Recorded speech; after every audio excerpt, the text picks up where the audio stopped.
So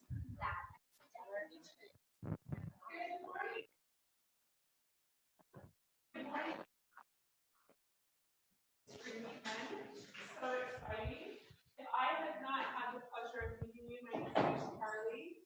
Welcome to our workshop today, Mastering Your Strengths, Unleashing Your Strengths, all the things. We're super excited and really grateful to Salt Lake City. So thank you, Eddie, for coming in.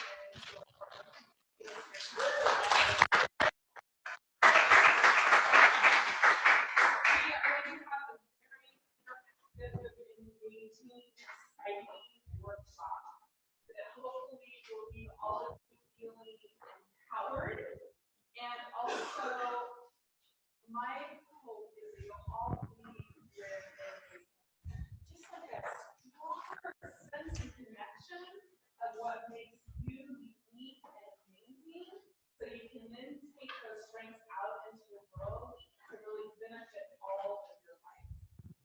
Eddie was really generous when he gave me a private coaching session a couple months ago, and it was so enlightening to me as we went through my strengths and he really pointed out what made me unique and what my strengths were, and then realizing what my strengths were not, and how those balance each other out. And I thought, wow, I'm almost 50 years old, and to receive this permission to just be perfectly me, like how empowering that was.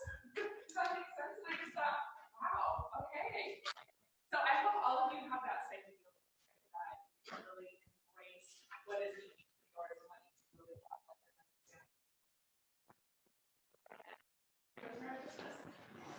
So a little bit about Eddie, what he can tell you. He's how long have you been in doTERRA? I actually don't know that. June of 2011, so we're coming up on our 9th year. Years, about the same. You've been in doTERRA about the same amount of time.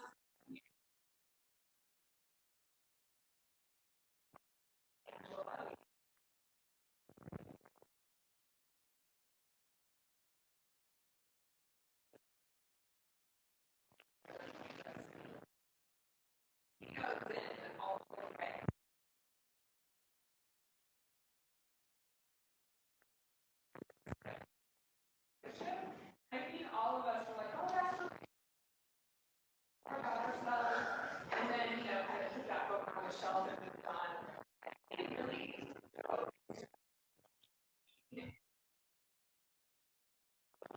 and now he is coaching others in a deep dive.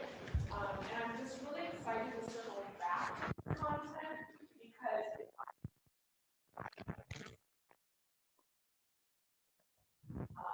all of relationship in our businesses.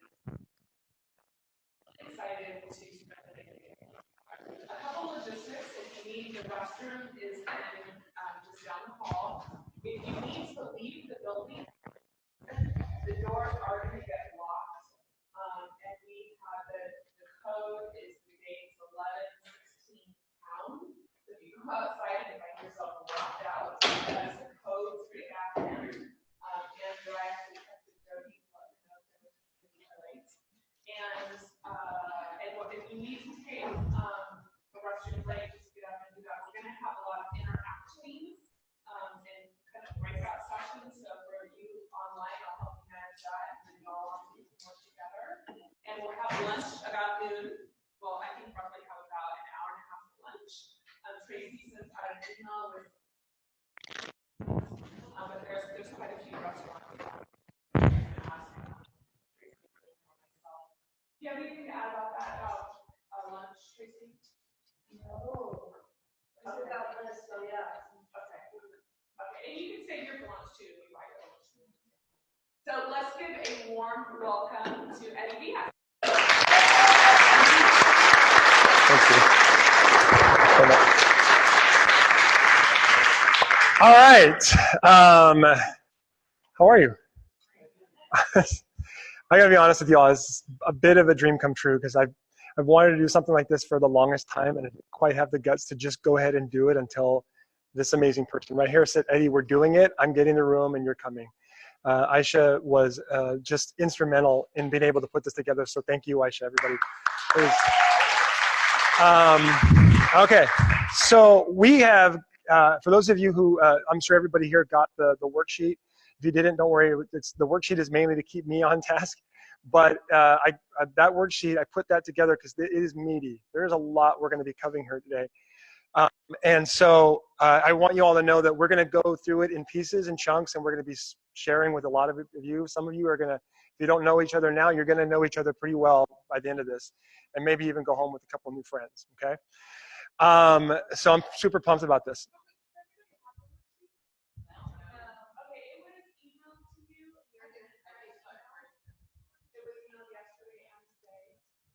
If you don't have it, it's okay, but try to pull it up if you can.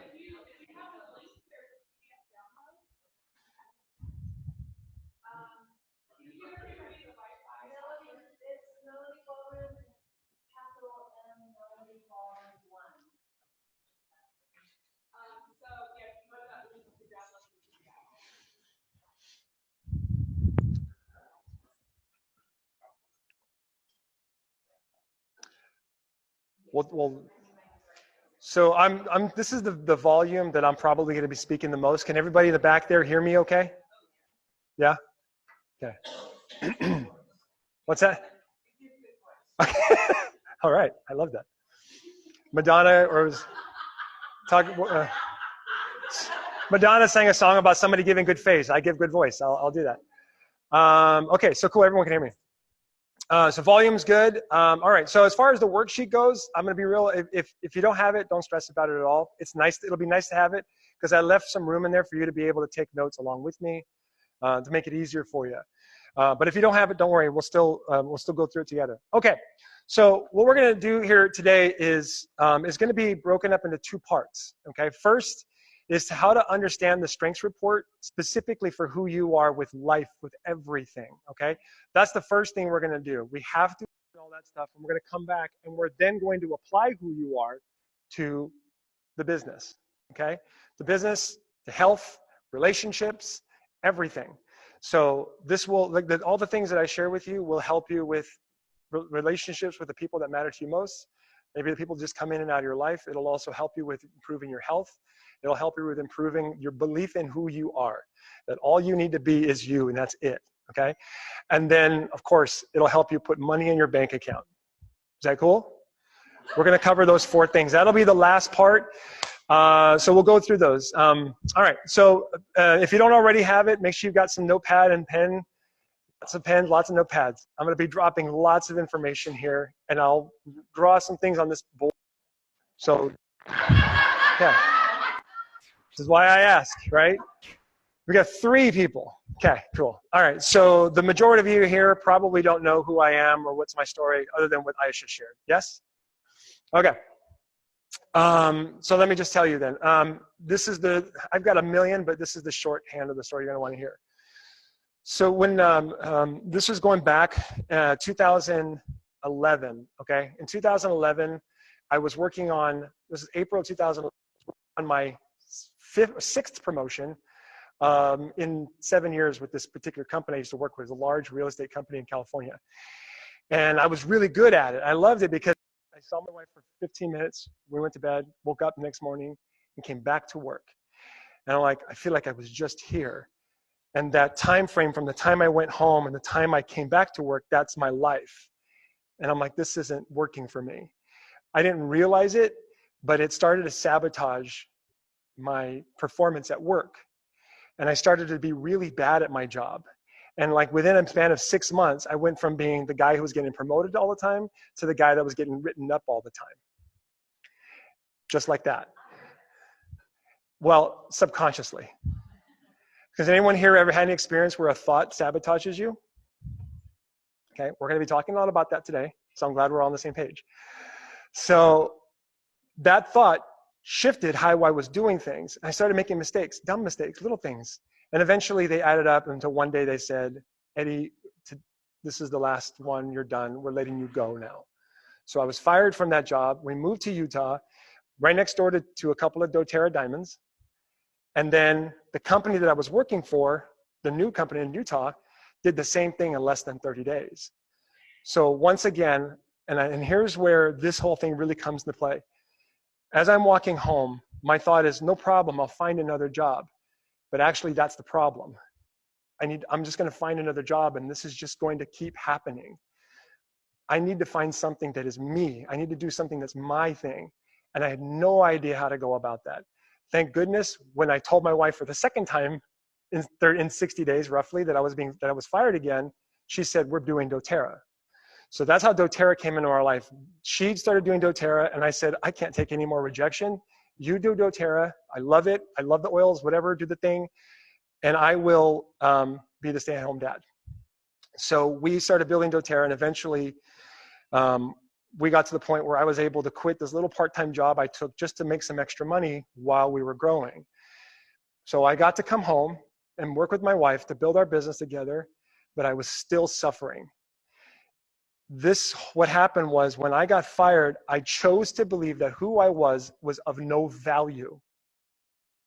I chose to believe that. I know that now. I chose to believe that I was of no value. For 3 years, I proved it. Until when I came home, now I'm going to help my wife build our business, and I don't even know who I am. I don't even know how I'm going to do this, because I certainly can't do it her way, right? Okay? She is totally different than me. Shocking, but very different than me.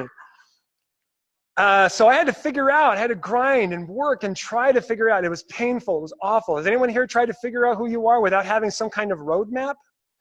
It's terrible, right? Well, look, right there in front of you, you have a roadmap.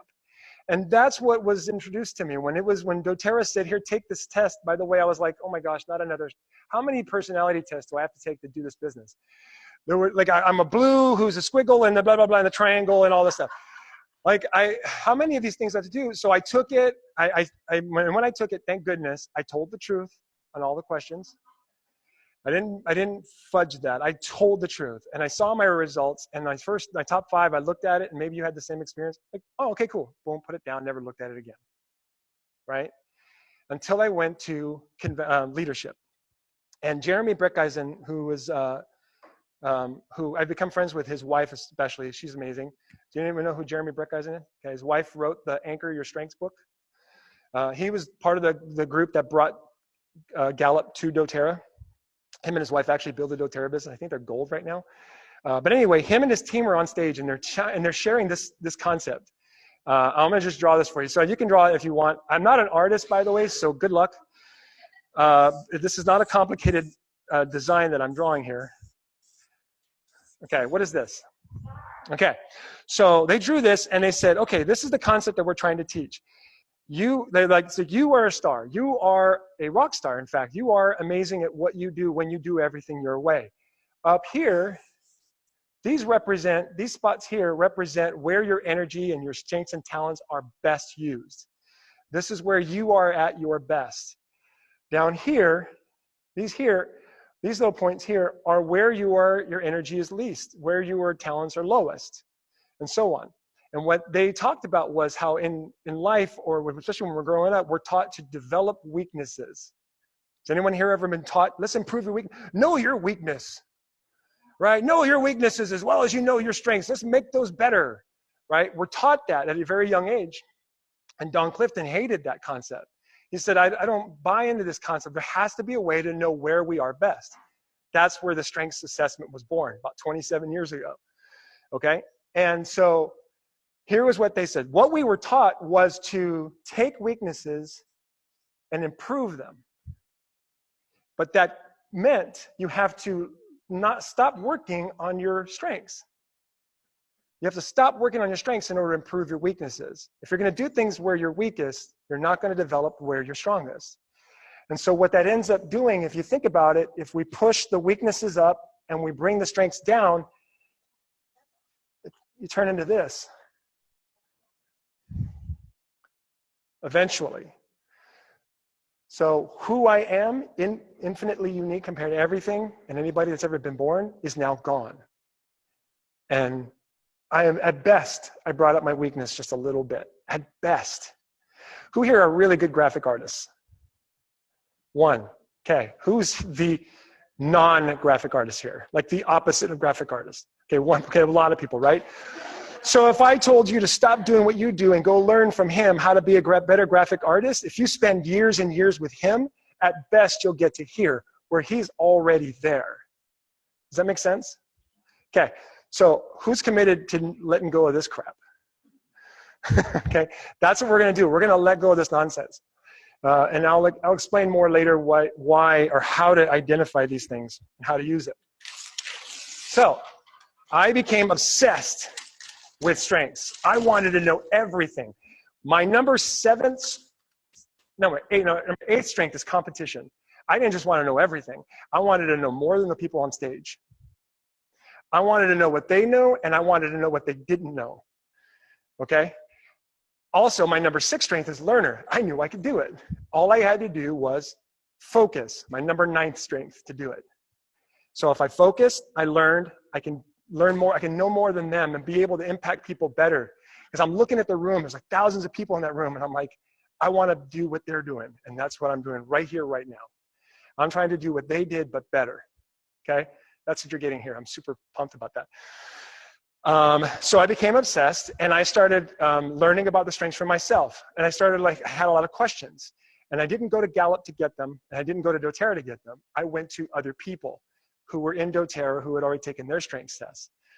I opened up a small group of about 150 people in doTERRA to come learn about strengths with me. And I just worked with them one-on-one. So in about 6 weeks, I worked with about 150 people for free, by the way. I didn't charge a dime because I'm just learning. And then I go, okay, I got to know more. So then I went and paid Gallup, and I went and did the certification course, which is not cheap, by the way. I was like, wow, is that much? Okay. Pay the price, right? You got to pay the price to learn what you learn. And so I spent the money, flew down, took the certification course, came back. I wanted to know more. I talked to a guy named Jim Collison who runs the Gallup podcast. Does anyone here listen to the Gallup podcast? It's pretty awesome. Yeah. So Jim Collison, him and another guy, I can't remember their name. They do an amazing job. I highly recommend their podcasts. It's probably the best thing out there besides what I do. Did you hear it? The competition's right? Okay. I mean that. My podcast beat their podcast, just FYI. My podcast is awesome. Yes, I do have a podcast. We'll talk about it. It's called Unleash Your Strengths. Where was I? Okay, so I talked to Jim Collison, and he sent me a 60-page report on how this whole assessment came to be. Like, I learned why, what was the purpose behind it, what are all the questions, what questions give you what results, and so on, why some people get these results and others. I read the whole report, nerded out. Some of the things in the report, doTERRA and Gallup don't even talk about, but you're going to hear it today. It's going to make a big difference in how you look at your report. Then I came back and said, all right, let's get more people. Another 150 people for another 6 weeks I did it. Okay, I'm just telling you the price I paid to learn what I'm sharing with you all today. Then I did another 6 weeks with another 150 people. Now we're at about 400, okay? Then I opened up the floodgates, and I started telling people, okay, you can work with me for free. Maybe Viola, you might have been one of them too. You can work with me for free for 1 hour, just schedule it with me. And I had a Calendly account, and I had people fill up my calendar. I worked with 4 people a day for 2 weeks. My day was all about this report. So when I say I was obsessed, I mean it. And so the stuff that I'm going to share with you is all the things I learned with working with individuals, hundreds and hundreds of individuals over a year of my life. And I'm going to just give it to you here in about 5 hours. Is that cool? Pretty awesome stuff. And how I know I'm good at this is a lot of things have happened, but my favorite was when I'm sitting with Emily Wright. We went to the doTERRA Diamond Retreat, and Emily Wright came over to me and a bunch of other diamonds. We're in a circle, and we're all eating. And everyone starts talking about strengths because they already knew by now who I was. And Emily pulls out her strengths report. I'm like, just play it cool, man. Just play it cool. You'll get it. You'll get it. Just play it cool. So I'm on the other side. She's talking to Angela, and my wife Angela on the other side. And I'm in the circle. I'm on the other side, not involved in their conversation, but I see her phone come out. And I know she's looking at it. And so with my foot, I go, Ange. And she goes, what? I go. And she goes, my husband wants to see your strengths. And she goes, oh, sure. And then she gives it to me. By this point, Emily had actually heard about me, okay? Because I had worked with so many people. The word had got back to corporate doTERRA that I was doing some things with strengths. And I looked at the report, and in less than 2 minutes, I go, okay, you want me to tell you about you? This was fast. And she goes, yes. And all the diamonds go. And in 5 minutes, 5 or 10 minutes, I just talked about her strengths. Her number one strength is belief, right? Who saw her at convention? Did you all see her at convention? What was the first thing she came out and said? We're not doing CBD cream, and we're not doing makeup. You remember that? That's her belief. Just letting you all know, we're not bending on this crap, right? We're not going there. That's her belief strength is totally coming out. But I broke down her strengths in front of everybody, and then she just standing there, goes, yep, that's me.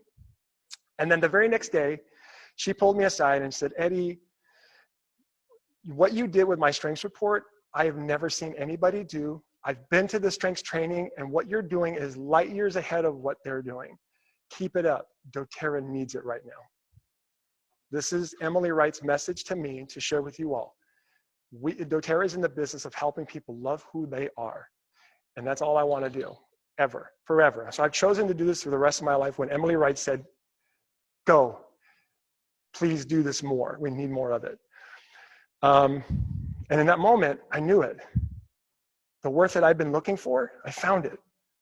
I found it through understanding my strengths and sharing them with you or everybody I do it online constantly. I've got a podcast that I want y'all to listen to. It's Unleash My Strengths. On Saturdays at 9 a.m. Mountain Standard Time every week, I talk for free. Just go on and talk about strengths, and I'll even bring someone on once in a while. Of course, I do have a private group, which I'm going to encourage you all to learn about later on. And then some other really cool stuff. Basically, it's because I've decided to do this for the rest of my life, and it's not just with doTERRA. The stuff that I'm doing is changing marriages. I actually have a marriage group that we're about halfway through right now. And it's amazing, the feedback I'm getting from how marriages are changing. And we're going to get into using for parenting, health, everything. Again, I got a lifetime to do this. I'm 44. I'm going to be doing this till the day I die. I know that.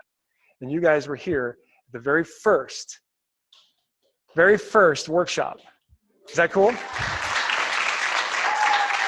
Okay. So does everyone understand? I did this by understanding who I am and applying it and letting go of who I'm not. Because who I'm not was holding me back. Y'all ready for that? Okay, let's do that. So first thing we're going to do, for the next hour and a half, we're going to talk about what's awesome about you. So first off, the first note I want you all to write down is that strengths, okay, because I get this a lot. Strengths have nothing to do with what you can or cannot do.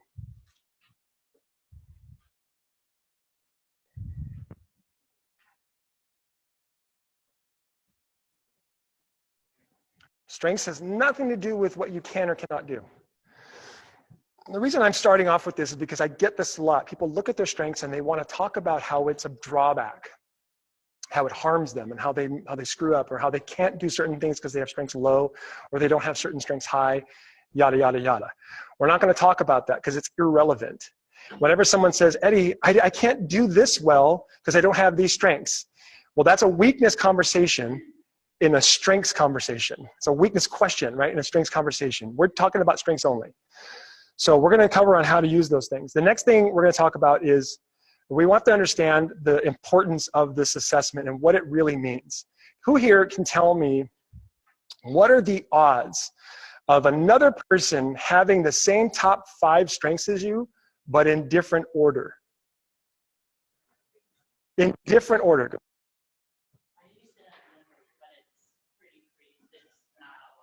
Right.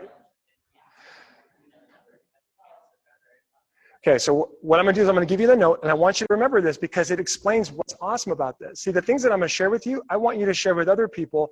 And when you share this, whenever I share this information, people go take the assessment, and they open up their full 34. They don't just do the top 5. So what I'm going to share with you will help you do that. The chances of another person having the same top 5 as you, but in different order, is 1 in 280,000. Okay.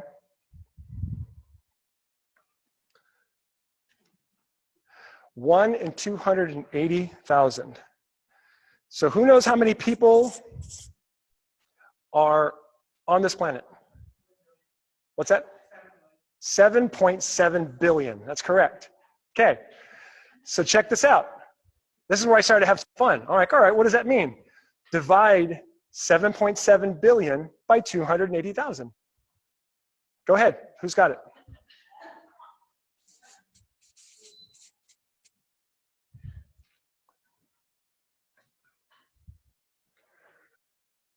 Turn your, yeah, you got to turn your phone sideways so you can get the whole calculator. Get 7.7 billion in there.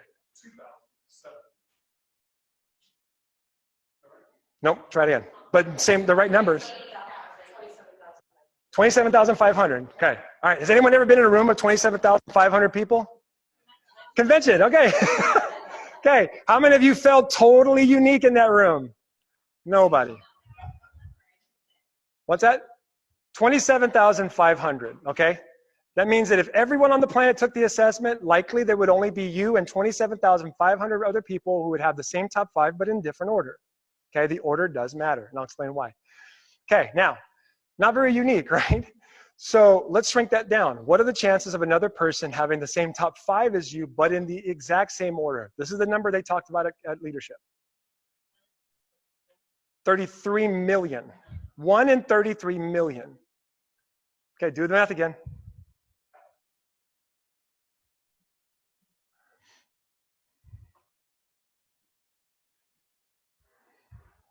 So 7.7 billion divided by 33 million.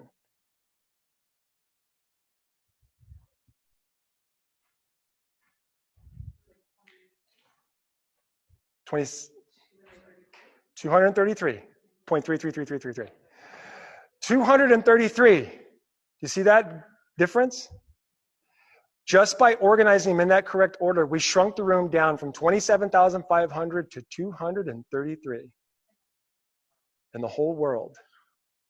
And what are we talking about? Just the top 5. How many strengths are there? 34. You guys see where I'm going with this? If we just bring in the 6th strength, only the 6th strength, the chances of another person having the same top 6 as you in that order is more than 1 in 7.7 billion. What does that mean? What's that? You are, where do I put this?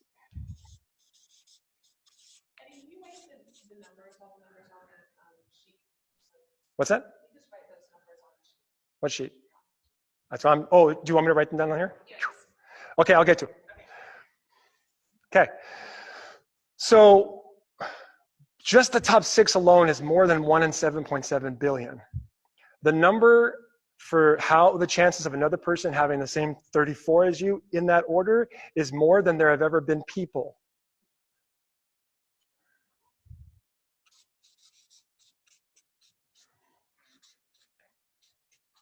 Oh, please spell this right. You are infinitely unique. There never was, nor ever will be, anybody exactly like you. Why is comparison the thief of joy? Because we're busy comparing ourselves to something that does not exist. Has anyone ever gone to the beach and saw certain people with certain body types and go, oh, I wish I looked like that? But you cannot find another person on that beach that looks like that. Right? Okay. All right. The gym, maybe the gym then, right? Okay. Do you feel what I'm saying? There is nothing to compare to. We just proved it mathematically. You can't deny it. There is nothing to compare you to. So do you understand now why I have to do this for the rest of my life? How do I teach 7.7 billion people that they are infinitely unique? It's going to take me a while. So I chose to make this the thing that I do for the rest of my life that way. So who's uplifted so far? You guys liking this? Okay, so the question is, how do we use it? All right. So top 5 different. So the first thing we're going to do is 1 in 280K 1 in 3 million. Is that good enough? I hope that's good enough. 33 million, thank you. All right, so first we got to understand how to read this report, okay? So that we can go down the rabbit hole. So what I'm going to share with you all today is going to just tease the crap out of you because I can't cover who you are infinitely with everybody here at the same time, but I can give you something that's going to make you look at this report every day. And I'm going to give you something that will help you have conversations with the people you love and care about and work with every day. And you're just going to learn more and more and more about what's great about you. And you can do that whether you have learner high or not, okay? So let's talk about how do we get started on this concept of understanding, now that we all agree that we are unique. Okay. All right, so first off, we have to understand your top 10 strengths, okay? And this is what I've learned and working with lots of people. Your top 10 strengths are where your energy is highest.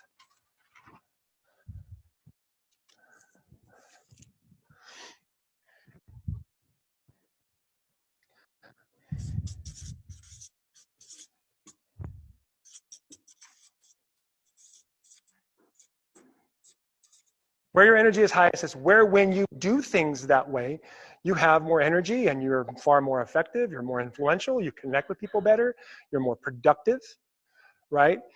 And you are more creative when you're doing things that way. Your bottom 5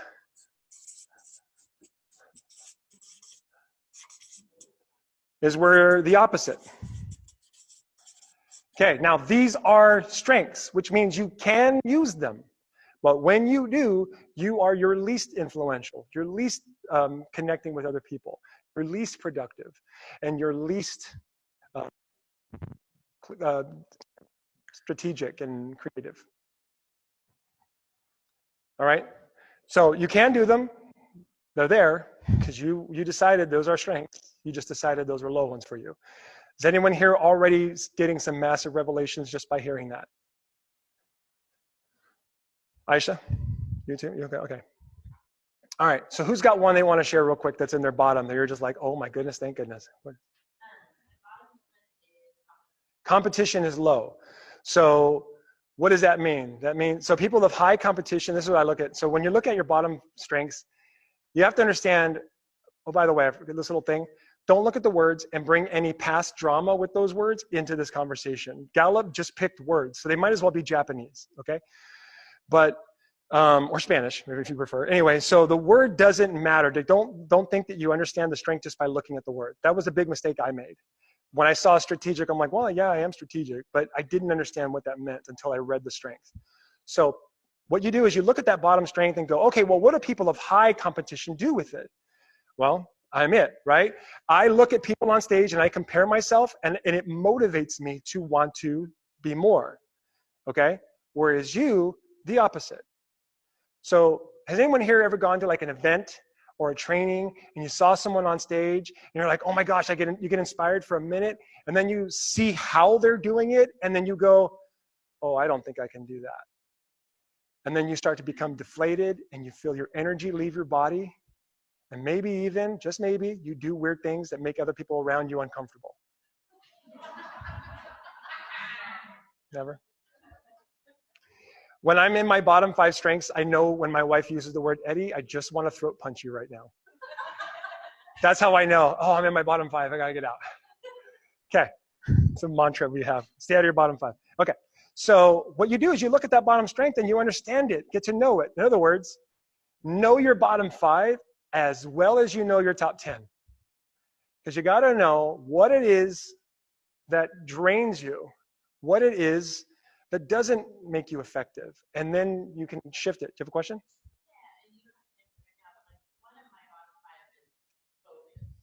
Mm-hmm. See, this is the mistake that I made. Focus doesn't mean you can't focus. It doesn't mean you can't focus. It's doing things using that strength. So let's try this as an example. Yeah, in fact, I was going to say, does anybody want to, maybe you can help me out with this. Maybe we can do the microphone. What's that? Test. Maybe this will help.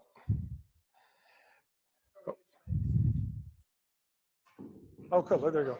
Okay, there you go. Okay, so the question is, I have focus, my focus strength is low, right? And what, go ahead and repeat the question again in the microphone. Yeah, so I focused on my, I don't know, I looked at my top, but when I look at focus on my bottom, my brain doesn't focus on my. Right. Okay. Brilliant. All right. So what I want you to do is read. They can't hear it. Okay. So you were saying that I can't have. You were saying, oh, focus is low. That means I can't have focus in my life, right? Okay. Is that okay? So read the description of focus.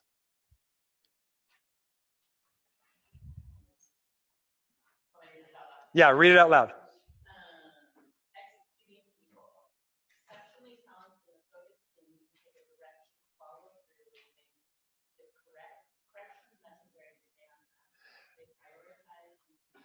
Okay, so they prioritize and they act. You know what I'll do is I'll help out for those people online. I'll pull it up on my side too. Still use it for everybody in here. Read it one more time. Focus. Executing people exceptionally talented in the focus thing can take direction, follow through, and make the corrections necessary to stay on track. They prioritize and then they act. Okay. When you think about you, who you are, do you feel like that's how you do things? Yeah, I don't know that I prioritize. I'm more strategic, so I have strategic in my top five. Okay. Have a strategy of prioritization. Yes. So that's where I get a little confused because I can get off track though. Okay. Yeah, I still don't really comprehend it. I just want to. Go ahead. Focus is number 33. Okay, go ahead and say what you were going to say. If you can. So yeah, similar. I focus disciplines 34, focus is 33. I was like, oh, okay, but I'm a blue diamond. Hey, but I know about myself that I can't prioritize and get something done right away and keep that kind of strict, like just what you're saying, focus. I have to kind of move with the flow, and I have to wait until I am moved. And so my house will be a mess for a long time, and I'm just sitting there and I'm waiting until the movement, until it's right, until it's the right time, and then I can clean my mofo. Yeah. But I can't prioritize it and say, today, Thursday the 23rd, I'm going to clean all day. I have to wake up in that morning and say, today's the day I have the right energy. Okay. Perfect. Yeah. Because so doing things in your bottom five ultimately gets in the way with how you really want to do them. That makes better sense? Okay. So, so this is what happens when we dig in and actually understand the strength. Then we can understand why it is or isn't who we are. So we'll definitely going to spend a whole section on the bottom five. In fact, I've got a live training coming up in a week where I'm going to teach everybody how to stay out of there. I got a lot of experience with this. Go ahead. I'm just noticing for myself, and I don't know if it's true for everyone else, that Communication's high. So executing I have 3 of my bottom in executing and 3 of my top in executing. okay. And I was curious, is that common? Well, we'll get to that. We'll get to that. We're going to get to that. You're asking about the domains, which we're going to cover in a minute. Okay, so we understand the basic concept. Top 10 is where your energy is highest and you're most effective. Bottom 5 is where energy is lowest, least effective. How you doing, Viola? Yeah, how you doing? Okay, you're giving me a look like. Okay. Okay. So, okay, so let's understand the basics. So this is the first thing. I want to teach you guys this so that you don't have to, like if somebody else comes to you, hey, look at my strengths, I'm going to teach you something right now that in just a couple of minutes, you'll be able to help them without knowing all of the strengths, okay? That's the first thing I want to share with you, is understand that when they first introduced this concept, they separated eventually into 34 strengths, but then about 10 years ago, they took those 34 and they grouped them into leadership domains.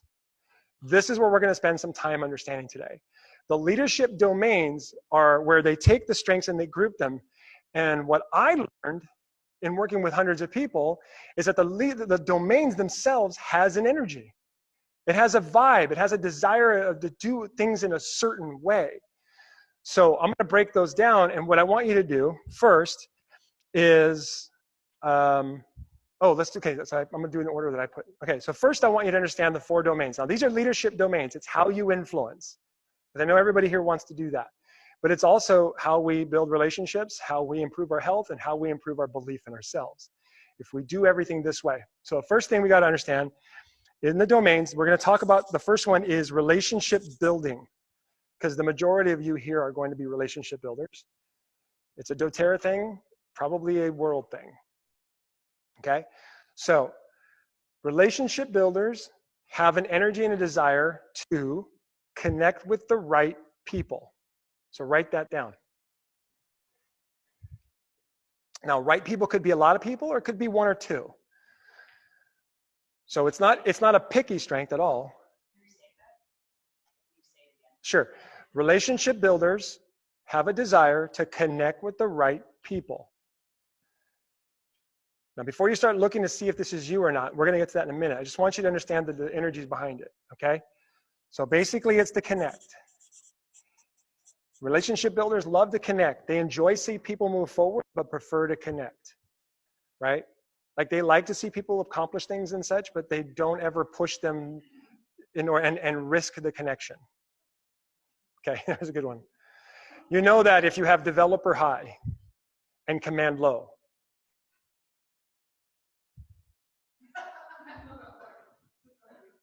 He's right there, he's got it. Developer high, command low, right? How do I know he's got it? Because when he first met me, he gave me a big hug, right?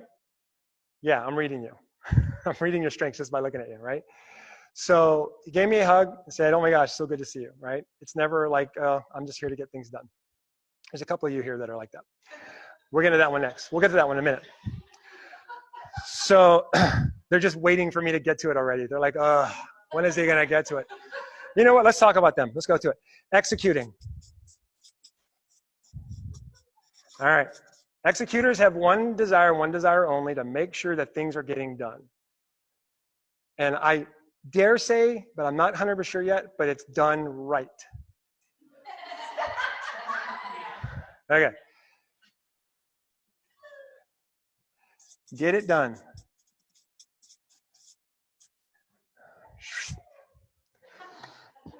Executors. If you've got 3 or more executing strengths, chances are you like to make lists, either on your head or on paper. People of high executing strengths believe when they wake up in the morning that the score is 0. And so they make lists to do what? To get points. Because there's a scoreboard. Yes, there's a scoreboard somewhere. They see it. The relationship builders don't. The executors see the scoreboard. And that's why executors, when they do things that weren't on their list, they go add it to the list so they can check it off to get the points. Right? I'm not going to work and not get the credit. Right? Executors also struggle when we talk about analytical, deep stuff like this. That's how I can always tell who the executors are. They get very uncomfortable when they've been listening to me talk for 15 or 20 minutes. I promise you, there's going to be a lot of executing going on. We just need to understand how first, okay? So get it done. It's the productivity and making sure they're done right. Okay, executors also struggle around other people who are not. Like, I don't know why they don't just do it. All right, next one. Let's talk about the influencers, because the influencers are very similar to relationship builders. Influencers, just like relationship builders, have a desire to connect, but for one purpose only, to move people forward. Influencers, if you've got 3 or more influencing strengths, you care about seeing a person get from one place to another the way that they want to do, and most importantly, with you helping. It's not good enough to see them moving forward if you're not involved. Okay? So move people forward. Okay, who's getting some good stuff so far? Good stuff so far? Okay, move people forward. Influencers do best when they find it out. Now here's the thing with influencers. They're so good when they meet a person, they already know where they are. They already know where they're going to go. They already know how they're going to get there, and they definitely know how they're going to help. Yes? The minute you meet them. Where they struggle is they take that and they project it on them without their permission. And what happens?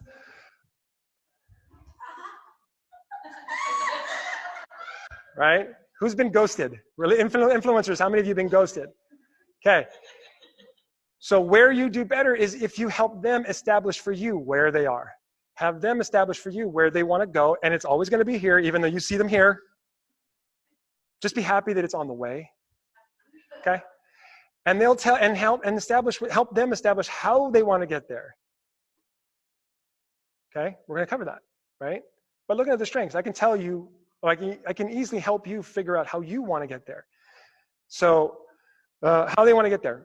Me, I have 5 influencing strengths in my top 10. This is obsession. Okay? Okay?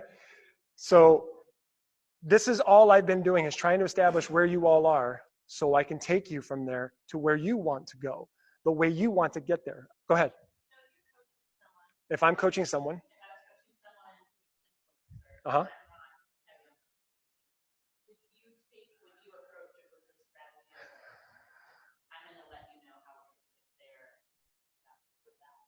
Okay, so your question is, if I'm working with someone who's different than me, which we already established is everybody. If I'm working with, right? If I'm working with somebody who's different than me, or even drastically different than me, right? Okay, there's drastics and there's, okay. So if I'm working with someone drastically different than me, is it better if I speak their language?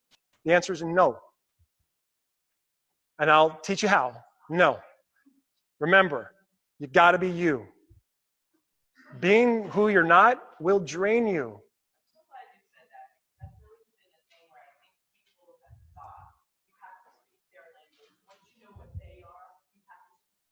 Yeah. Well, what about me? Yes. Right. We're sometimes taught as leaders, it's okay, I'll get it. We're sometimes taught as leaders that we have to be chameleons of some sort. Like transformers, like now I'm an influencer to talk to the influencer, right? Oh, I'm a relationship builder to talk to the relationship builders.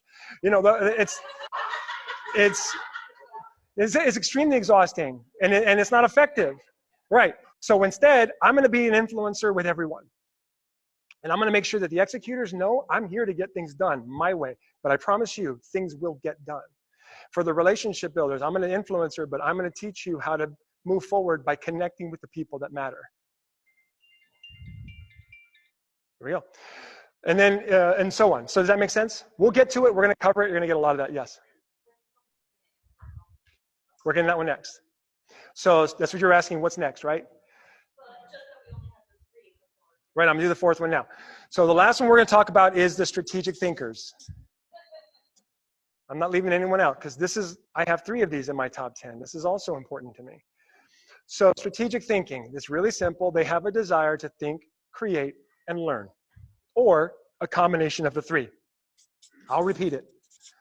Think, create, learn, or a combination of the 3. It should be think and learn, think and create, or think and create and learn, depending on which strengths you have. I used to think it was all 3, but it's not always. So what are the strategic thinkers? They love information. Okay? They love to make executors really frustrated. Because the majority of their productivity is in here, not on papers with lists.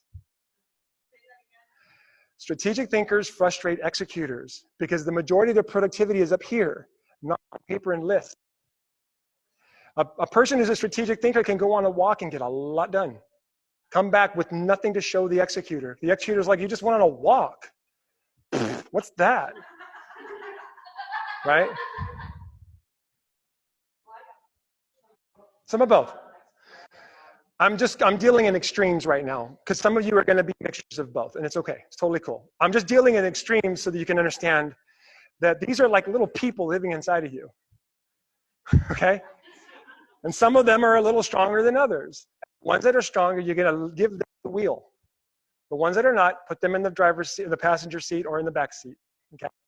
Question. Is there ever a time to, or appropriate to retake the test? Okay. Okay, good question. So the question is it ever appropriate to retake the test? Should we do the strengths change? If you took it again tomorrow, chances are they will move around. There's two reasons for that. Number one, you've already been through the assessment, so that kind of influences the answers you give the second time, which makes the second one a little less authentic than the first. Okay, so you run that danger. What I try to help people is just take the test once, authentically, you should be done. Here's another reason why I don't recommend people take it twice, is because I took it the first time, and I've been spending the last 2.5 years trying to understand who I am. If I took this assessment again, it's a whole new combination. I was just barely getting the first one. So when I feel like I've mastered this one, then maybe I'll take the second one. But I don't see that happening anytime soon. Does that make sense? Okay. So I don't ever see a reason to take the assessment again. I have seen a lot of unusual situations where people have had major life changes. I know of a friend of mine who had a car accident and she had brain damage, and she went and took the assessment again, totally new strengths came up. So I'm sure there are outstanding ones, unusual ones. Okay, the age. So what age is it appropriate to start doing it? Gallup recommends 14. Between, I think, 9 and 14, they have another one that's not this. And I'll be honest, I tried using it. I'm just so in love with this. I just wait till my kid's 14 and I'll do it then. Question. Somebody explained this to me, so I wanted to share it. I took a similar sort of a test. Can we get a microphone over there? Just Explain that. If you have a question, we can. Sorry, I'm just going fast. I'm like rattling this off. Okay. Got it. Okay, so I just wanted to share something that kind of made me understand like what strengths are and like thinking about a career and what I'm good at and what I should be doing. So when you look at somebody's job resume, those are their experiences. It's like things that they've learned, what they went to school for. And then this is who you are. It doesn't change. Like a computer has the hardware, and that's what this is all demonstrating. And then the software is like, I can go to school and learn these things, but it's not necessarily who I am. Who you are, right. And the hardware doesn't change. You know what I mean? Yeah, totally. That's brilliant. That's awesome. So basically, who you are and these strengths are tools. The strengths individually are tools. The domains are where you like to take the tools to, where you like to apply the tools, or how you like to use them, right? So everyone cool with this? Everyone got some good stuff from that, right? Strategic thinkers. Oh, I forgot to, let me tell you a little bit more about strategic thinkers. So they love to gather lots of information in some way, shape, or form. Whether it's to gather information for themselves or just to gather information in case someone needs it someday. They also love to be creative, and there's just a lot of going on up here. Where strategic thinkers struggle is they like to throw that up on someone who asks a simple question, right? For example, for me, Eddie, tell me about yourself. 4 hours later, I'm still talking, all right? And they're just like, wow, all right, that's a little more than I was ready for. Strategic thinkers also struggle in doTERRA by thinking that they have to dump all the information first for a person to make a decision, when the truth is dumping the information keeps them from making decisions. So instead, shift it and say, all right, I've got a lot for you. I'm going to give you just a little bit right now just to prove it. I've got some amazing information for you. Here are your options to pick. Pick one of these options, and I will share the information that I have with you to actually use it. Because here's the truth. Strategic thinkers, your information is useless if they don't have a tool to apply it with. So you can wow them all you want, but they're going to go home and not apply it and not use what you tried to sell them. In other words, you nullified your value. Do you get it? Nobody gets your information until they buy the tool. If I sold homes, the worst thing I would do is give them a blueprint and tell them a life story about that blueprint. And they're going to go, well, thanks. Roll up the blueprint and go home, and what am I going to, I don't know, trash. right? Instead, hey, I got a blueprint for you. Here's the cost of the home, buy the home. Now let's go through this blueprint together. Does that make sense? So strategic thinkers, this is the primary energy with the strategic thinking strength. Now, some of you have mixtures of 2 or 3, but we'll get to that. All right, now let's talk about you. Let's figure out what you are. You're not going to find this training in any Gallup. This is something that I discovered in working with people and working with hundreds of people. And so far, not one person has said, this is not me. Not one. So I believe this is fact, this is true until someone proves me wrong. And by the way, my number one strength is strategic. And so the more people I run into that contradict my teachings, the better I get. So I like it when people say, it doesn't work for me. And then we work it out and I figure out like, oh, that's how I learned these. These used to have different names because I learned certain people were rejecting it. For example, who here has relator high and includer low? Okay. What is your name? Diane. Relator is what number?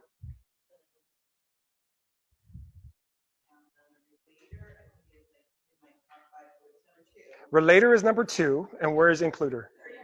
33. Okay. Yeah, let's go ahead. I'm going to talk. What was it again, Diane? Okay, so my relator is number 2 and includer is number 3. And Diane, right?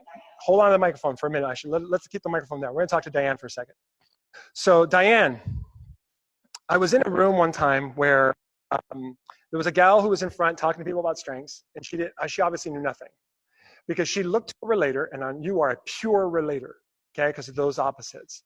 And she said, oh, you're a relator. You like to relate to everybody. Is that true? Not at all. So why? Why? So when I say connect with the right people, I mean that. The right people, which is like maybe 1, maybe 2 people on the planet. And that's it. Yes? Here's what I mean. Relators hate small talk. She's laughing. Why are you laughing? She fully agrees. Because you know her. Okay.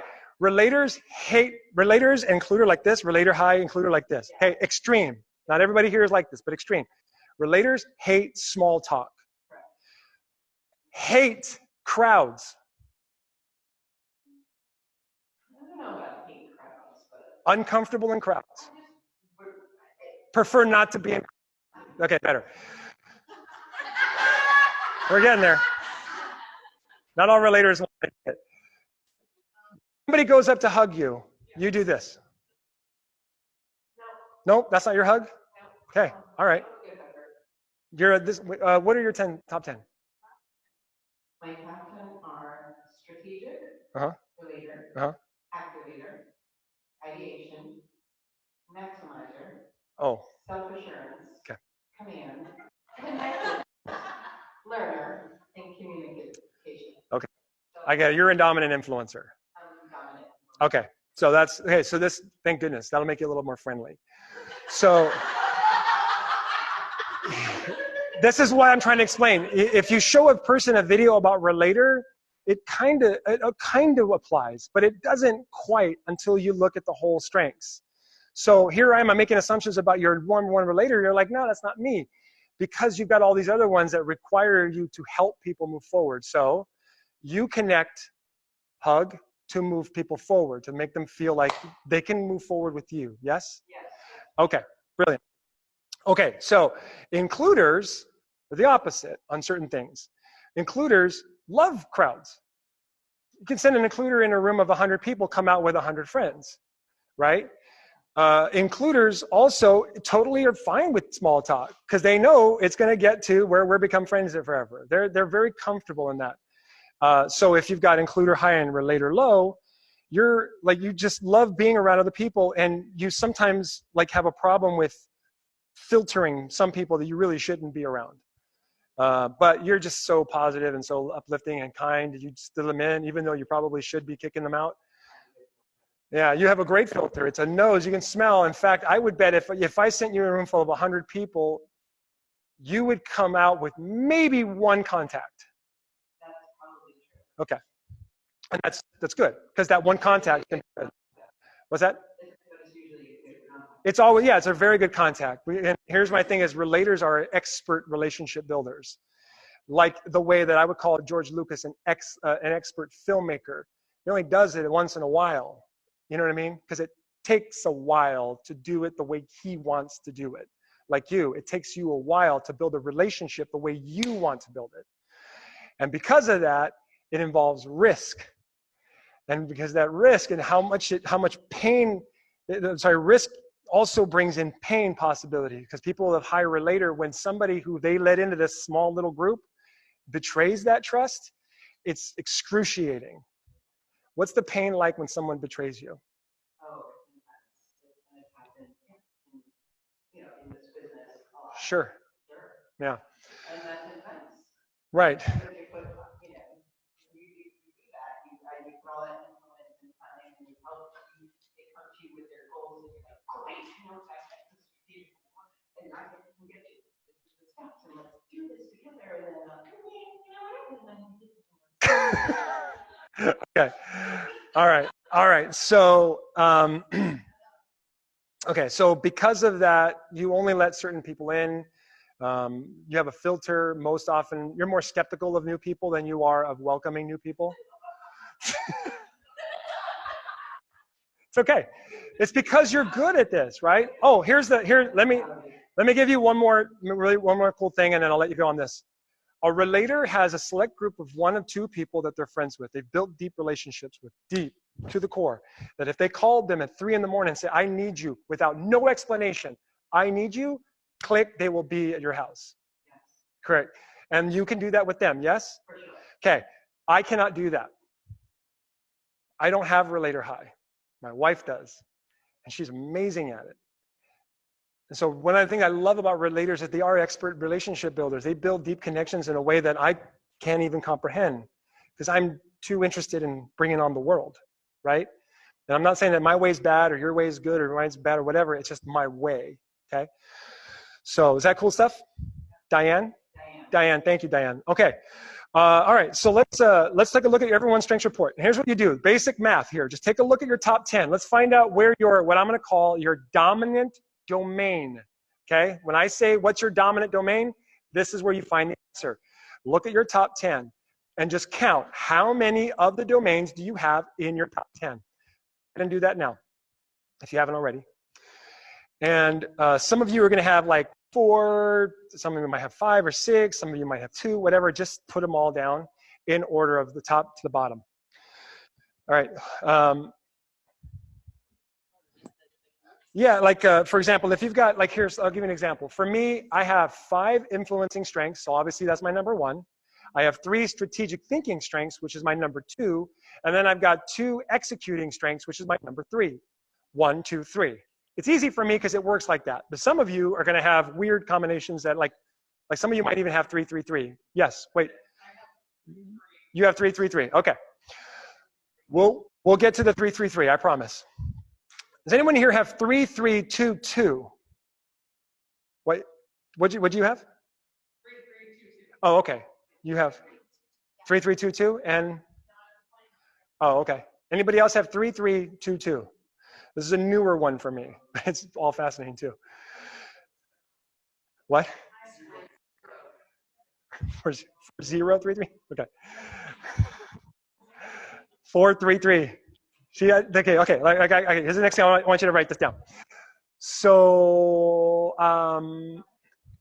okay. I didn't put this in the workbook, but I need to add it. Okay. So if a person has 3, not 3 or more, but 3. Okay. If the person has 3 of a particular domain, then that desire is important. So I want you to write that down. If they have 3 of a particular domain in their top 10, then it's important. The desire to connect or get things done or move people forward or think, create, and learn. It's important. No, I'm second. Question? Just 3, not at least or more, just 3. So specifically, that's okay. If a person has 3 of a particular domain in their top 10, then that desire is important. Not 2 or 4, 3. All right, not 3 or more, just 3. What comes between 2 and 4? Okay. Now, if a person has 4, it's really important. So it jumps up very fast. Okay? If a person has 4, not 4 or more, 4, it's really important. Now, 5 or more, it's all obsessive at that point. So 5, 6, 7, whatever. Here's a great example. Does anyone here know Simone Lesu? Who here loves Simone? 7 relationship building strengths. That man has no agenda whatsoever.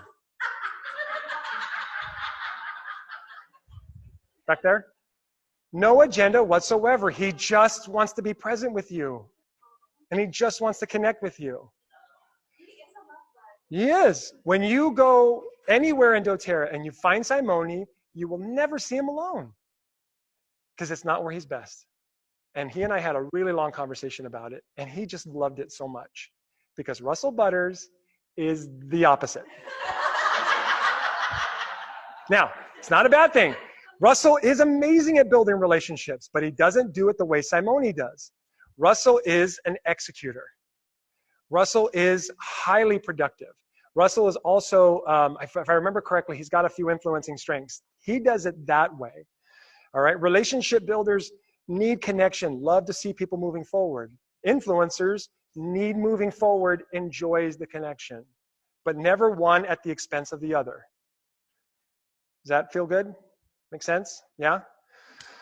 So, all right. So who's got, who's already learning some cool stuff just from that about who you are? Okay. So now if you've got 3, 3, 3, then all 3 of them are important. None of them are really or obsessive. What is your name? Carissa. What are your 3 3 3s? 3 3 2 2. Sorry. Okay. So what are the 3 3s? The 2 3s.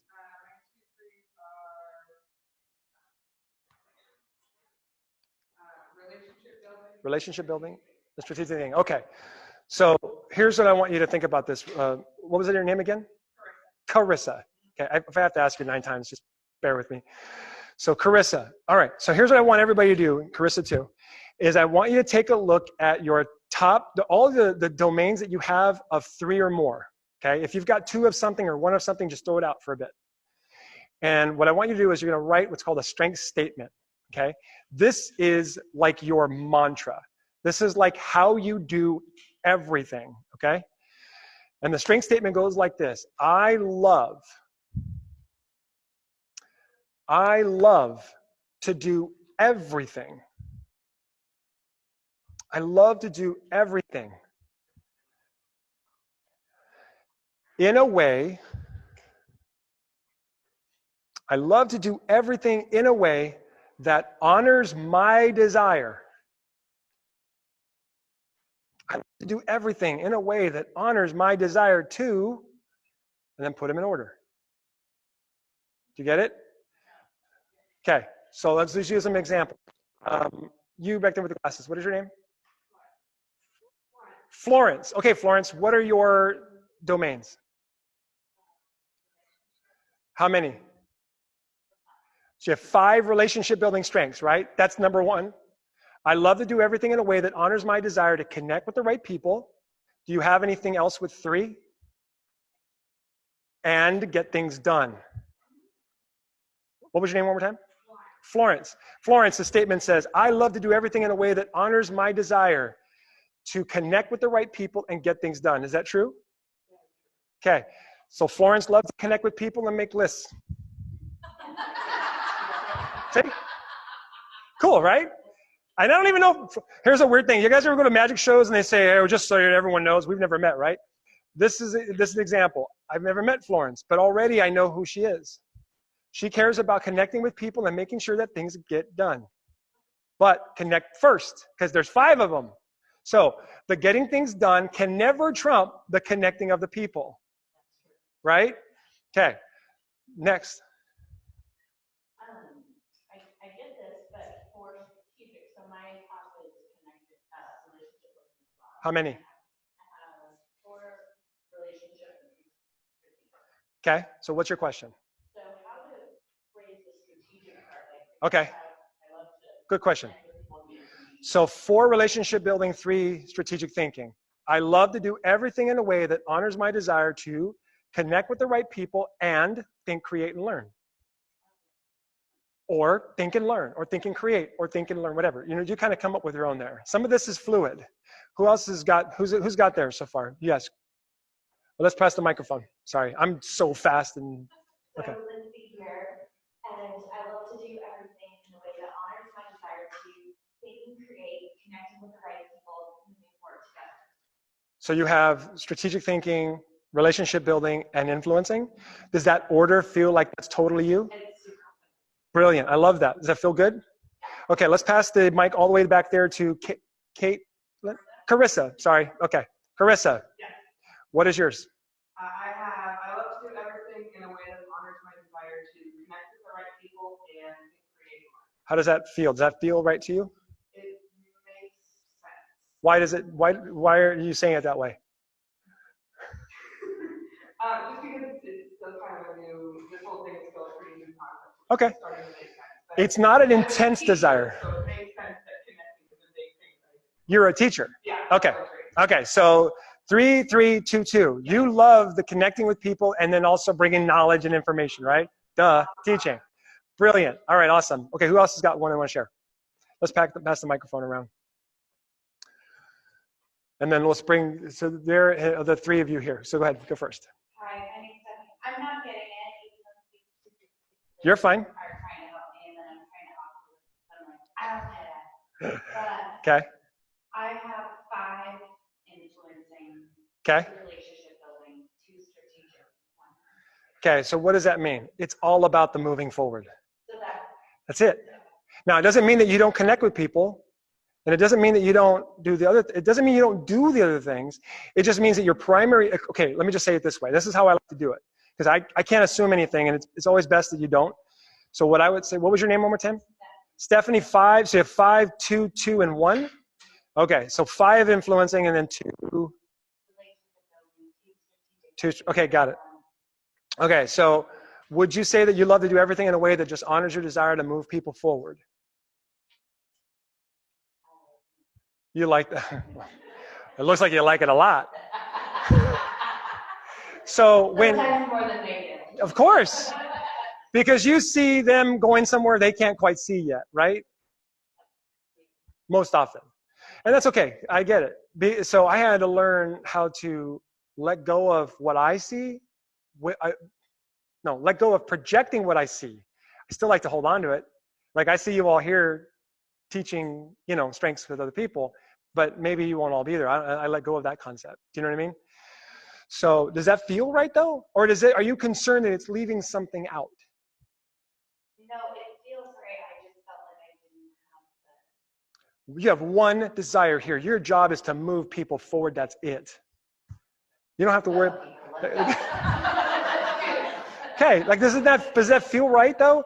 You're gonna use your relationship building strengths to move them forward. You're gonna that's basically so if someone like that 5, 2, 2, and 1, everything is about the 5, and the other 5 are just used to help do the 5. Does that make sense?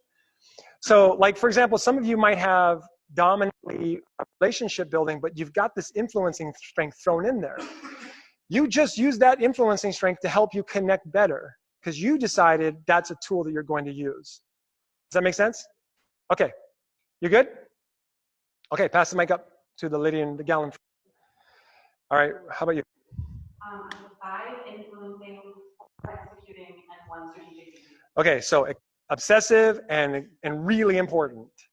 So you said 5 influencing, 4 executing. Have you ever been told you could be too much? Yeah. Have you ever felt like you need to hold who you are back? Okay. So what I'm trying to teach you in this is to no longer think that way. It's all about going all in. You can never be too much as long as you be who you are. It's when you think you're being too much that you become too much. You go here. Guess what? I don't know why. Okay, I don't have a theory on this just yet, but we don't land in the middle for some reason.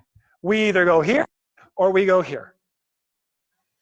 So when you look at like your number 18 strength, you have no emotional reaction to that strength whatsoever. It's like whatever. It's a meh, right? When you look at 34 and number 1, emotions come out, right? So we either go to one or the other. Why do the middle? It's boring. Okay. So you good with yours? Let's hear yours. I think I wrestled a little bit. I would love to learn. Mhm. I'm high influencer, but I could listen to you talk about this all day. When you said that, I was like, But I think I want the knowledge because I want to influence people with it. Yes. My number 6 strength is learner. I only use it. Yeah. What is it? No, I'm sorry. It's learner is 14. Learner is 14. You still use it. It's in your primary. So I use it only to move people forward and think, create, and learn. I don't use it for any other thing other than that. So if I'm in a room full of people that want to learn how to invest money in real estate, then what do? I go study real estate. And I crush it. I just learn it. And I apply it and I make money and whatever. I come back and go, okay, cool. Now, hey, guess what? I've learned how to make lots of money in real estate. I can't wait to move you forward. With my learner strength as a tool. Does that make sense? Okay, pass the mic up. Go ahead and share what you wanted to share. Okay, well, I have 0 influences. I have 4, 3, 3. So those other 3 are strong. Yeah, they're all important. Or they're all One's a little bit more important than the other. Yeah, so I love to do everything in a way that it's done, connect with the right people, and create and learn. Does that feel like you? Yeah. Okay, here's a really cool thing. Now check this out. So 4, 3, 3. They're all, like 2 of them are really important. 1 is extremely important, right? Or wait, 2 of them are important. 1's really important. So can you imagine waking up in the morning and the first thing you want to do is make a list of your day? That's the first thing you do right when you wake up. You. What is your dominant domain? 4, 4. Okay, so of the 2 4s, which ones are higher up and which ones are lower? Does that make sense? Strategic is The first 3 strengths are strategic, and that's gotcha. So what's your strength? Your statement. I love to do everything in a way that honors my desire.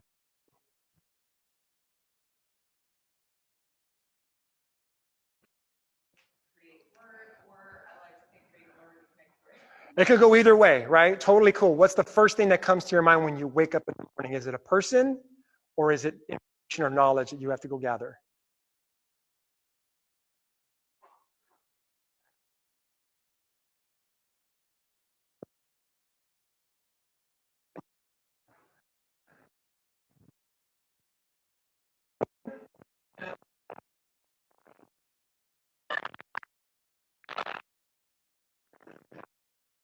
What is thinking strengths? Wait, what strategic thinking strengths you have, right? Wait, what's my what? What are the strategic thinking strengths that you have in your top 10? Ideation, strategic, and learner. Okay, and you don't think? Hold on. After she has her coffee? No, but I have a lot of spiritual practice and I have a lot of work towards not thinking. I think in a different way. Oh, I see. Okay, so all right. Let me bring it back. Let go of the whatever dramatic, connection you have to the word thinking. Thinking, I get, can. Thoughts come into my mind. Yeah, it's More about me and my body than what's going on.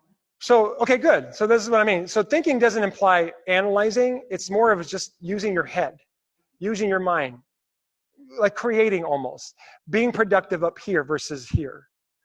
Does that make sense? So it's not always just thinking, I wonder if I left the iron on. It's not like that. It's literally, it could be anything that's going on up here. So it can be creating. It could be, I have an idea. Or in your case, you meditate to focus. Probably, and this is my guess, because there's so many thoughts going on that you'd rather organize them. Yeah, I never write lists. I've never done any journaling. Mhm. I go on a walk. Oh yeah, all the way to meeting happens up here. You like to be alone?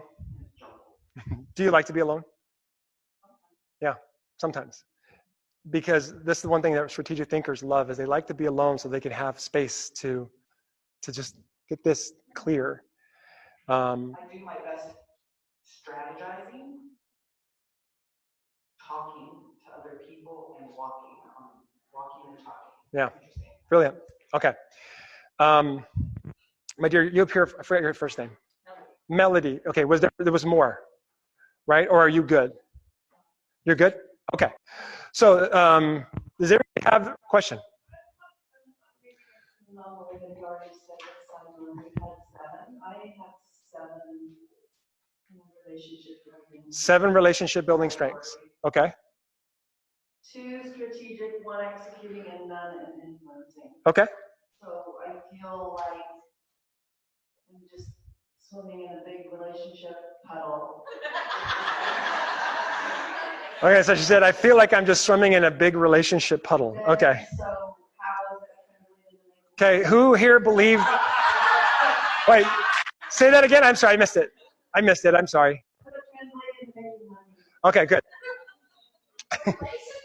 Hold on. So the question is, how do I take all these lovey, touchy-feely strengths and make money with them? Right? Okay, good. Because this is actually like the main thing that I had to get good at, because 90% of doTERRA is like this. So we're going to break it down hardcore in the second act of this training today. But essentially, I want you to understand that everybody here knows how to make money. Okay? You all know how to make money. How to make the amount of money you want could be a different story.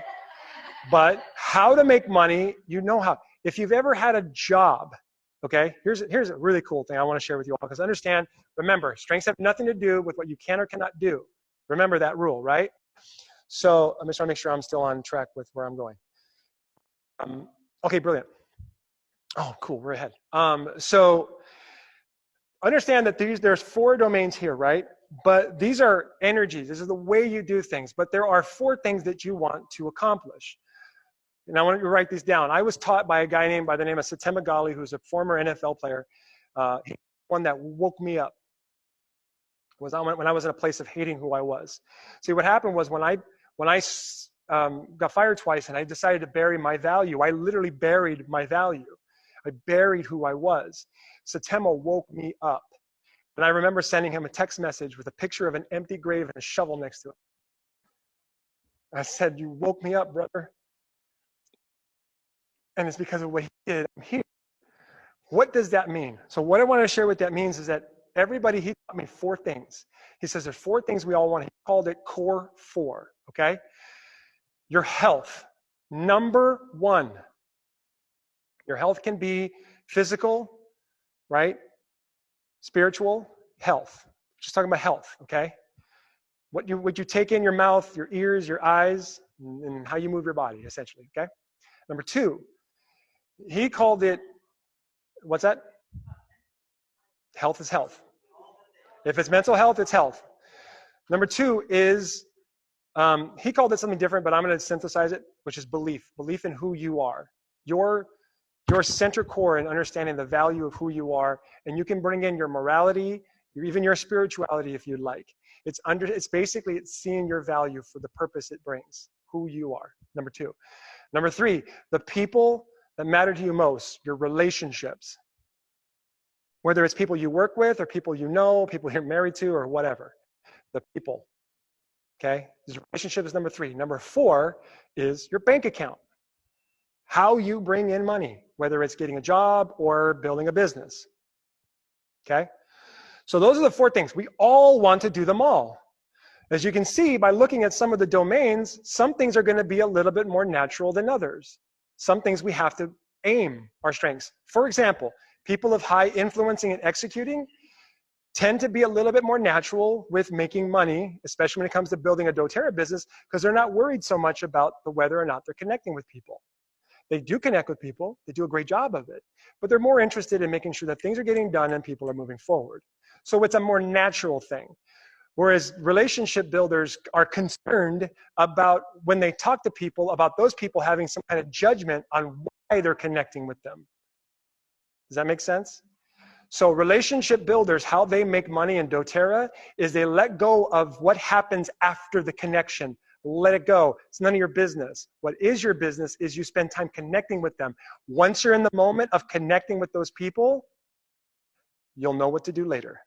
You'll know how to help them. You'll know how to sell them whatever you need to sell them. You'll know how to build relationships better. You'll know how to make more money. You'll learn how to improve your health. By the way, if you've got that many relationship building strengths, if you're going to improve your health, best to do it in a group, right? With other people who are doing it with you. It also, you can use it to improve your belief in yourself, because I'm assuming you have empathy, harmony, right? Empathy 6. What are the 14? Okay, what are your 6 relationship building strengths in your top 10? Now listen for the emotional cues that come with these. Go.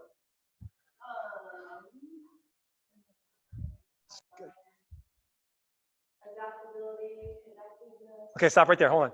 Adaptability, go with the flow. Connectedness, everything matters. Everything affects everything. Do you feel this? There's a vibe, there's an energy, almost a spiritual energy going on. What's your name? Tracy, with Tracy. Tracy, would you agree that you're very spiritual in some ways, shape, or form?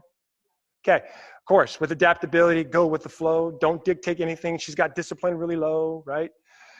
Okay, next one. Uh-huh. Okay, deep connections. Okay, next. Feeling others people's feelings. Contagious enthusiasm. Encouraging other people, not demanding. Do you feel this? What's your name again? Tracy. Do you guys starting to get an idea who Tracy is? Go with the flow. Everything is connected, right? Build deep connections, only deep connections, right? Fast as possible. She can feel she can feel the energies of others in some way. It doesn't mean that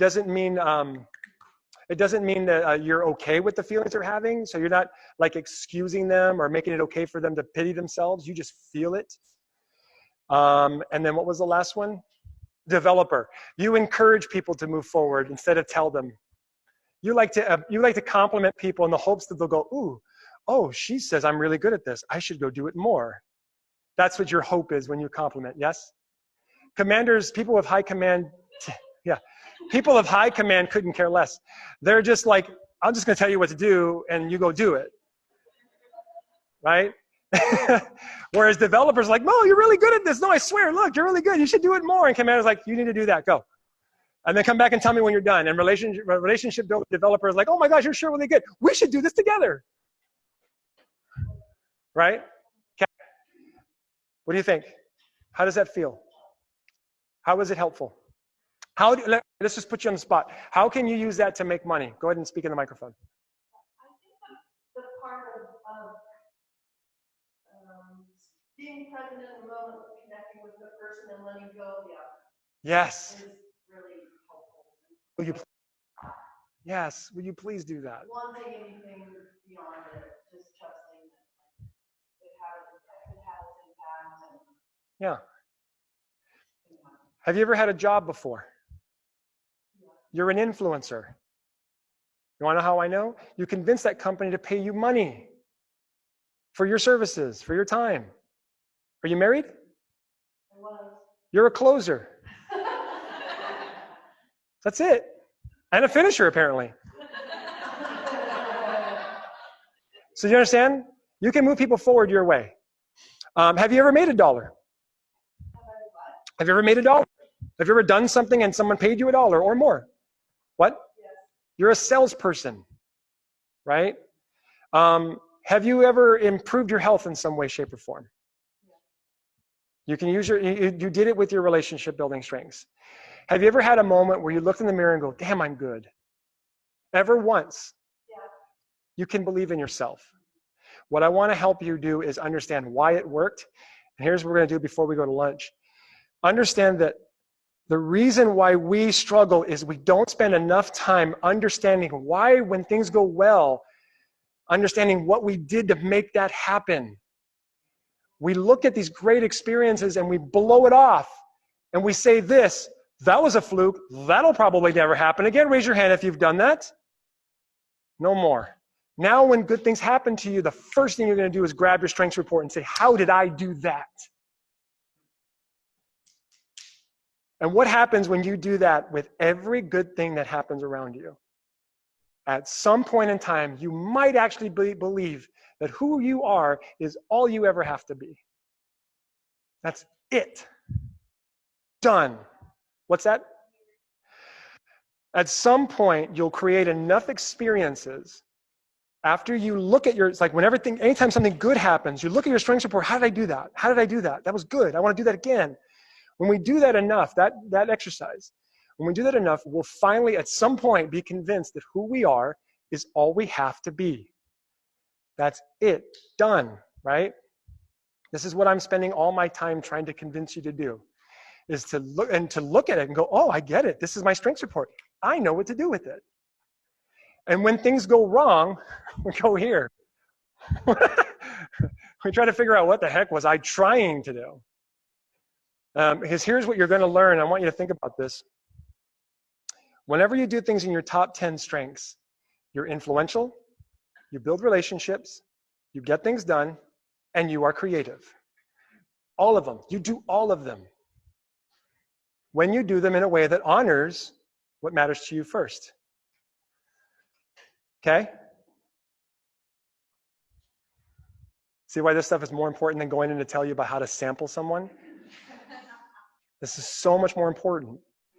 Because what happens is when we don't know how to do the required actions to build a business or do anything, if we don't know how to do it our way, we stall. That's what I'm trying to eliminate. The hesitation that keeps us all from getting everything that we want. Not just a better business, I mean everything. More money.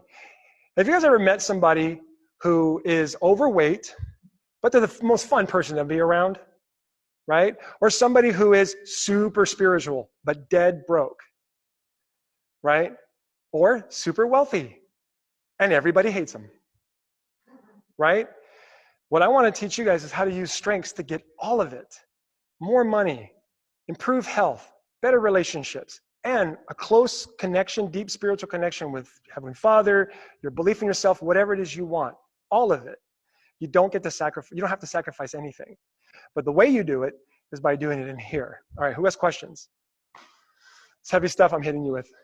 Wait, hold on, let's get a microphone real quick. Bring it right up here. So I'm giving you a lot to chew on at lunchtime. So, I'm 4-3-2-1, strategic, relationship building, executing, influencing. Okay. And the strategic thinking, when you were talking about gathering information and just like throwing it up on people, that's exactly what I was doing. Okay. So kind of like reflecting when I wasn't successful, I was realizing it was bad. Mm-hmm. How do you like? Go ahead. Just how do you stop doing that? Yeah. Okay. All right. So here's more stuff because we got lunch in 20 minutes. It's perfect. We're going to cover this. So the bottom 5, we're going to go into this heavily when we come back. But when you all go to lunch, I'm going to encourage you all to go to lunch with each other. Okay.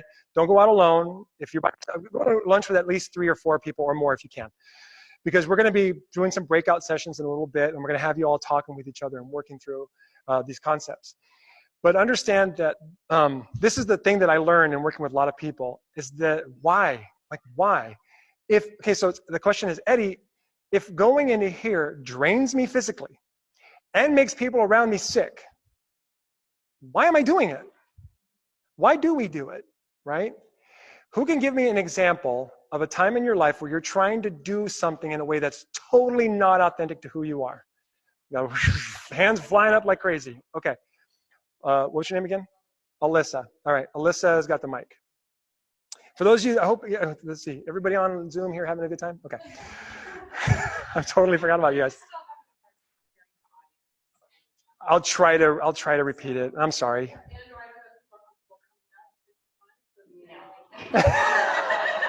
That's okay. I'll repeat the important stuff. I promise. I grew up in the church, and okay. I think there's a particular way that women especially are expected to be. That Proverbs 31, that whole is all bullshit, right? Sure. Okay, expectations in church we're talking about. Go ahead. And so I think I know who I am inside, and I've been spending my whole life trying to squash it because I feel a lot of shame around being a strong influencer woman. I'm not a relationship builder. Empathy in discipline, harmony, maximize for my bottom, right? And there's a lot of shame around that. So I spent my whole life trying to be the bottom five. It feels like that's what's expected of me. Right. The words humble and meek are Right. totally confused when it comes to you, especially. Yeah. Okay, go on. And so I feel like I asked about taking it because I looked at my top 10 and I'm like, that can't be real. Yeah. I know it is, but I don't know how to do it well because I feel a lot of shame around it. Yeah. Okay. This is a personal one for me because I have girls also raised in the church, and I refuse to let them be confused about what meek and humble mean. Meek and humble does not mean quiet. Meek and humble does not mean reserved. Meek and humble does not mean hiding. To me, meek and humble, I can be big and powerful and loud and boisterous and still be meek and humble. For me, my communication strength can be a lot. As you all know, can I talk? I can talk. And I can get it out, and it's big movements. But I consider myself extremely humble because God let me do this. I honestly believe that. So if he wanted me to be this way, he made me to be this. Just because we're getting spiritual right now, this is my view. If he made me to be this way, and it makes me happy, and it moves people forward, and it gets things done, and I get strategic, and I build relationships, like I do everything this way, how could it possibly be wrong? It can't be. So I choose to decide this is what meek and humble means. Okay? Is to be me in gratitude for what I've been given. Whether you have a lot of influencing strengths or a lot of relationship building strengths or executing strengths or whatever it is, you were gifted with them and you decided that this was important to you. And then the tools were there to honor it. So you can let go of that crap now. Like totally let go of it. And if anybody has a problem with it, it has nothing to do with you and everything to do with them. So what you do is you invite them to one of my workshops and I help them understand them. Okay? And I mean that. I know it's funny. And I knew as I was about to say, I'm going to say something, they're going to laugh. But I mean it. They need to listen to me. Talk about this. Yes, Diane. Let's get a microphone over there. Okay. How are we doing on Zoom? Let me know, talk with Aisha. Hopefully she's helping you all follow these things. Okay. That was a really good one. So, yeah, that was actually helpful. Okay. So, those who know me might be surprised that there have been people in my organization who have called me pushy. Okay. You've been called pushy before. Yeah, so I've been called pushy, but Sure. and actually I get really hurt by that. Yeah. Because I've never felt like a pushy person because I am my top five, I have 5 in my influencer. And so this makes sense because my thing is they set their goals and I'm like, okay, I know how to help you get there. Like I feel really confident, I know how to get you there. And then all of a sudden I'm like, well, just tell me where you're going. Okay. Help you. So it's like you work with somebody, they tell you what they want to achieve, and then you push them to achieve it, and then they back off. Yeah. Gotcha. Yeah. And my other, so influencer and strategic, so anyway. So here's do you have a question in there? Well, I'm wondering how do we navigate that without sounding like a total Okay. So first off, okay. So the question is, how can I push them without them saying you're pushy? Okay. All right. We're going to cover a lot of this, but I'll give you some good stuff. Even though it's structured, I'm going to talk about it now anyway. This is why I want to ask questions. So influencers. Many of you are all going to work with an influencer one way or another, whether you are one or you have one, like in your upline or whatever. You have to understand, influencers literally can look at you and know exactly where you are, like that. Okay, they know they can do that. Then they can also see where you can go. Okay, they can also see how you can get there. And then most importantly, they can see how they can help you do that. They're already there. Okay. For you in the background, what was your name again? I'm sorry. Tracy with the 7 relationship building strengths, right? Right. Do you have like somebody you work with who's an influencer? Okay. What is it like when that influencer projects all of that onto you, the relationship builder? The goals, the expectations, the accomplishments that you need to do. What happens to you when the influencer puts that on you? Or have you not experienced that yet? Not from the people I'm thinking of, and I have experienced that before, and I feel instant anxiety. Right. Okay. So instant anxiety. This is why the pushing is happening. Like, Okay. I have to do this thing, and they want me to do it, and Even if you could do it, it's still pressure. Right? Okay. So what we're talking about here. Yeah. You have Maximizer, I would say, in probably your top 10. So, yeah, that's the common thing of the Maximizers. People tell them, I feel like I'm letting you down. Okay. So, so what we're talking about here is the influencers saying, I feel like when I push them to do the things that they say they're going to do, then they freak out and they say you're being pushy. Relationship builders are the easiest ones to talk about. Strategic thinkers too. But relationship builders are the easiest ones because they would love to accomplish those things. But she, like I was explaining, is worried about people not getting connected to. You're so busy saying you got to go from point A to point Z and talking nothing about the fact that who she's going to connect to along the way. Right? Okay, here's another thing. Relationship builders hate goal setting. Yeah, go ahead. Well, hold on. Let's get a microphone. Okay. It's just, I would say, it seems like I've seen in the teams, my team, different teams, tendencies of, let's say, of a 4 or more in a relationship category. This feeling of we're good at relating in the medicine, but we need to learn how to sell. And so a lot of us in the past few years have gone to trainings to learn how to sell. I mean, things like the 70 training or Emerge. Yeah. And now thinking within this context, I would say, what would you say of people who are 4 or more In the relationship building? in a relationship trying to do the Emerge? Okay. So no, that's perfect. So the question for those that are watching on Zoom is, how do we help relationship builders go to trainings and actually come back and implement what they learned? Yes, but I would say I see that kind of building extremely goal-oriented and very little connection-oriented. Okay, I gotcha. Very kind of sales. It's not just sales and not connecting. Right, it's processes. Yeah. First you say this, then you say this, then you say this, then you say, A lot of us who've done that because we feel like we were lacking in that area. Right? It wasn't our strength. Yeah. So we better build up something that's lacking. Yeah. And then we've been left with a system that is not serving us that well. No, I get you. So, okay, so it's how do we help relationship builders go to trainings where there's not a discussion about relationship builders, it's about processes and systems to enroll people and make money and grow the business that way. Okay. So, first off, let's talk about the relationship builder desires to connect. All right. I'm going to finish my point with the goal setting thing, and then we're going to come to it. And then we'll all go to lunch because this will be perfect to talk about.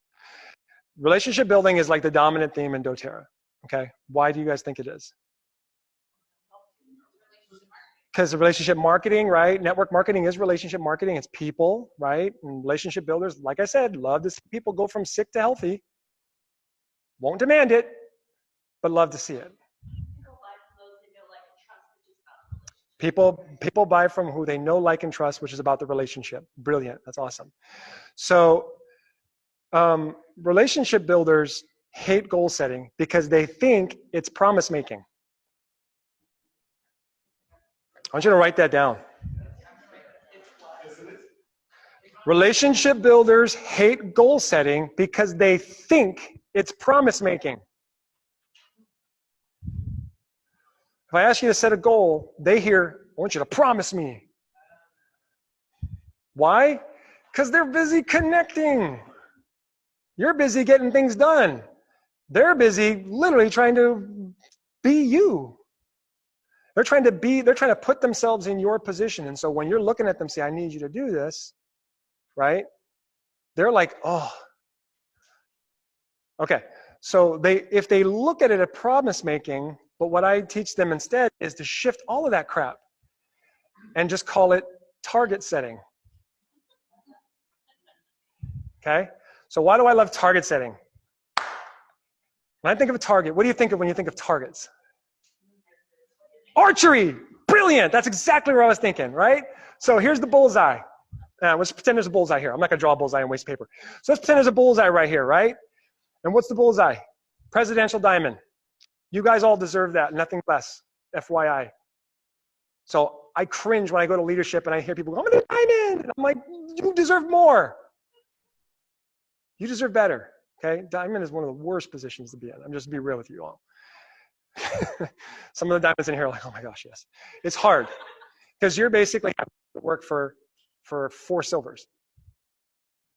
And when those silvers become golds, then you're like, oh, finally, blue diamond. I can take a little bit of a break, but just a little, not too much. All right, so let's call it target setting. Boom, presidential diamond.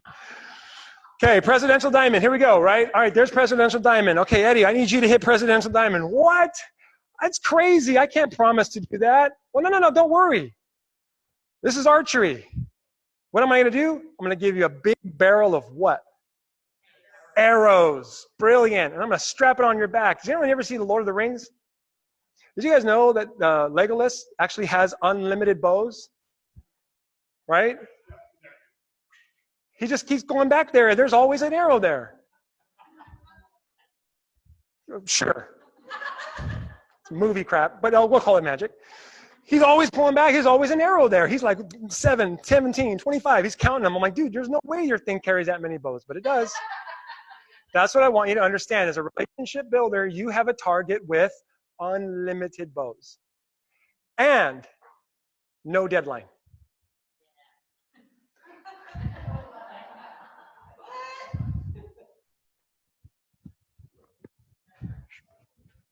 One over here, one over here. Oh, I got one. Someone enrolled. Yes. Let's do it again.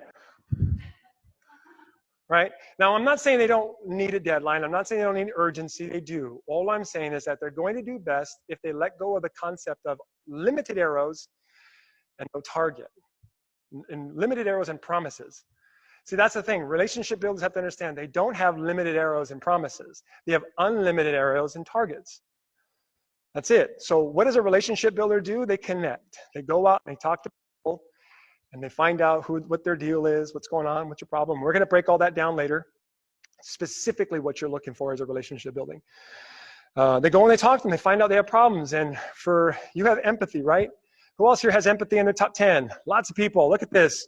Relationship builder stuff all the time. For those of you that have empathy, if a person's in front of you going, okay, I've had back pain for 5 years. And it's ruining my relationship with my wife because she's having to do everything. And I haven't been at work in 6 months, so our finances are going to crap. The doctors are giving me medication, and I'm taking them I take them, but I stop taking them because every time I take them, it makes me feel like a zombie. And I'm struggling. And I don't really get to play with my kids because it hurts so bad. And I have to make up excuses on why daddy's in bed all the time. But the people are like, oh. Yeah, it does. And when a person's in front of you telling you their story, are you worried on what they're thinking about you at that moment? No, you couldn't care less. All you're caring about is you're in pain and it needs to stop because I can't take it anymore.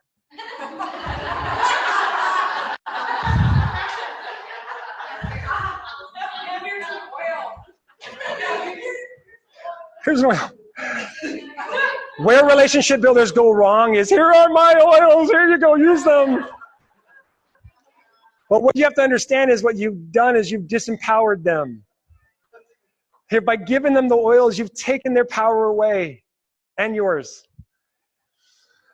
So, do you guys know who Shaquille O'Neal is? Who here knows who Shaquille O'Neal is? Okay, so does everyone here understand the concept of basketball, that there's a ball and a hole you got to put it in, okay? And the further you are away from the hole, the more points you get for every time you put the ball in. Does everyone get that? Okay, good. Where should Shaquille O'Neal be standing on offense? By the way, the guy's 7 foot, whatever. What? Under the net, correct. That is where his top 10 strengths are best. We should not be doing is putting Shaquille O'Neal behind the three-point line where he cannot even, just terrible, it's awful. He's the worst player on the planet, right? So as an empathizer, the worst thing you can do is put yourself in a position where your strength is not being used. Empathy or any other relationship building strengths can only be used when you're around people. So if you're sitting at home as a relationship builder, looking at your back office saying, please change, please change, please change. Energy drops and you do weird things. Right? Instead, you pick up the phone with no agenda whatsoever, zero, no agenda. Pick up the phone and call someone and just say, how are you? Done. Done. Don't worry about what happens afterwards. Don't worry about what happens. Connect with no agenda, none, zero. Get on the phone, call, I'll get you first and then you. You get on the phone, you talk to them, and ask them lots of questions so they can tell you about this. And that's you, as Shaquille O'Neal, literally backing down, getting right into scoring position. And you're doing it in a way that honors your desire to connect. Because for you, as a relationship builder, when you're backing them down, you're getting closer to them, and you're understanding them more, and you're loving them, and you're starting to become connected, and you're building a deeper relationship. So I'm going to get to your questions in a second, but I just want to say this one thing. If you look at every aspect of your business as a relationship building thing, you will do it more often. Relationship builders, 1500 power 3 usually is jacked up. They're 1500 power 3. Usually, it's jacked up. Why is that? What? It's messed up. It's not, it's broken. Sorry. It's my little wording. It's broken. It's a mess. It's never going to happen. Is that a better one? Why? Not usually, not everybody. Okay, don't you worry. Usually, if you got Achiever in there, you're good to go. But hold on. So if you, it's usually messed up. Why? Is because they can't see the building of 1500 power 3 is a way of connecting with people. When I look at my 1500 power 3, I can tell you the stories of how them being in that spot has changed their life. And we become closer. These are my best friends. In many ways, some of them are family. So the same thing with rank advancing. If they don't see rank advancing as a way to build connection, they're not doing it. They're afraid of it. They'll run from it. They'll do anything they can to sabotage it because they don't see it that way. They see it as, oh, it's like the opposite of connecting. Now it's all about me. Does that make sense? We're going to spend a lot of time on relationship building because it's a big part of what we do. I should just ran out, so I'm seeing what time. Okay, let's do the last questions and then we'll wrap up for lunch. Your question. Hold on, let's get a mic. We'll just do like 3 more minutes and we'll just do answer these questions and we'll go.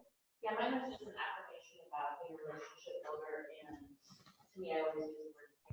Yeah. What you said about goals, because I'm all about keeping my word, so I just call them for goals because I knew I need a date and a time that breaks me. It feels like it's gonna break me. So I love the languaging, and I just wanted to say that to people who are not like me. So when someone's putting an agenda and they're thinking, oh, well, you know, if you miss your arrow to the target, you get it on the target, but you don't get it on bullseye, you still win, right? But for me, it felt so different. You know, I wouldn't compromise the relationship. So anyway, just wanted to say thank you. Okay, you bet. Awesome. All right. And then one more, then we'll wrap for lunch. So this one may be addressed this afternoon or separately. Yeah. I've got my strategic followed by relationship as my top 2 dominant themes. Uh-huh. And my executor is way last after that. I can never even remember the word. So for me, it's curious because I have things like focus and strategy and futuristic ideation all up front. So for me, I get really energized by the concept of the goals and the knowing where we need to go and like looking forward to it. Uh-huh. But then because I have the discipline and consistency of my last team, my energy shrinks the moment it becomes a should reach out, should connect, should invite. Okay. And so it's the dissonance of both the energizing of setting it and then the following through draining me when I flip into that headspace. Okay. The saving grace, I think, is that connection is high.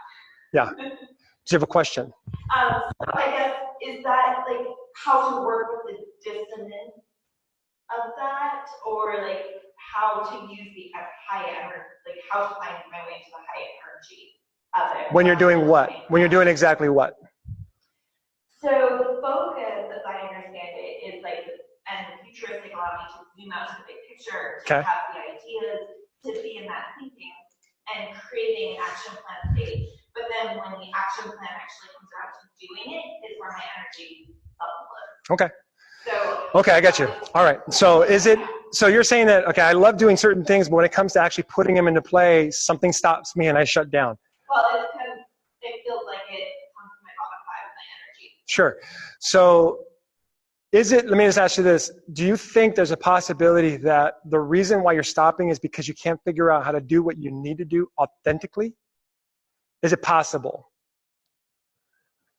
Yeah, I haven't figured out how to take the action in a way that aligns with my top 10, gives me the energy Okay. to follow through. And this is a business building question, really, right? Yeah. Or just, okay, we're going to definitely cover it. We're going to go into it specifically. Okay, there's one more comment back there. And then I want to give everybody a chance to go get lunch, let all this sink in and talk about it. Hopefully come back with great questions. Uh-huh.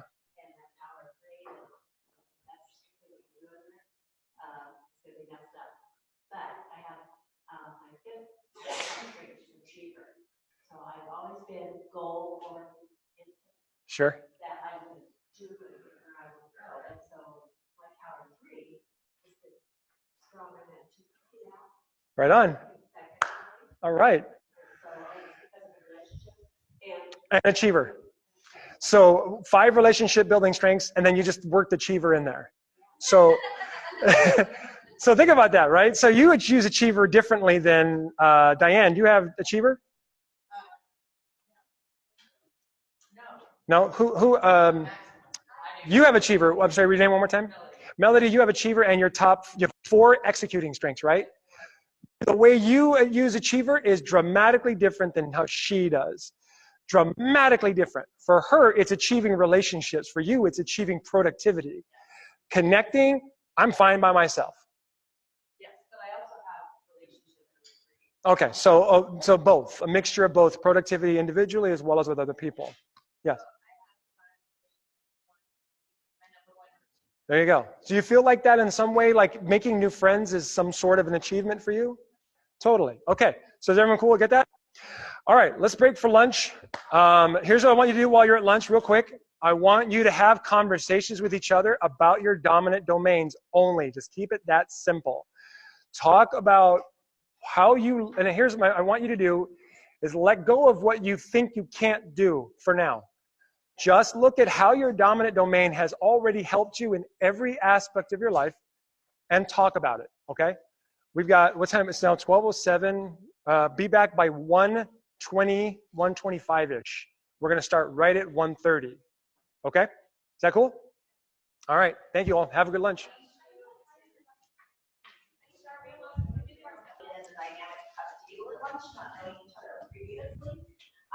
But I think for me, it's that practice of seeing the strengths that are represented by the individual and seeing how the combination of strengths also play out, and getting to have that time to connect in a heart. Is it not connected?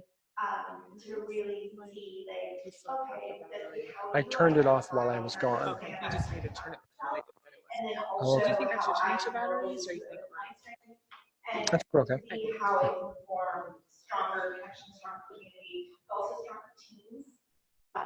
And I think identifying with our strengths and coming to peace with it, coming to love our strengths, because there's definitely a theme of, well, we first learned that with it, and we felt shame around it for whatever reason, probably because it's the very things that have triggered people about us in the past. And then, like, okay, how can we now embrace it? Okay. All right. Awesome. Who else? Anybody else? Comment, my dear. Go ahead. I it's really simple in my mind in that I really been studying. And so the more I dive into this, the more alive I feel. And when I am trying to be something I'm not, or I'm focused on my weaknesses, which I've done a lot in my life, it can maybe really, I feel heavy and I feel uninspired and I feel like a sluggishness in life. And so I just think it's a huge gift for all of us to feel like a permission slip, like we're writing our permission slip to be you. And it's awesome. So, pretty simple. Okay, brilliant. Thank you. All right. Anybody else? My wife would probably be like, hey, hold the mic like this. My wife is a singer. So anybody else? Okay.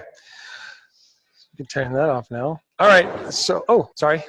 Okay. So I'm getting the feeling that everyone would really like to talk about the bottom 5 strengths right now. Am I right? Yeah. Would everybody want to talk about the bottom 5 strengths right now? Yes. Okay. So when we went over at lunch, somebody was asking me, Eddie, I talk to people about their strengths, and I ask people to get their strengths report, but they're not doing it. They're not taking the test, and they're not, and she asked me if I have my team fill it out, and I said, yeah, but I don't demand it from them. I sell it to them, basically. And so one of the best ways to get another person to want to take this assessment is to talk to them about the bottom 5 strengths, which they can only get if they open up the full 34. All right. So what we're going to do for this last part of the event here, we've got 3.5 hours, right? Yep. 3.5 hours, and we're going to do a lot of breakouts and a lot of breaks in between this because it's going to get pretty fun. But the main thing of what we're going to be doing here is how to put who you are into action to get results when it comes to growing a business, moving people forward, getting things done, being strategic, and so on, okay? And so let's talk about the bottom 5 strengths. So I brought I'll get to that afterwards. So let's talk about the bottom 5 strengths. For those of you that are on the worksheet, we're going to skip the next part. Just for now, we'll get back to it. Don't worry, I promise. We will get to it because I'm realizing now it probably would have been better to do it in this order anyway. So let's talk about the bottom 5. All right. So one of my favorite things about the 5 strengths is these little nicknames I like to give it. And I call it the bottom 5 drain. If I want to make a t-shirt that says, I love my kids, but they send me into my bottom 5. Or I love my mother-in-law, but she sends me into my bottom 5. Okay, so the bottom 5. Now, let's not forget, first off, these are your strengths. You can use them. They're not like the bottom, there's not like, you don't have 30, or 29 strengths and 5 weaknesses. They're strengths. They're tools. You can use them. You've done it many times. But what we're going to do is we're going to point out how it keeps you from doing what you want most. So what did we all learn at the beginning? We learned that I love to do everything in a way that honors my desire to. Okay? What that means is that if I'm asked to do something in a way that I feel will violate that desire, I will not do it. Why relationship builders don't like setting goals? It feels like it keeps them from connecting with people. Why executors can't stand overthinking things? It keeps them done. Why influencers,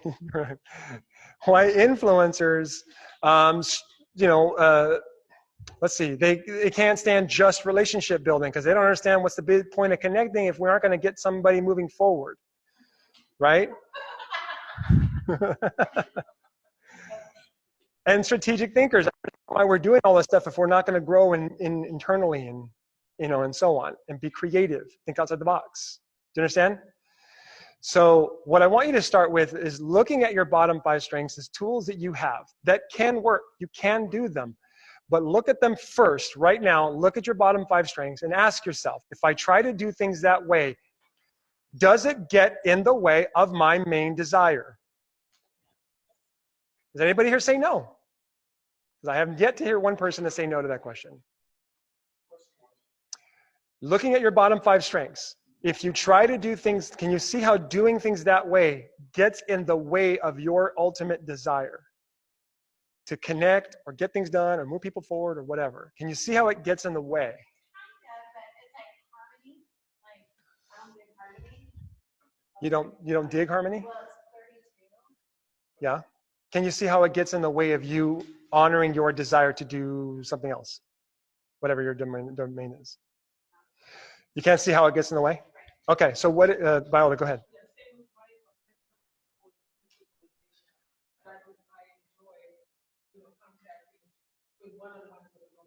Okay, so she's saying individual is just, I'm just repeating it for the people on individualization you feel is something that would help you on desire, right? Okay, I totally get that.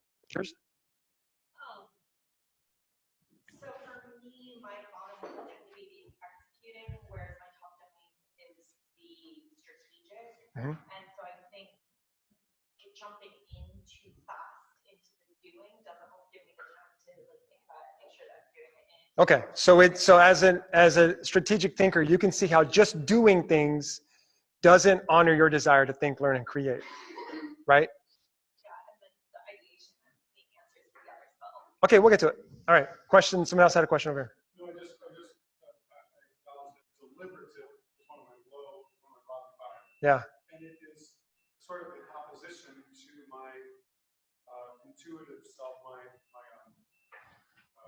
adaptability. Yeah. I mean, my adaptability, I say I can go, I'm really good at that, but deliberation is like, that's too slow. You adaptability. So what you're saying, difference between adaptability and deliberative. Adaptability prefer to go with the flow, whereas deliberative prefer to plan it all out, think it all through first. When you're just like, oh my gosh, that sounds like a horrible thing.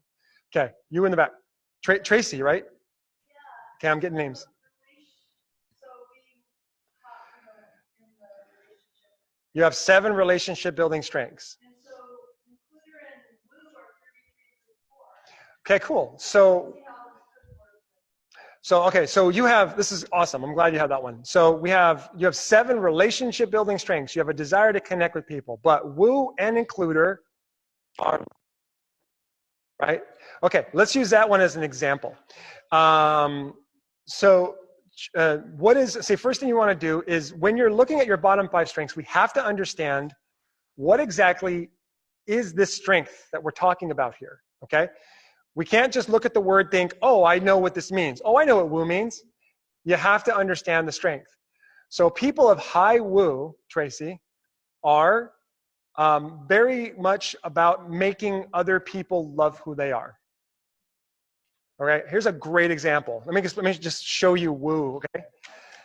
You have a question? I'm a high woo. Okay.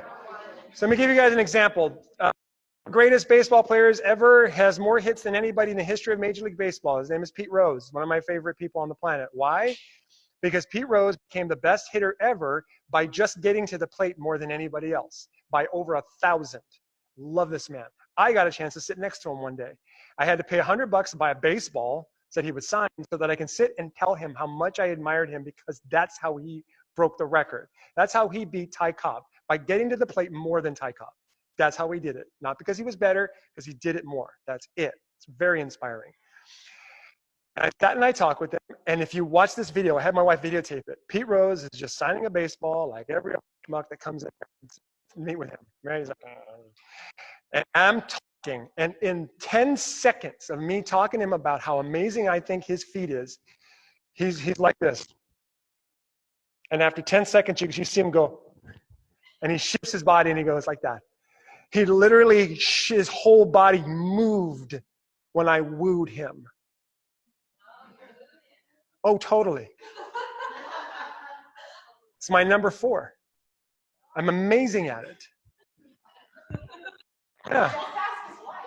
Just ask my wife, yeah. Oh gosh, yes. I had no business proposing to a woman. Way out of my league. Woo. So do you feel that energy vibe? I can make him turn. I just made the greatest hitter in baseball history. Like go, I like this guy. That's not you. That's not how you operate.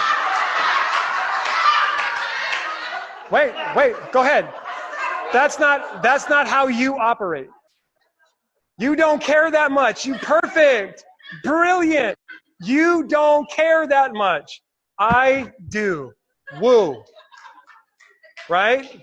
You understand now woo is not how you build relationships? Okay. Includer. What you have relator high, don't you? Includers include everybody. They literally go, oh, you too, oh, you too, you too, you too, you too, you too.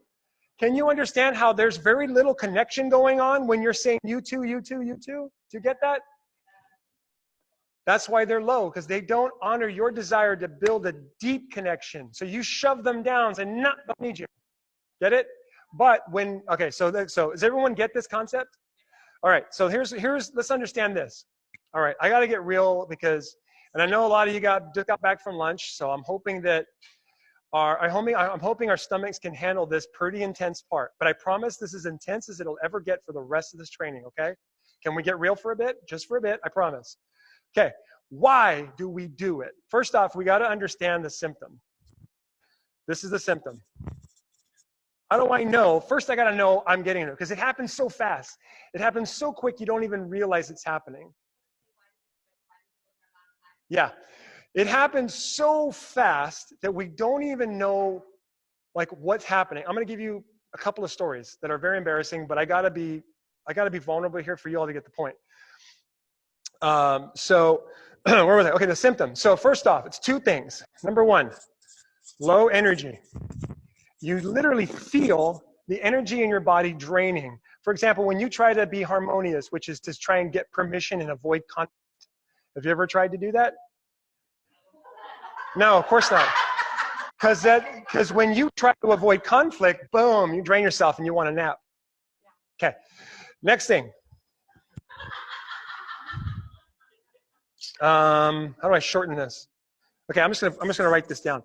You make people sick. Yeah, I'm just gonna say that.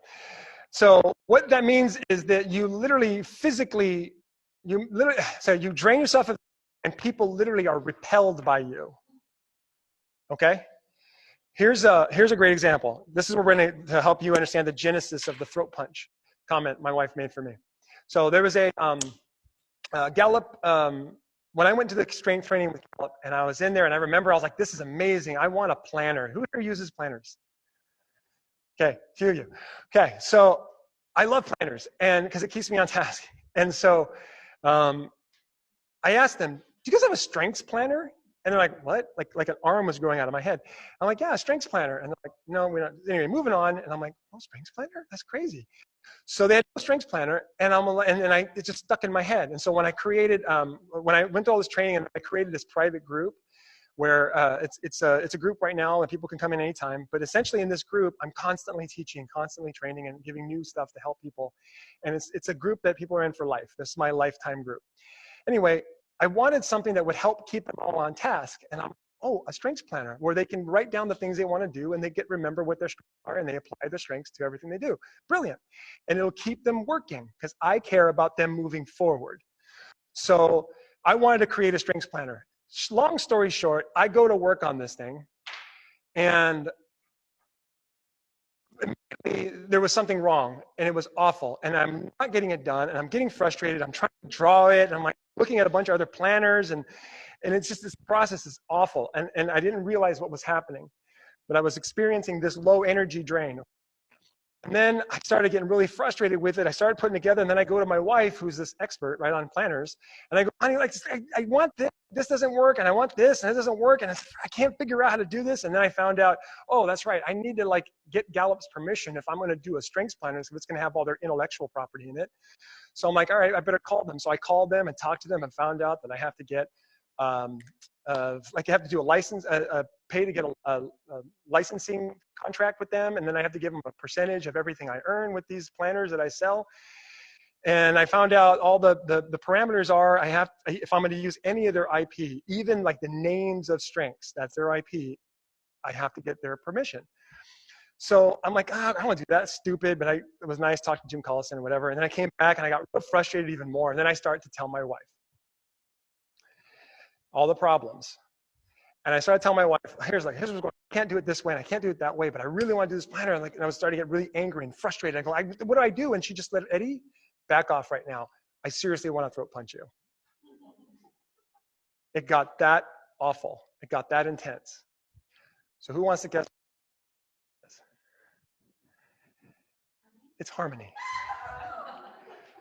People of high harmony avoid conflict and seek permission. That's exactly what I was trying to do with Gallup. I was trying to avoid conflict with them and seek permission. I'm like, okay. 33rd strength, deliberative. Deliberative, people who take great care before making a decision. Also, draining me and making people around me sick. And I looked at my top strengths. Number 1, strategic, looking at multiple different ways and picking the best one, and activator, getting an idea and talking to people and putting it in action. I go, I got it. My problem is I'm trying to do this. I need to stop trying to do this. I called 2 people. One was a graphic designer who has experience in how to put together planners. I'm like, here's my plan. Here's a planner. Here's what I want. And I just gave her all my theories and ideas on what planner should look like. And she goes, I got it. I'm going to go to work on it. Boom. She goes to work on it. And I called another friend of mine who used to work with Bob Proctor. Does anyone here know Bob Proctor? Yeah? Okay. Bob Proctor is like Tony Robbins in the 1920s. Okay. He's like forever. So Bob Proctor, he worked with Bob Proctor. He was trying to do a program that he worked with Bob Proctor with, and Bob Proctor made him pay like $50,000, something easy to be able to use his intellectual property. My friend talked to me about how his conversation with the attorney when he was putting his program together, found out exactly how I can do this whole thing without having to have any of Gallup's IP in it. After getting off the phone with those 2 people, within a week, I had my first prototype.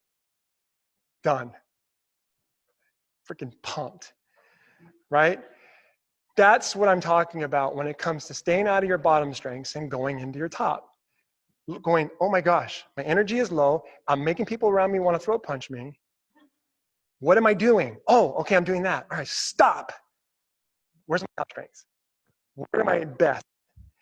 And try to do what I want to do that way instead. And answers just came.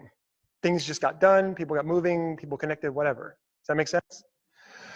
So what I want you to do is understand that's the symptom. You know you're in your bottom 5 when your energy is low and you're really pissing people off. Okay? Just saying. Okay, so why do we do it?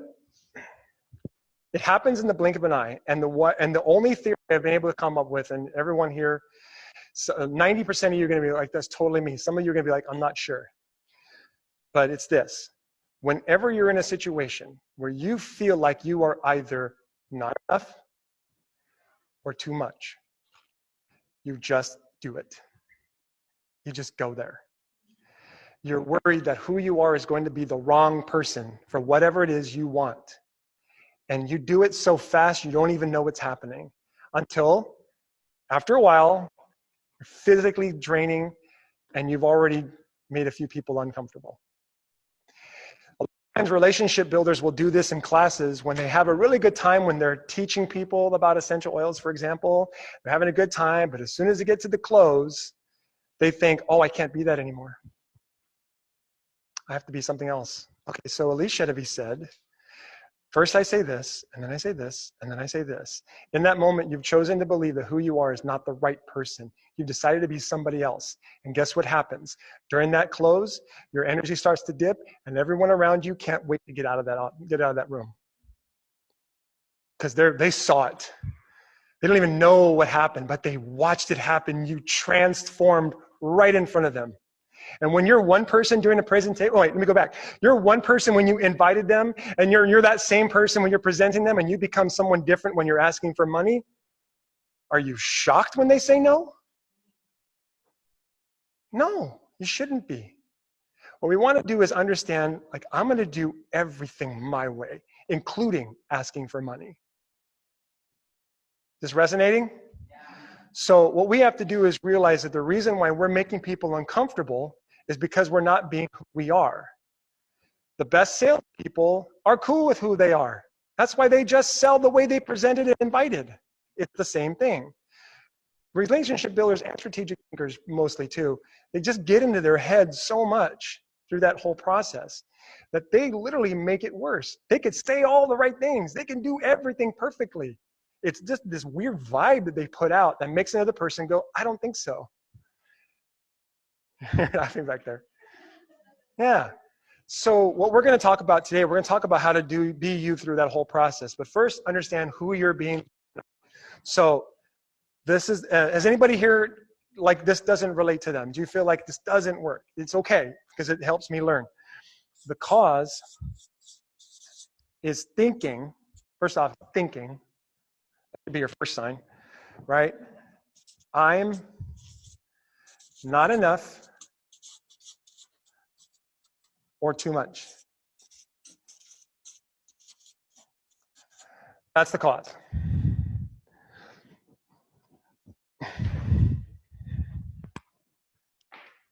And so influencers execute tend to think they're too much. Strategic thinkers and relationship builders tend to be the ones that think they're not enough. But it can go around too. Sometimes they think they're too much and so on. It's just, that's usually what ends up happening. Like I can see a strategic thinker worrying that they're going to dump too much on someone, and so they hold back and act weird, right? Okay. What? Strategic thinkers can totally believe that by giving all their information can be too much. And so what they do instead is they hold it all back and get weird. You looked confused for a second. What was your thought? I'm realizing that for me, Mhm. I think where I go into that low energy state is actually more when I'm alone and overanalyzing in the I'm not enough state. Sure. Because it's not playing to my top strengths, therefore I'm overrated. So, yeah, so when you're alone, you notice that's when your energy drains. Well, because my bottom five are The bottom five are, context, command, restorative, discipline. Oh, I guess I'm confused. Anyways, command, restorative, discipline, deliberative, and consistency. And so the ones I notice the most are the discipline and the consistency. Immediate no energy, I'm going for that now. yeah, okay, so you're feeling that. We're gonna talk about how to navigate through this. This is actually pretty fun. This is a minefield, my friends. Okay, this is like when you walk out of here, these little bombs are just waiting for you to step on them. Okay, so my goal is, and I'll talk about this later too, but my goal is to have you get right behind me. Okay, understand this because I know where the mines are. Right? Has anyone ever tried to go through a minefield? Well, it's called life. You've been doing it your whole life. Yes? You know what it's like to go through a minefield? Can you come up here and talk about this? No? Okay. So it's a simple concept, right? It's simple, right? Find out where the mines are and don't be there, right? But you can't because there's nothing to tell you where the mines are. You need someone who's already been there. And so essentially what I'm trying to do is help you see where them. That way you don't have to step in them. Now you're gonna do it, just FYI, but you'll step in less with me. Yes. I guess I have a question. I think maybe it has to do with just like our society trains Yeah. our minds. But for me, I'm like, oh, I keep being told, or my belief is that my strengths are actually Weaknesses. Yeah. So it's like I don't Yes. a lot of times, like especially like right now, I'm in trouble at work because it's like I'm just straight to the point. I'm just like, let's do this, let's move this, let's go, boom, boom, boom, and it's like, whoa, you're fucking too much. Like, Yeah. let's be nice. Let's talk about how the sky is blue. And hey, I need this. Okay. And move forward. So what she's talking about, just for the people that are watching, is that I've been trained to believe that what's great about me is actually also what's wrong with me, or the problem that I create. So I'm afraid to be who I am because I'm keenly aware of how that could really screw things up. Right? That's what you're talking about. Okay. So your question, I'm assuming, is how do I feel comfortable to be me without worrying about these collateral damage that I'm going to create? Is that the question? I don't really necessarily feel like, I mean, I guess maybe that is the question that we should be asking. Maybe I just asked the wrong question. It's okay. But it's how to live authentically in those strengths. Okay. And not that's so that you go into your growth strengths when you're trying to adapt. Well, okay, so let's always look for opportunities to believe that when I am me, I get everything I want. We have to look for opportunities to believe that. If another person, sounds like there's a relationship builder who you work with, who is concerned about those things, right? If another person doesn't see the value of what you do for them, then they will see the weakness that you describe. Does that make sense? There's a great document. I wish I had sent it to you, but you could all download it later if you like. It's called the Balconies and Basements document. Gallup, you can go on Google, you'll find it. Essentially, each and every single strength has this balcony where you're rocking it. And the way Gallup describes it is they say that whenever you put that strength into overdrive, you come off as these basement of the, so for example, maximizers can be looked at someone who's just nothing's ever good enough for them, right? Or people that are empathy people with adaptability are, well, I'd have to look, I don't have them memorized, but they're just kind of too whimsical, essentially. They can literally take what's great about you and throw you under the bus with it, right? Or people of high strategic can be like, looked at as someone who like, no one, what's that? Has a plan or an agenda, or I don't know where this guy's going. You know what I mean? So I had to really step up my communication abilities so I don't lose people. Right? Aisha, you know what I'm talking about, right? Sometimes we lose people when we go too far. So understand that the way I learned it is that there's, okay, this is good. We got to get into this now. I didn't plan this, but we have to do this. So there's 3 businesses. There's a great book I read called Loving What Is by Byron Katie. I recommend you all do this book. Loving What Is by Byron Katie. There's 3 businesses, my friends. There's 3 businesses. One is your business. That's everything you and feel and do. That is your business. Everything you think, feel, and do. And it's in that order. You have a thought, you're gonna create a feeling, you're gonna do something. I'm hungry, yep, stomach gurgling, I'm gonna go grab some food, right? I don't like what this guy's saying, I feel like crap, I'm gonna leave the room. Everything I think, feel, and do is my business. Other people's business is the second one. Guess what that is? Everything they think, feel, and do. Right? That's other people's business. Everything they think, feel, and do. Everything else is God's business. Everything else. The weather, traffic, what people do in large groups of people, large groups, that's also God's business. Everything that I don't have, that's not in my business or other people's business, is God's business. Okay? The fact that this building doesn't collapse on it, it's God's got that. He's involved in that, right? I don't have any control in that. The only 2 places, well, there's 2 of these 3. There's 2 places in there that when you're in those businesses, you are miserable, you are angry, you are frustrated, because you're choosing to accept consequences for something you have 0 control over. Does everyone follow me? If you're concerned about what another person is thinking and feeling and doing, you are choosing to accept consequences for something you have no control over. If you're worried about what God is doing, you're choosing to accept consequences for something you have no control over. And while you're in their business and God's business, who is in yours? No one. This is why I choose to believe you go in all in with your strengths and you help other people see the value of it, or it's on them. Can't control anything else. The only thing you can do is be you, right? So I go in a room, it's like, okay, what are we doing? Okay, we're trying to achieve this job. Okay, cool. Here's what I'm good at. I'm going to do this. And if other people don't like the way I'm doing it, that's on them. But what I'm going to try and do is help them see, right? When I know what their domain is, I'm going to help them see that I can help them honor their domain while I honor mine. Right? I'm going to help them see that I'm going to help them honor their domain while I honor mine. This is advanced strength training right here. Advanced. Crazy, right? What? That's like, okay, well, they've got a target and they've got a bow and arrows and a blindfold. They could probably hit the target once in a while, right? Or if they're just so experienced with target shooting that they hit the target a lot faster.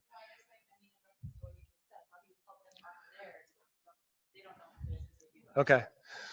So so the question is, how do we help another person onto their domain without them taking the strengths assessment? You got two ways. Number one, tell them to take the strengths assessment, right? Tell them take the assessment. But if they won't, ask them. You guys are trained. You guys get this. Tell them what matters to you most: connecting with people, moving them forward, getting things done, or being strategic and thinking and creating and learning. What matters to you most? And they'll say things like, well, all of them. Which one's most? Which one's most? And let them think about it. And just sit there quietly. Let them figure it out. Okay. Well, here's some clues. Here's some clues. Relationship builders value connection, enjoy seeing people move forward. Influencers value moving forward, enjoy seeing people connect. Executors make lists and get things done. Strategic thinkers like to be alone occasionally and come up with ideas and think and work things out in their heads. So if you can kind of understand those basic things, you can ask them, what matters to you most? And then you can show them your strengths report and say, look, I got a roadmap for this. Let me show you. This is who I am. This is what I do. That strength statement you have, you can stop and just say, by the way, I love to do everything in a way that honors my desire to get things done, move, whatever. Does that make sense? And watch them go, what is the strengths assessment? Oh, it's a good idea. A guy named Eddie, I want to introduce you to. Okay. So does that answer your question? Anybody else have any questions on this? Yes. Olive. You might have answered it, but I just want to make sure she's clear. She says, I'm confused about how to understand my bottom 5 strengths and what it looks like when it's not good versus what it says on the paper. And her bottom 5 are maximizer, consistency, context, deliberative, and analytical. So I'm not sure I understand the question.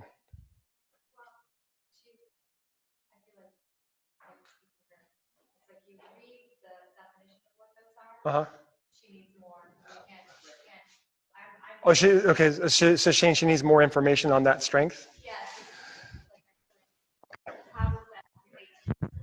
It's like, to me, when I read it, it's written in a positive way. Mm-hmm. It's not that way. Okay. I'm a little lost on this one. I'm not sure how I understand the question. I mean, the one thing we can do is, like we talked about, understand your bottom 5 just the same way you know your top 10. So I listen to podcasts that Gallup put out, and they talk about all the strengths. And so I'll listen to the bottom 5 ones. It's hard. Can't be real. It's hard. But I gotta understand why. I have to understand who is it I try to become when I'm concerned about these things. Yeah. A really good example. Yeah. A while ago that helped me. You might have said it today, but it was when I think everybody knows who David Austin is, for example. Okay. When you think, well, in order to build doTERRA, I need to be like Haley. Yeah. And then you feel horrible about yourself because you're like, oh, I'm never gonna never gonna be able to do that, and then kind of get into that mode of comparison and drop into those lower levels. Yeah. I when you said that, I went, oh, and it's when we're comparing. I don't know. There's all kinds of different. Well, do you have competition? I forgot. Fairly high. Okay. So there's all kinds of different scenarios where you can be in a place where you doubt who you are. This is where it gets tricky because it involves work. You have to work. I can't come up here and tell you and solve all the problems. I can't point you in the direction. I can help you out. So here's what I'd like to do. I'd like for us to go on a little, let me just make sure I got this right. Okay, so we've got, okay, perfect. So what I'd like everybody to do is list out your bottom 5 strengths, okay? List them out, or if you have them on your paper, just circle them or whatever. And you're gonna need to get into the application unless you can find the descriptions of the strengths on your reports that you have. Okay, so we're gonna need to you need to have access to the descriptions of those strengths. All right, and what you're gonna do is see 1, 2, 3, 1, 2. Okay, cool. So if you're gonna want to pair up here, you can pair with the person that's in your table. What you want to do is you're gonna pair up. We're gonna pair up for just 15 minutes. And what I want you to do is look at your bottom 5 strengths answer the two questions. How does using my bottom 5 strengths get in the way of honoring my dominant domain? And then the second question is, you write out a sentence. That's not a question. Just write out a sentence to help you own it. When I use my bottom strengths to influence others, I don't what? Or I can't what? Is anybody here lost? Everyone's lost. Okay. I'll do it again. So first off, write out your bottom 5 strengths. And then you pair up, okay? And you try to get clear with talking with your peers here, okay? Try to get clear on how using your bottom strengths, if you want to pick one or all of them, it's fine. But ultimately, try to get clear on how using your bottom strengths gets in the way of your dominant domain, right? So if I'm a dominant relationship builder, how does using my whatever strength keep me from being able to connect with people? Does that make sense? Okay. So, or if I'm an influencer, how does using that bottom strength get in the way of me moving people forward? With Harmony, it's pretty freaking clear, right? I can't move people forward if I'm busy asking them their permission constantly, right? It just doesn't work. For me, it doesn't work. So, and so if I'm an executor, how does using any of my bottom strengths keep me from getting, right? Because there's probably a lot of analytical strengths down there. Can't get things done if I'm busy thinking or overthinking, right? Does everyone follow now? And then when you're done, write out a simple sentence to solidify what you learned. When I use my bottom strengths to influence others, I can't what? I can't do it in a way that helps me move forward. I can't do it in a way that connects with people. I can't do it in a way that gets things done. I can't do it in a way that allows me to be creative. Does that make sense? Okay. If you have any questions, let me know. And then no questions. And here's what we're going to do. I'll have you guys talk with each other, and I'll just kind of float around, and I'll help you out, okay? So I can go where everyone's needed. The reason why I want you to do it with each other, because I want you to lean on what another person hears when you explain that bottom strength and tell them what matters to you most. Trust them. They'll hear it. All right? Sound good? Okay. Go ahead and talk. We've got 2s and 3s, whichever. Just whatever is at your table. 3s are good. 3s are good, or 2s if that's all you can do.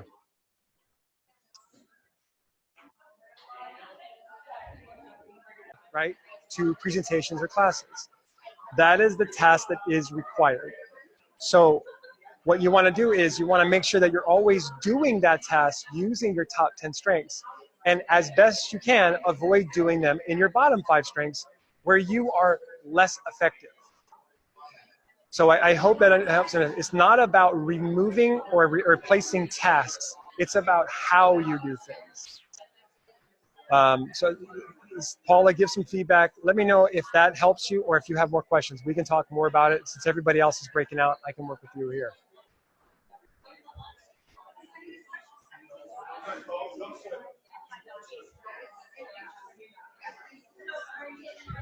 She says, I think I'm a bit confused about how that applies to my bottom 5, but that is helpful. Okay. So what is your dominant domain and what is your number 34th strength? This is Paula. So how many executing strengths?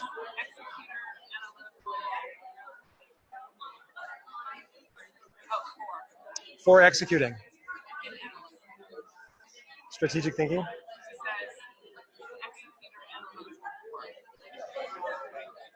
Analytical is a strength. It's not a domain. Yeah, the domains. What are the... So you have 4 executing strengths, which is awesome.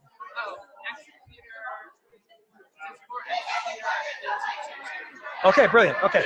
So Paula, it appears as though your desire is to get things done. What is your number 34th? In fact, what is your number 33rd and 34th strength? Let's look at them both.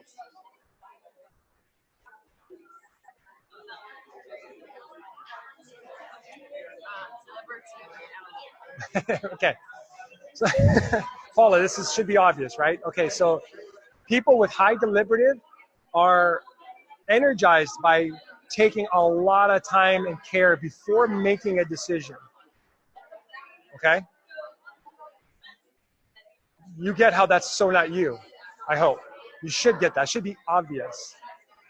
And then analytical, people of high analytical love to think about why behind the why of everything. Can you see how if you tried to do things with those two strengths, how it would keep you from being productive? So in other words, I'm saying to you, Paula, you don't have to overthink anything. You don't have to understand the why behind anything. You go and just do. And then as you do, you will understand the why behind everything, and you will take all the care you need to get things done. So the tasks are the same, but how you go about it are unique. So Paula, give me some feedback and tell me if that makes sense. You see that, right? Like that makes total sense. That an executor would have deliberative, a slow-moving strength, and analytical, a big-time think, like a hardcore thinking strength, right? Like analytical and intellection are some of the most hardcore of the thinking strengths. They really did. And someone who's busy trying to get things done are repelled by something like that.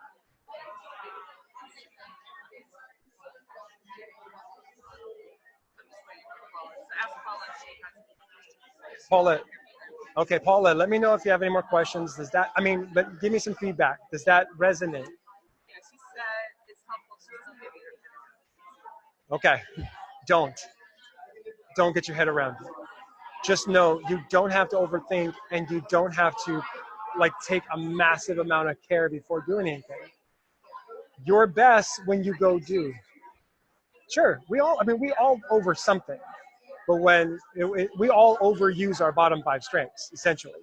So whenever we're in situations where we feel like we're supposed to do something that's not who we are, we end up literally defeating the purpose. So, Paula, I would say don't bother analyzing it. Don't overthink it. You don't need to understand it so much as know that you do best when you do without taking a lot of care and without analyzing the why behind everything. You don't have to.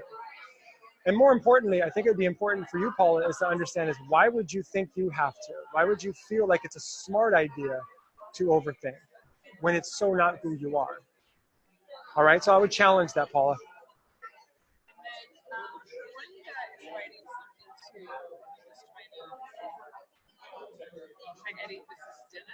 Dennis! Hey, brother. So sorry Brenda couldn't be here, man. Bottom 5 is context, harmony, discipline, consistency, blocks, relationship, because we are not all the same. Yeah. Yeah. Paula says, I think I'm afraid that when I take action, I make mistakes. Yeah. I see what I mean? I'm afraid when I take action, I make mistakes. I am not the right person. I am wrong. I am the, you know what I mean? That's the thing. When you think that, you end up doing things inauthentic. So Paula, pick 2 or 3 of your favorite strengths in your top 10 and tell me what they are. I'm exhausted just writing down the bottom 5. all the get things done, analytical command, competition. Yeah, it's exhausting just thinking about it. I get it. I totally understand it. But we have to do it so we can let go of it and we can catch ourselves when we're trying to do it and stop.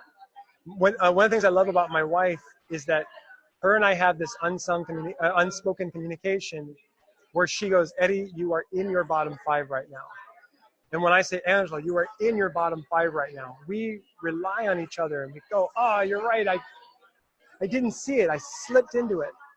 And my wife is there to catch me and I'm there to catch her, you know? And so I hope that helps. And Paul said, I think her top are activator, responsibility, communication. Okay, activator, responsibility, communication. You do best when you get ideas, move people forward, communicate from your heart. What was the other one? Activator, responsibility, communication. Oh, okay, sorry. Get ideas in your head and you talk to people, you tell them the truth, and you tell them the passion behind whatever it is you want to do. You're going to be best when you're doing it that way, getting everything done that way. High executors are aware of the fact that they're far more productive when they're doing things with other people rowing with them. Like imagine being in a canoe where everyone's oars get in the water at the exact same time. So imagine you're the person at the head of the canoe trying to get something done, and you got all these people helping you do that. And so what you do is you sit in the back and you tell everybody, okay, everybody, I have an idea. Let's do this together. That's activator. And the only way to do this together is if we do this at the exact same time. That's telling the truth. And we're going to do this with passion and fire. That's communication. Everybody ready? Stroke, boom, stroke, boom, stroke, boom. That's you, Paula. Tell me if that resonates. Is that you? Do you feel like that's where you are your best? Okay. Do you see how, like, you can't do that if you have to overanalyze or take a lot of care before making a decision. You know what to do. Your best place of doing it is communicating with passion, your heart, the truth, always telling the truth, and share those ideas with other people. Activators are great starters of projects, fabulous starters. Find an achiever to help you finish, though, unless you have achiever, in which case you're good at that. All right, you're awesome, Paula. This is cool that we can do this. Like, oh, this makes me feel better. Yay. Oh, yes, you can start and finish. Boom. Paul, you're amazing. Do you not feel that? I can feel that. I'm not even looking. I'm just looking at a stupid camera, but I'm feeling you right now. All right, Paula. Yay. See, don't, all this analytical stuff. Whatever, move on. Let's go get things done. I'm giving you permission to not overthink, Paula.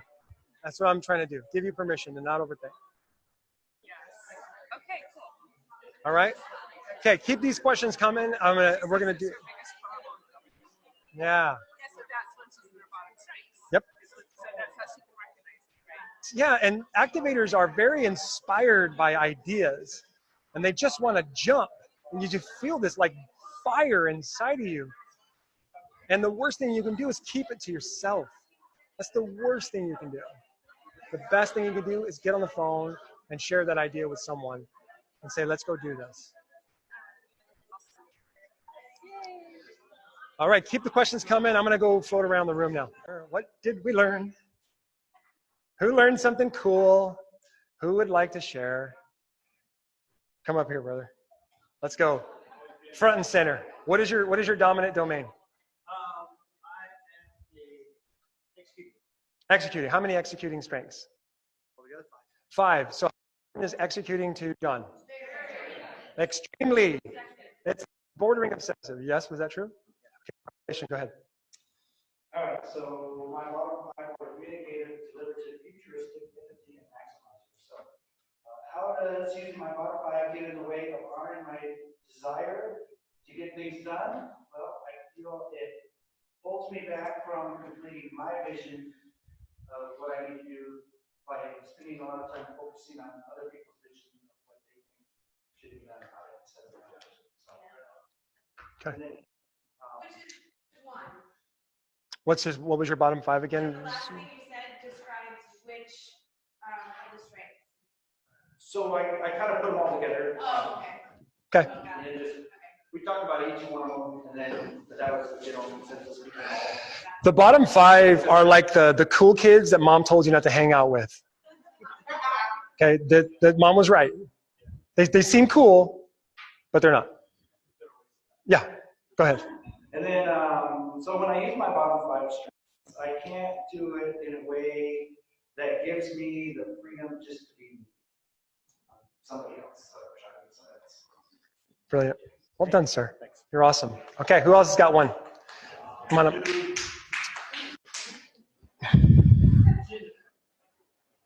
This is called earning freedom.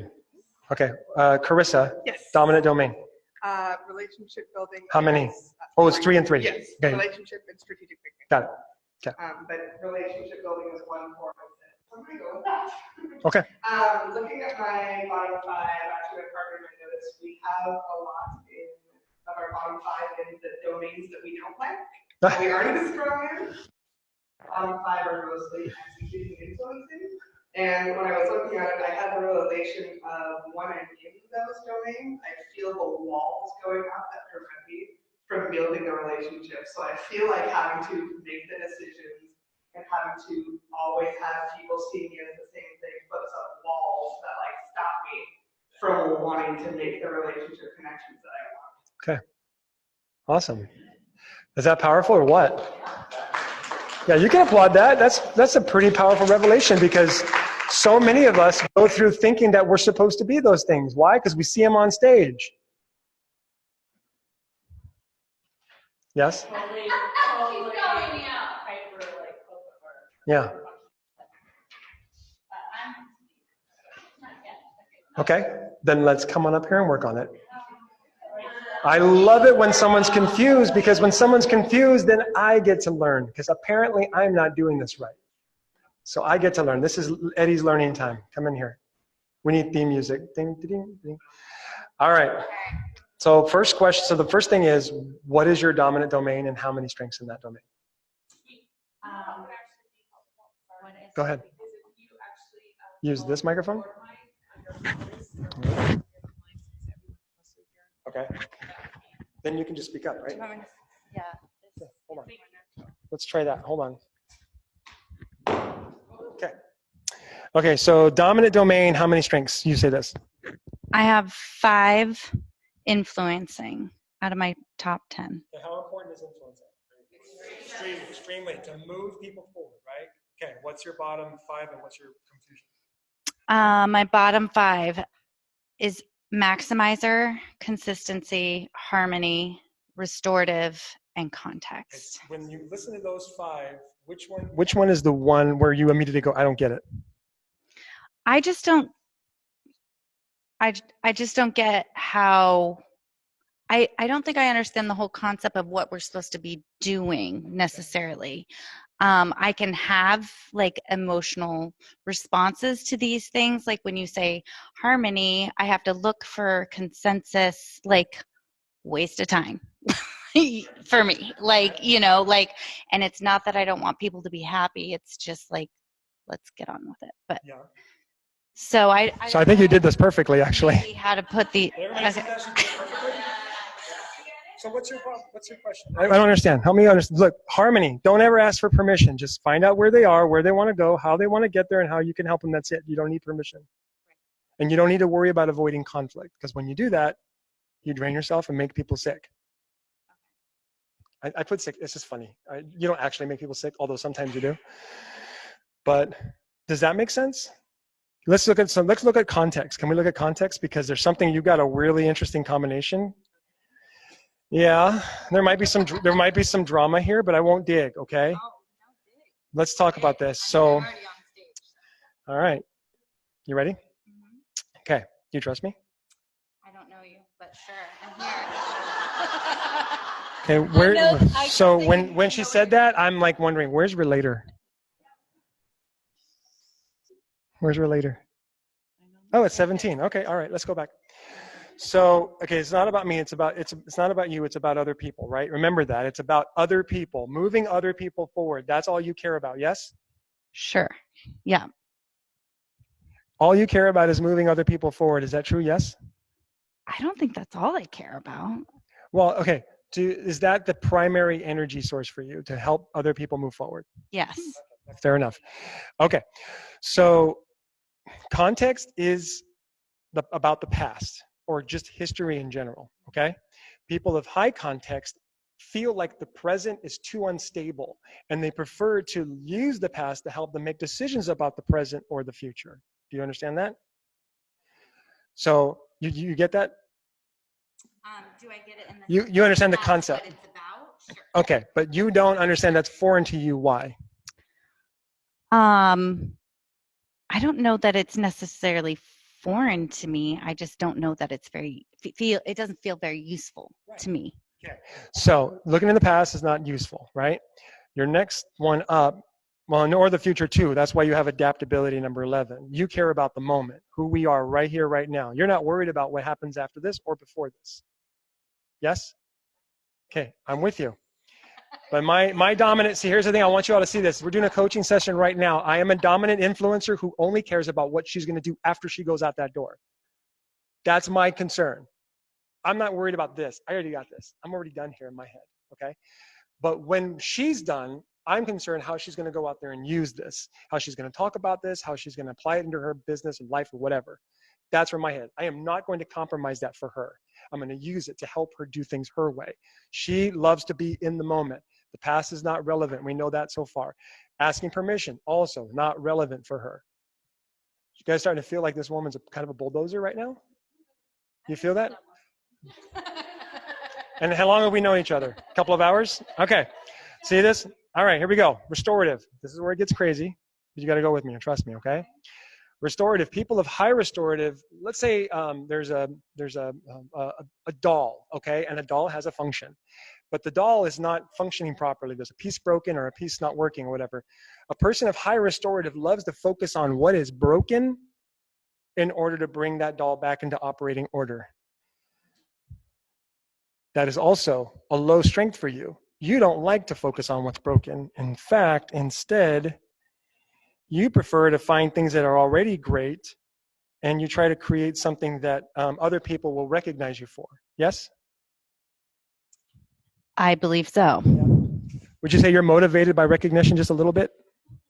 Yes, I love praise. Okay. Yeah. That's significance.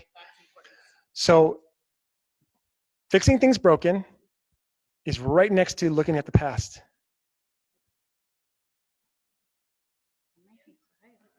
Okay. What was it you said? I said, don't make me cry up here. See what I'm saying? This is the drain that's happening right now. The past has nothing to do with the present that you are currently trying to live in. It is of zero relevance, but even more important, whatever it is that's back there that's broken is also of zero relevance to who you're trying to be right here and now. Do you feel that? Yep. This is, now do you understand that if you go into a conversation where you're trying to help a person get from where they are to where they want to be, the way they want to get there, and you're going to go, let's freaking do this. You can't do that dragging the drama. You can't bring in that crap into that conversation. You can't do it, because when you do it, you make them uncomfortable. If you bring any kind of drama in your past or any kind of where you may have screwed up in your past, you bring it into a conversation with somebody who needs you to move them forward, you do not show up authentically in that moment. Do you feel that? Yep. So can we let go of the past? Need to. Yeah. Here's your permission right here. You told this report that I don't want to use the past anymore. The report is telling you, you have your permission. Let it go. You told the report, I'm not interested in fixing things that are already broken. I find something that's already great, that's praiseworthy, so I can bring it with me and have other people go, man, look at what you've done. Do you feel that? So, yeah. Okay. How you feeling right now? I feel good. Yeah. Do you feel just a little bit more free right now? Yeah, definitely. I feel like I just got opened up a little bit.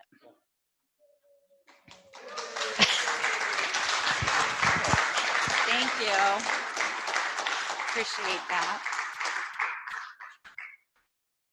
Okay. Thanks. It's freedom, man. Yeah, I'll take it. Okay. Okay. Let it go. That's not easy to do.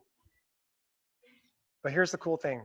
Doing hard things is so much easier when you do it with other people. So much easier. This is why I prefer workshops versus doing this stuff online, which is all I've been doing. Yes, question. I have several online teammates, including somebody who's in a frontline position, where includer is number 34, and they may have like high relator or such. Yeah. But it's contra to that of doing with other people. Like You mean they struggle with networking? the more other people are included. The more like they want to run for the doors? Yeah. Or the window or a hill or whatever? They want to get out? Okay, so a person is high relator and low includer. So the question is, what is the question exactly? I think I know what the question is. I want to hear the words. Leveraging strengths that aren't relationship based, they're more the Okay. strategic. So how do we use strengths that don't seem to be business building strengths, essentially is what you're talking about, right? Well, or that aren't as obviously relationship building strengths. Okay, why is that relevant when we're talking about the business? Just curious. Because working to be successful. Okay, so in your head, you have how many relationship building strengths? For me personally, Yeah. I think I have 3. Okay, so for you, it's important to have relationship building strengths in order to build a business, right? Yet I can show you a list of many people who have none, myself included, and my wife in their top 10. No, it's not true, my wife has them. But there are many people who have built this business who don't have any relationship building strengths in their top 10. So it's not true. They don't need relationship building strengths. They just need the ones they've been given. Does that make sense? So the question is, so like, for example, what I would like to talk about this though, it's interesting, is that like where certain strengths can seem contradictory to business building activities. Like, for example, does everyone agree that you should network and make new contacts? Yeah? Okay. So everyone agrees you should network and make contacts. Diane, if I put you in a room full of 100 people and said, go in there and go get some contacts, how much fun is that process going to be, honestly? Okay, high relator, low includer. Why? It's because I have to go talk to these people. It's not that she doesn't mind talking to people. It's just all the stupid small talk you got to get to before we get to the point. Are you the one I'm looking for or not? Right? So as when it comes to a relator, it's not natural. So we have to figure out cool little ways, which I've got lots of them mapped out already. But I'll give you one, okay? I'm just going to use this one as a great example. If you've got relator high and you don't like large groups of people, then finally be cool with the fact that you have a nose for filtering. So a relator can go into a room, just to help you understand this question. It doesn't matter what strengths you have. There's always a way, is what I'm trying to get at. Has anyone here ever applied for a job? Oh, wait, here's better. Has anyone ever had a job and you had to go through a whole bunch of resumes? Has anyone ever had that? Okay, so what do you do when you have a whole bunch of resumes and you've got X amount of time to find the person who's going to take the job? What do you do?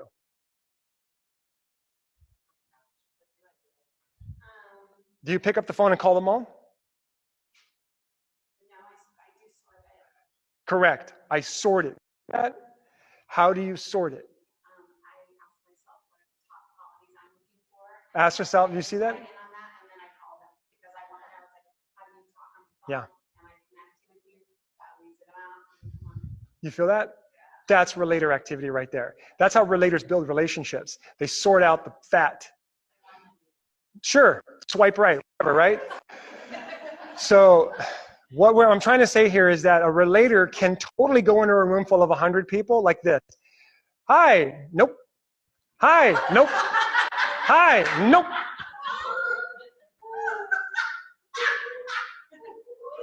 For me, I go to the room, over that corner, I talk to that person. 40 minutes. One person in 100, yeah. Okay, but that one will totally be your, we'll go with you. Yeah. Or you find a dog to pet, or a window to crawl out of, right? Did you have a statement? I was just thinking about a moment when I started, I'm an acupuncturist, when I started my degree, we all had a whole group of brand new wannabe acupuncturists. Yeah. Sat in a whole circle, and I was like, and we haven't wanted to do that. Okay.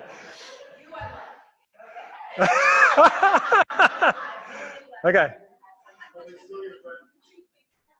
So a relator goes in the room, and we'll get that question online.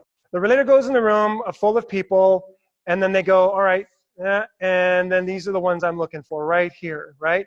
An includer-relator combo has this. Yeah, a lot more circles. So these kinds of friends are getting kind of closer. This group here. Some of these people moved into this group. Some of these people moved in this group. And look at that. Oh my gosh. Slowly, includers start to bring them in. includers keep some people here, and some people go from here out. Whereas relators, just one, and that's it right there. That's all. It's this group of 2 or 3 people, and everybody else is out.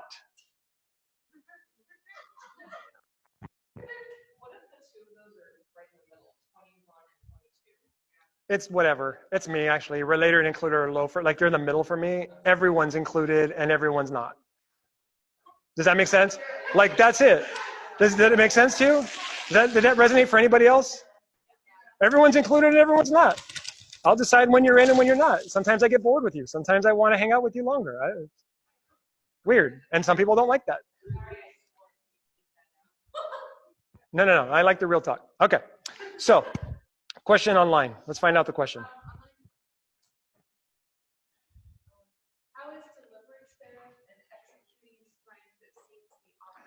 Okay, good. This is a great question. Okay, so the question is, how does deliberative and executing strength? All right. Having a desire to get things done has nothing to do with fast or slow. That was a fabulous question. I'm sorry I didn't point this out. Executing desires have nothing to do with fast or slow. It has to do, and that can be fast and it can be slow. So deliberative is called an executing strength simply because it has a desire to get things done right the first time. So there's a lot of deliberating, there's a lot of head work. Ultimately, the end result is doing something, right? That's why it's an executing strength. And even high executors can have deliberative real. So I hope that answered your question. It's awesome. Relationship building doesn't have anything to do with emotional or fluff. It just has to do with connecting. And sometimes the connecting can be emotional, and sometimes it can be brutal. Right? Just to the point. Boom. Okay? All right. Strategic thinking is, yeah, okay. So I think we're good on those. Anybody else want to share another revelation about their bottom 5? This is good stuff. Do you guys already feel like you got your money's worth? Yeah? Okay. Yes. Okay. With yours or hers? Which one? Who had trouble? Okay, both come up here then. Let's work it out. We can work it out. My wife is the singer, not me. Okay. Come on.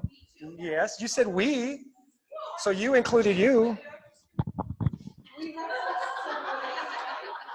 All right. So. Oh, wait, don't worry. It's not about you. I promise. Okay, come over here. A little bit over. All right. So tell me, here, you come closer. What is the confusion? Well, part of the confusion, I think, arises from the fact that my top 10 are balanced, 3, 3, 3, and 1. Mm-hmm. And then the bottom 5 are kind of balanced too. So there's not like a huge boom message. Okay. Right. And then I think part of the confusion with Josie's was the fact that part of her strength is to hold a bunch of different ideas in her head at all at the same time and not focus. What is that? Is that input?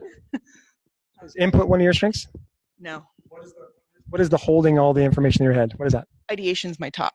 Oh, okay. So it's not about holding information. It's about being able to see things differently. People of high ideation are extremely creative, like extreme creative. Like they can take garbage and turn it into a really cool sculpture. And they could even look at some people that way, you know?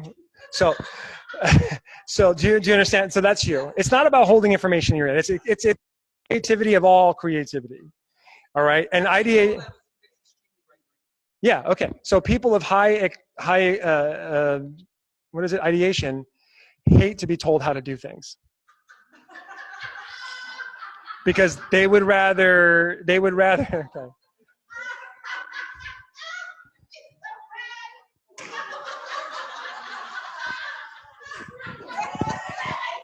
Okay. Did I just nail it? Did I just nail it? Okay. So do you also have strategic too? Because that makes it worse. Okay. Strategics also don't like to be told what to do. They prefer to just ask the question, what if? What if I do this? What if I take this bottle and I seal this hole shut and make the hole out of here? And anybody would say, that's stupid. Oh, well, I'm just going to go do it. and then show everybody how awesome it is, and everybody go, wow, I didn't know you could do that. That's you, yes? Okay. All right. So what is the problem now? What's happening? She's all red in her top 3 and I'm all red. And so we just, I don't know, we talked about it all and we couldn't get to the sentences. What is your dominant domain? Red and 4 red, 4 blue. Okay. So thinking, creating, learning first, and then connecting with people, just as important, but still a little bit second, right? Okay. And then what is your dominant domain? Top 3 are red, and then 3 executing, 3 relationship building. Oh, the 3-3-3. Okay. So with the 3-3-3, okay. Tracy over there has got 7 relationship building strengths. That means it's an intense. It's like everything. Okay. You spread out 3, 3, and 3 between 3 different ones, which means nothing is everything. Do you get it? So, nothing is everything. Of course, because she's just everything is important. Nothing is really important or obsessive. Everything is like, so what are the 3 again? Strategic, relationships, and execution, or So whatever it's called. thinking, creating, Executive. learning, connecting with people, and what was the third one? And executing. Getting things done. Thank you. So getting things done, connecting with people, and thinking and being creative. All of those are important. So there's not a whole lot of, we'll say drama or emotion there. Okay?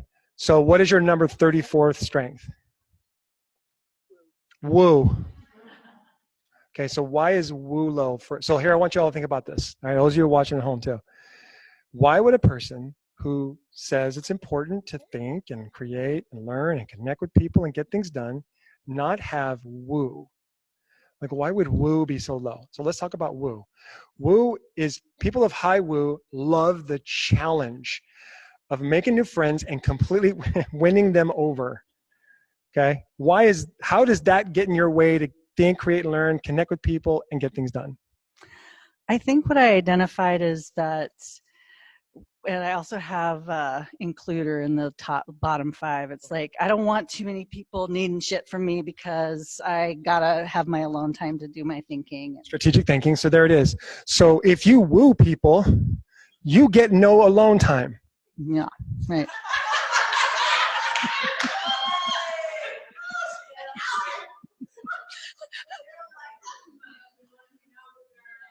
By the way, that's very attractive. But when you don't want to woo somebody, it makes them want to be around you even more. Like me, for example. I love a challenge. I love a challenge. It's not an overwhelming, yeah. Yeah. Would you say that's you? Yeah, and we were talking, because I do like to connect with people, but one of the way, I'm a doctor like Josie, and I like having a little that professional distance when I connect with people, because they're not going to call me up and want to go out with me on a Friday night. Okay. All right. So have you ever been in a situation where you felt like you needed to be more charismatic with people? Oh, sure. Yeah. I mean, yeah. There's a great example. Yeah. Because you see all these charismatic people selling oils and telling people, I got this cool presentation that I wrote, Lisa Zimmer put this thing together, and they just got all these fancy ways of doing things, and you are just repelled by all that, yes? Mm-hmm. Yeah. It's more about what I know. More about what you know. So you can let go of woo. You know what? You do win others over, but you do it your way, not by being all fancy, like a little bit more like flashy and showy like I am, which I am a total flashy, showy guy. You don't need to do it that way. You can connect by you can get things done and you can learn.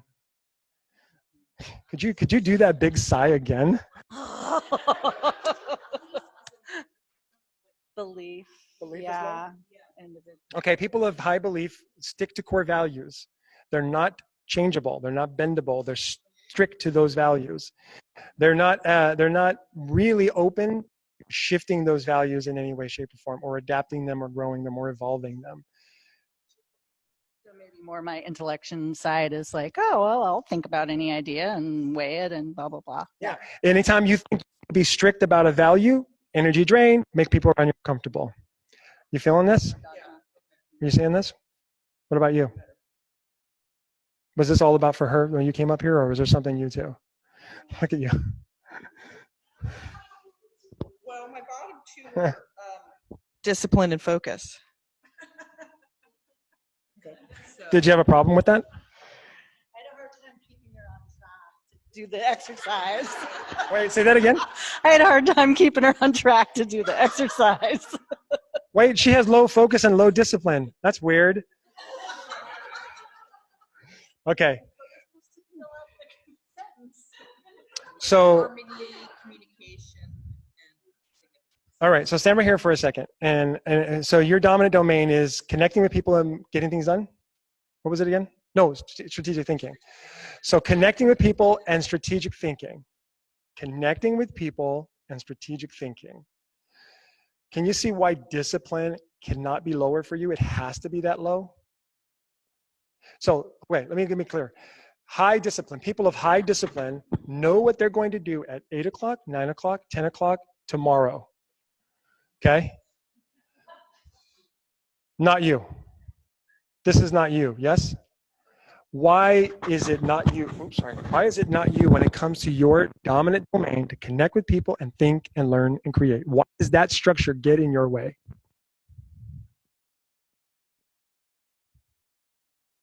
I think it's obvious to everybody else here. I mean, I know why it doesn't work for me. I don't know why it doesn't work for me in relation to those two dominant domains, actually. Well, you can't connect with a person if you've already structured when you're going to connect with them. Like, okay, 8 o'clock, I connect with Susan. 9 o'clock, I connect with Mary. 10 o'clock, I connect with...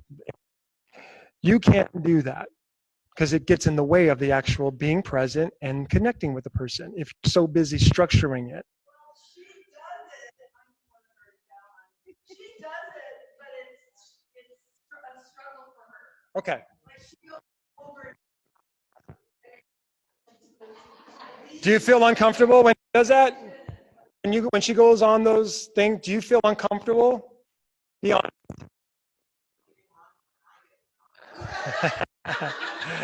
Okay. So let's do this. Let's do this. This makes it a lot easier.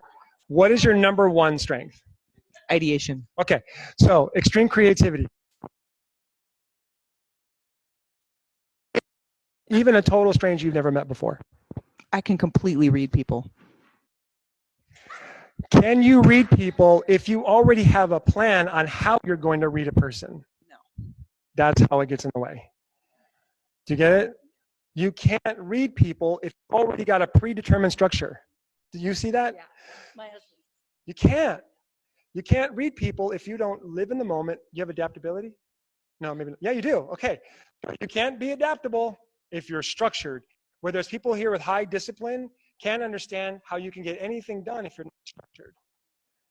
It's just a totally different mindset. Does that make sense?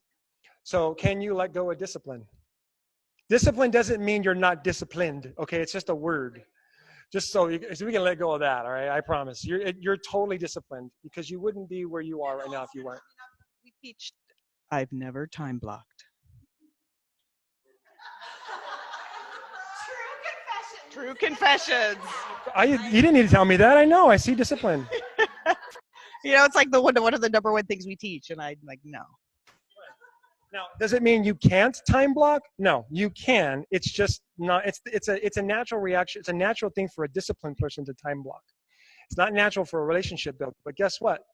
Discipline for me is also extremely low. I can time block, but not because I enjoy time blocking. I can't stand it. It makes me sick. But I do it because it makes it easier for me to influence more people. If I get 5 people moving forward instead of 2. So I do it that way. Does that make sense? Cool. All right. Awesome. Round of applause. Round of applause. All right. Heavy stuff, my friends. But I promise you, like I said, that's as heavy as it's going to get. Okay, now we're going to have some more, we're going to do some more stuff. Let's talk about influence real quick. Okay, so brilliant. Wait, should we need a break? Should we do a break real quick? Who needs a break? Just 5 minutes. Who needs a 5-minute break? Okay, let's take a 5-minute break. 5 minutes, just 5. Next section. Pull out your worksheet because now we got to get into some business building stuff. We've got a couple hours left.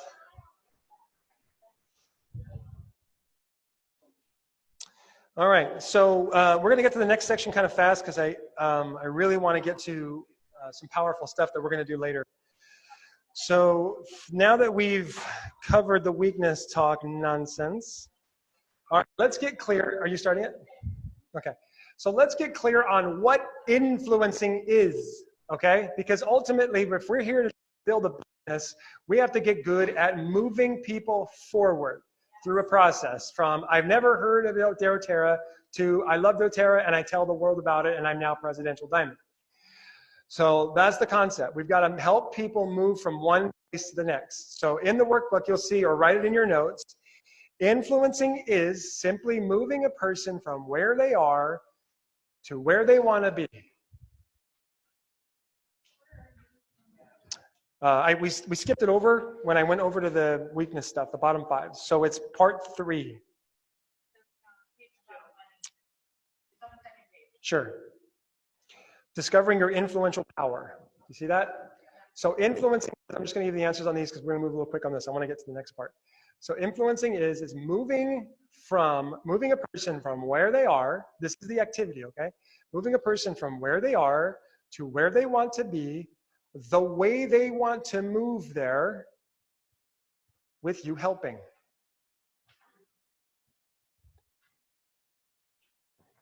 Now, influencers, this is already your primary desire. The way they want to move. We got to stop dragging people across finish lines, my friends. It's not conducive to who you are. I promise you, there are plenty of people out there that will move. What? Question?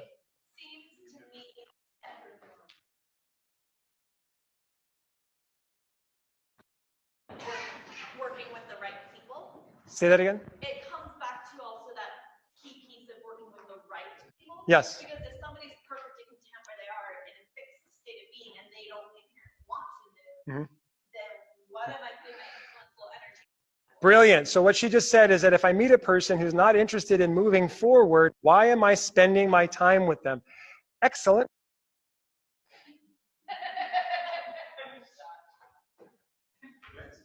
That's it. That's it. Look, it doesn't mean that there's anything wrong with them or wrong with you. They just don't want what you want. That's it. Move on. I feel like there's a little nuance to that. Explain. I want to hear about this nuanced business. People will say, oh yeah, I want that. I want to do that. Oh, I see. I'd like to get my car. I'd like to get my 250. Great.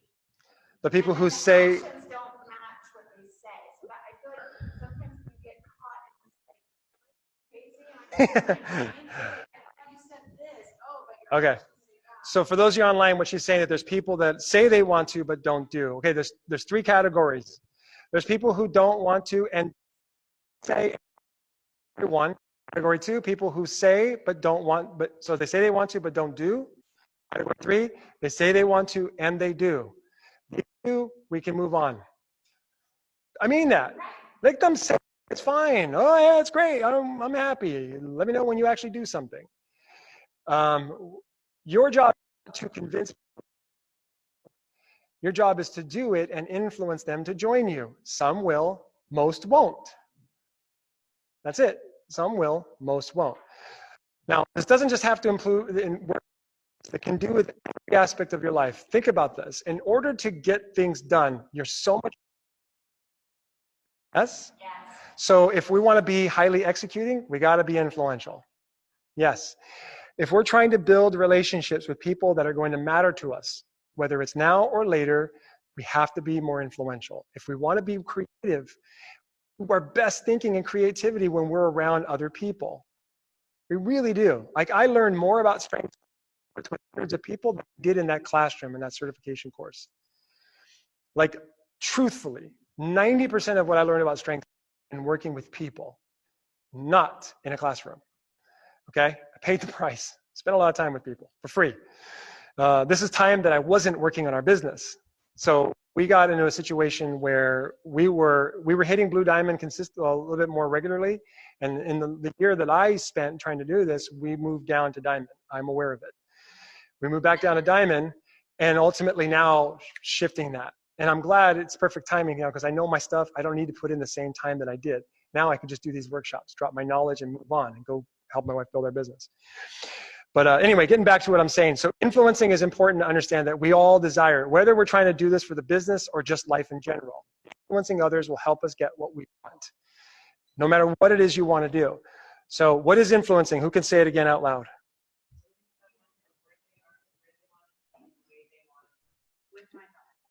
With my help. Okay. So we're going to skip the workshop part on that because I think everyone understands this, but let's stop for just a second. We're going to do a 5-minute exercise. You can do it right where you're at. And remember the concept is helping people move from where they are. Step 1, where are they? Right? Where they want to go is step 2. Can help them by being me is step 4.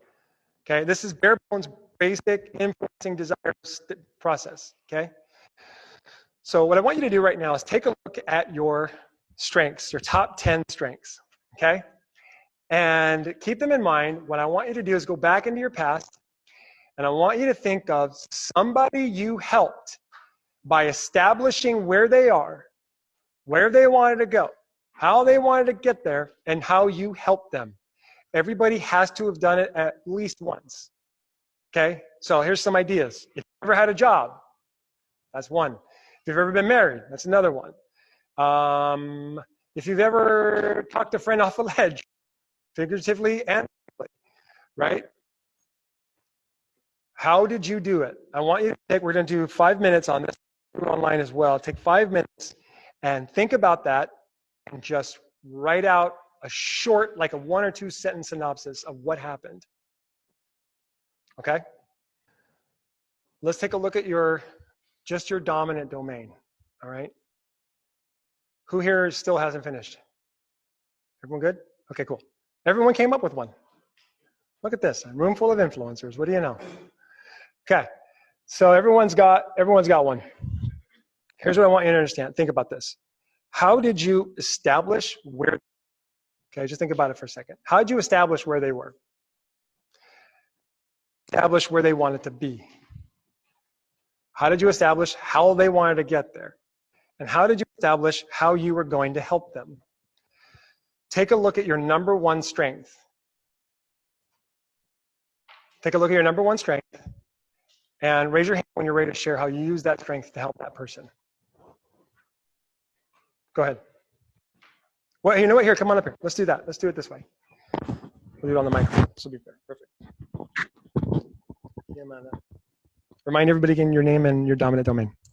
Lindsay for my name, and my dominant domain is strategic, though my number 1 strength is woo. Okay. So how did you use that? So for me, I see woo, which stands for winning others over, as a way of focusing on asking them what they want and finding out what their motive is. I also believe that having woo, and from the learning I've done around it, there's an intuitive aspect of understanding what people want. Okay. So intuition and asking. How did you establish how you were going to help them? By asking them how I could support them, and then finding out if that aligns with my strengths and is within my capacity to give. Okay, perfect. Good. Does that feel good? Was this a pretty important time in your life when you helped this person move forward? Yeah, this is what I get to do and what is important. So. Yeah. All right, perfect. Thank you. Go ahead and sit down. All right. So what your first name again one more time? Lindsay. So what Lindsay is doing right now is she's literally anchoring her number 1 strength to that positive experience. Right? That's what we're doing. So she's just like, oh, that happened because of me, because I was being me. Does that make sense? Okay, who else has got one?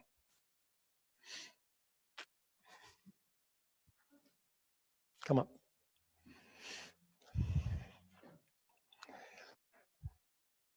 Okay, come on over here. Okay, name, dominant domain, and then share how you use your number one strength. My name is Ariana, and my dominant domain is relationship building and then strategic after that kind of combo. And the way that I did it is connection, so authentic connection. What was your number one? Connection. Connectedness? Connectiveness. And so number one, it was the approach we were talking about, which is just being authentically interested in someone's life and them and having a connection with them.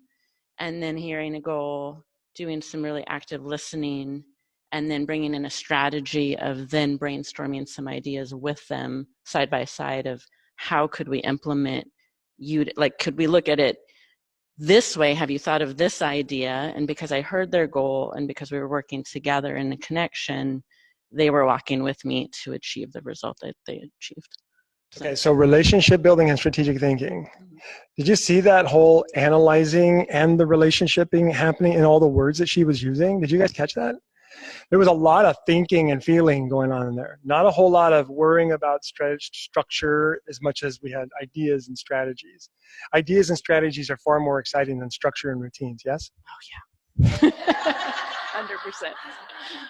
Yeah, Okay. and gathering information. So not being attached to which way she chose, but, here's some information this way, or here's an idea this way, and then letting her choose. Did you like the idea, the fact that you were there at the right time and the right place to give the right bit of information to help her where she was at the right time and the right place with the right information? Hands down, loved it. And also it's how I make my income. So it's pretty awesome. People of high connectedness love how all things are connected. Like there's a reason behind everything. And I'm like, it's almost spiritual in many ways. Yes? 100% spiritual for me. Okay, brilliant. Thank you very much. Round of applause. Okay. So, man, I swear I'm terrible at names. Your name one more time? Ariana? Ariana. So Ariana, your ability to know that all things are connected means that anytime a person's in your presence, your goal is to find out why. That's your number one strength. I want you all to look at this too. Has anyone here seen the movie Braveheart? Okay, so your number one strength is William Wallace. Why is he William Wallace? Because when you look at that, when the armies are all rushing, he's at the front. He's the one that takes the first hit. He's also the first to give the first hit, right? It's how you roll. I wanted to some. Okay, does anyone have something they really want to share? If not, we can move on. We're good? Okay, so what we're doing right now is we're anchoring your number one strength to how it's perfect with everything you're going to do. This will help you stay out of the bottom five because your number one is highly contradictory to your bottom five. Does anybody here not agree with that? Okay, so if we embrace and love our number one, that's the best way to stay out of the bottom five. I'm going to share something about gratitude as well. Gratitude, I thought, was about going, oh, here's something, I'm grateful for it. Let me write about it in my journal. I thought that was gratitude. I was wrong. Gratitude is actually an external expression. It's not about something you think about and write down. It's about doing something to express gratitude for whatever it is you're grateful for. Your number one strength is the thing you should be expressing gratitude for with every single thing you do. And if you can't figure out how, talk to someone who you know, love, and care about and ask them, how do I be this with this thing that I'm struggling with? And they will walk you right through it. And your number one strength, I say so many things, sometimes I forget. Gratitude, expressing gratitude. So how you express gratitude is you apply your number one strength to every single thing you do. Because, see, this gratitude, this number one strength that you have, it is your soldier. It's your Michael Jordan. It's your Babe Ruth. How many sports metaphors can I come up with? It's the thing that you give the ball to when you need what you need, okay? It's your You know, it's like the best tool you have. It's the fix-all. No, you show gratitude by expressing, by doing something with that strength. For example, if your number one strength is a relationship building strength, you can't express gratitude for it by sitting around staring at your computer, right? If you're executing is number one, you can't do it by overthinking. If your strategic thinking strength is a number one, you can't, right? You're feeling that. You can't express gratitude for a thinking strength by going around and doing things blindly, right? And so on. Does that make sense? If you've got a number one influencing strength, you're not going to do well in this life if you're not figuring out, finding people who need to go from one place to the next. Yes.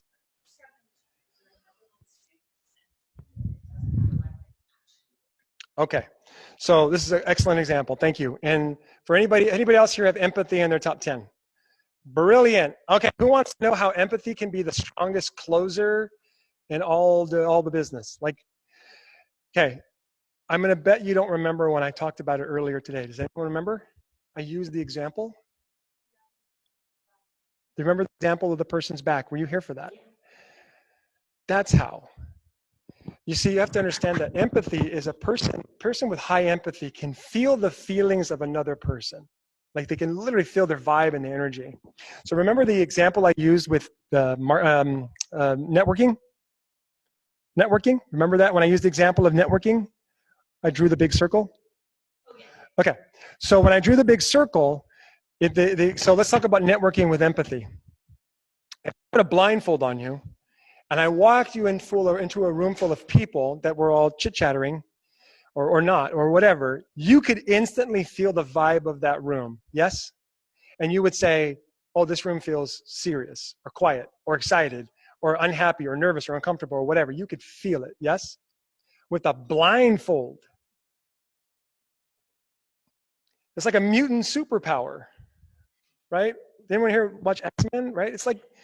It's literally like a freak occurrence superpower that you've been gifted with. I cannot do that. I can't go in a room and feel the vibe. I have to like analyze it. I gotta look at the faces. I gotta look at the body language. I gotta like do a lot of work to understand what's going on in that room. And you can just walk in and go, oh, I get it. Do you feel that?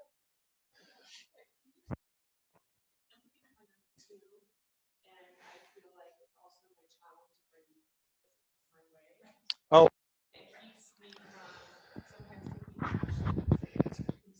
Okay. Yeah, we need to talk about this because a lot of people fear that by feeling what another person is feeling, sometimes we just suddenly give in to their worries and pains, and suddenly now we have that same concern, and now we're not going to ask them to do certain things because then we feel bad for them. For example, if I tell a person about a kit to buy, and it's $100, and I can feel them going, I don't know if I could afford that, and then you can feel disappointment, right? And what you think you want to do is separate that, not feel that, so that you can keep pushing. You don't want to do that, but you wish that you could so that you can get them enrolled because you know that's the only way to help them. You wish you could give it to them. There you go. So in that way, you feel like it's a hindrance, right? I get it. So it's when you're expressing gratitude for a strength, it's using it, because we're talking about influencing, right? We're talking about using it to move a person from where they are to where they want to be, not to let them stay where they are. How do I express gratitude? Is I say, look, I can see you're here, and I can see that you want to be here. But I also know that the only way that you can get there is if you get these oils or this kit or whatever, do this thing. I can feel that it was going to help you. Am I right in that feeling? And they'll say, yeah, of course you're right, because you're the empathy person. So by expressing to them that you can feel them is an expression of gratitude for that ability. Instead of going, oh no, there's resistance coming. Oh, what do I do? Inside your head. Do you feel that? Yeah, I have a question. Yes. Go ahead, yeah. So my question is regarding empathy and the role of leadership. Mm-hmm. Because the way it's really gotten in my way is when there's conflicting emotions within my leaders, then it actually shuts me down because there's that need, I mean, maybe this is a different. Maybe. That need for me to want everybody to be happy and pleased. And, Yeah. you know, so then I don't know what to do because I can't take Okay, so here's what's happening. No, it's perfect, because empathy is all about getting into people's business, isn't it? Which is none of our business. Right. Does everyone here know that even though you can feel the energy of another person, that you're not actually feeling their energy? Do you get that? You're not actually feeling their energy. You're feeling an interpretation, thank you, an interpretation of that energy based on your stuff. Here's a great example of how I like to express my strengths. So let's talk about empathy for just a second. Let's pretend, because I'm bad at it, it's such a low for me, and whenever I do it, I'm always wrong, like really wrong. I had this one situation where this gal, and you're gonna love this. I had this one situation where there was a gal who I coached for a while. She's amazing, star performer. She had a life change, and she said, hey, can we put our coaching off for just a little bit while I get these things sorted out? I'm like, no problem. And it was like a month had gone by, and I hadn't heard from her. And then I reached out to her, and she didn't respond, okay? And then I started analyzing what's going on. Like, oh my gosh, there's something wrong. And I start thinking things that are not true, right? Bottom 5 strengths, I go right into it. And then I text her again, no response. And then so like about 2 months had gone by, and I hadn't talked to her in a while, and I'm like, okay, something's wrong. Now, I had 2 choices. At this point, I could live in her business and think I know exactly what's going on. Or I can stay in my business and express a gratitude for it. And here's how I did it. I sent her a text message that said this: hey, just thinking about you, just so you know, you haven't reached back to me, and my head is totally filled with stories about how I may have said or done something that offended you. I know I'm wrong. I just want you to know what's in my head. Reach out to me whenever you can. Send. I know I'm wrong, but I just wanted to reach out to you. Click. How fast do you think I got a response? I got a response within 5 minutes. I was wrong. Of course I was wrong. And the cool thing is she confirmed it. She's like, no, I got things, whatever. Like, no, well, let's talk. Let's set up an appointment. We'll meet on the, and we set a date, and boom, done. Just like that. It was very strategic, but it was also very real. And so if I'm feeling a person's resistance or whatever, I'm okay with being wrong. And if you have empathy, you're wrong too sometimes, especially when you're trying to guess what other person's thinking, feeling, and doing. So you can say, hey, I just want you to know, I feel like I've upset you. I feel like I've thrown you off course. I feel like I'm not helping you. I feel like I'm the problem here. Am I wrong? And let them prove you're right. You're absolutely wrong. No. You're the solution. Here's what I want to do. We move on. You can use your empathy strength to be that real with someone. Does that help? Yeah? Okay. Anybody else? You guys get value from, was that a good little chunk? Being honest with people, you'd be surprised, works.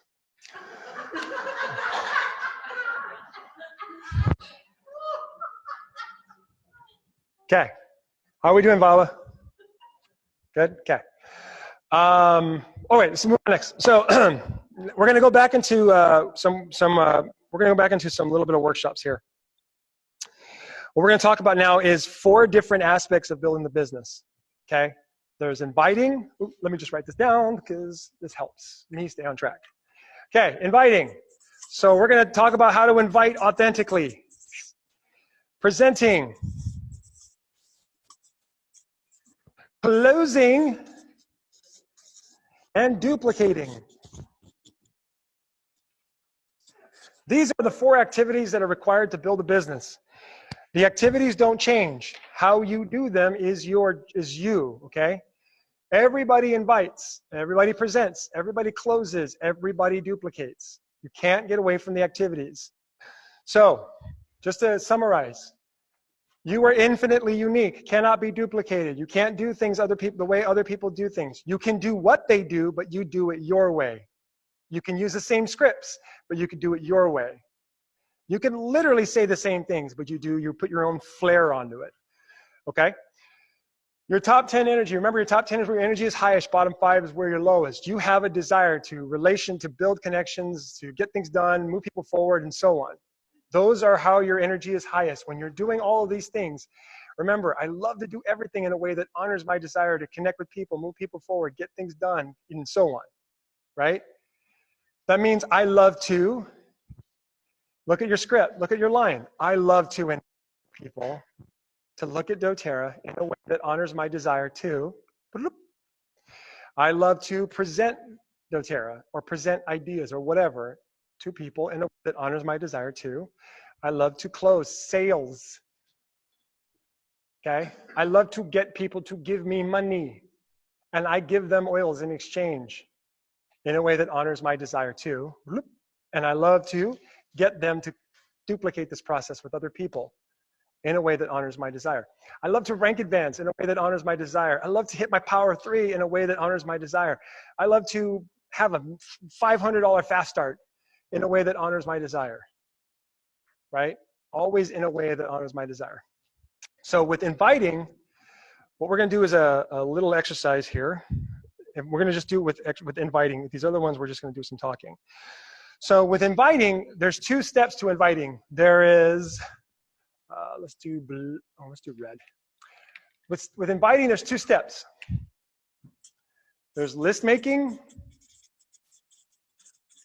okay? And there's contacting. So in order to contact someone, they have to be on a list. Yes, I don't care what your strengths are, you can make a list. Okay?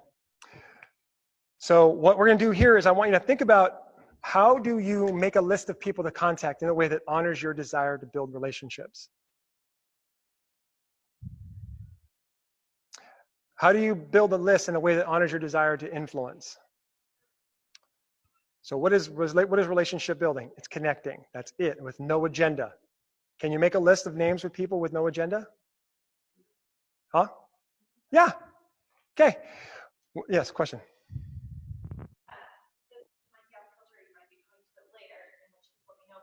Mm-hmm. For me, like, because my discipline, I think, is so low, Uh-huh. by the time, like, the desire to connect authentically to the meaning of the moment of this person I'm thinking of the moment works great.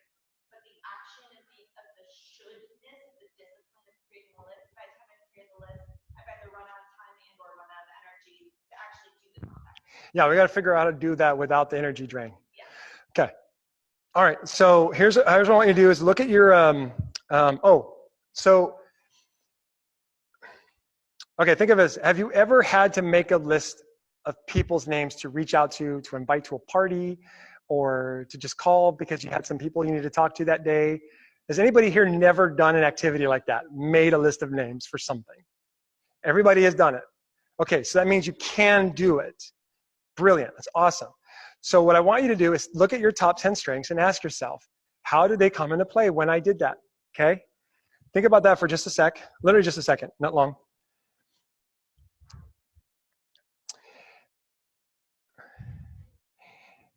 And then when you reached out to those people, how did you do that in a way that honors your desire?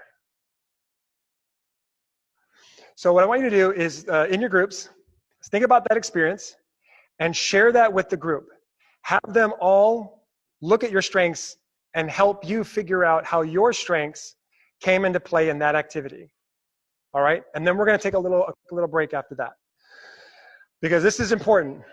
What's that? Just in list making only. Well, you know what? Do list making and contacting. That's fine. We can do both. Okay. Who has questions? Good? I'm seeing some yawning here. Yeah, just a little bit. We were having a good time when we weren't talking about doing business. Now that we're talking about business, everyone's getting sleepy. Okay, it's in there. Okay. So work with it. I really don't like it. But if I'm trying to move people forward, I think of people that I would love to move forward or help in some way, shape, or form, you know? And so I get energized by going, oh, Susan, oh yeah, Mary, and John, and Fred, and oh yeah. And then I look at my email list or my Facebook friends list and I go, oh yeah, this person. And then you just start, like I start having a good time with it because all I'm thinking about is calling them and figuring out where they are. And then I'll know exactly where they want to go, and it's fun for me that way, so I can get it done. Does that make sense? How are we doing over on Zoom? You guys have any questions?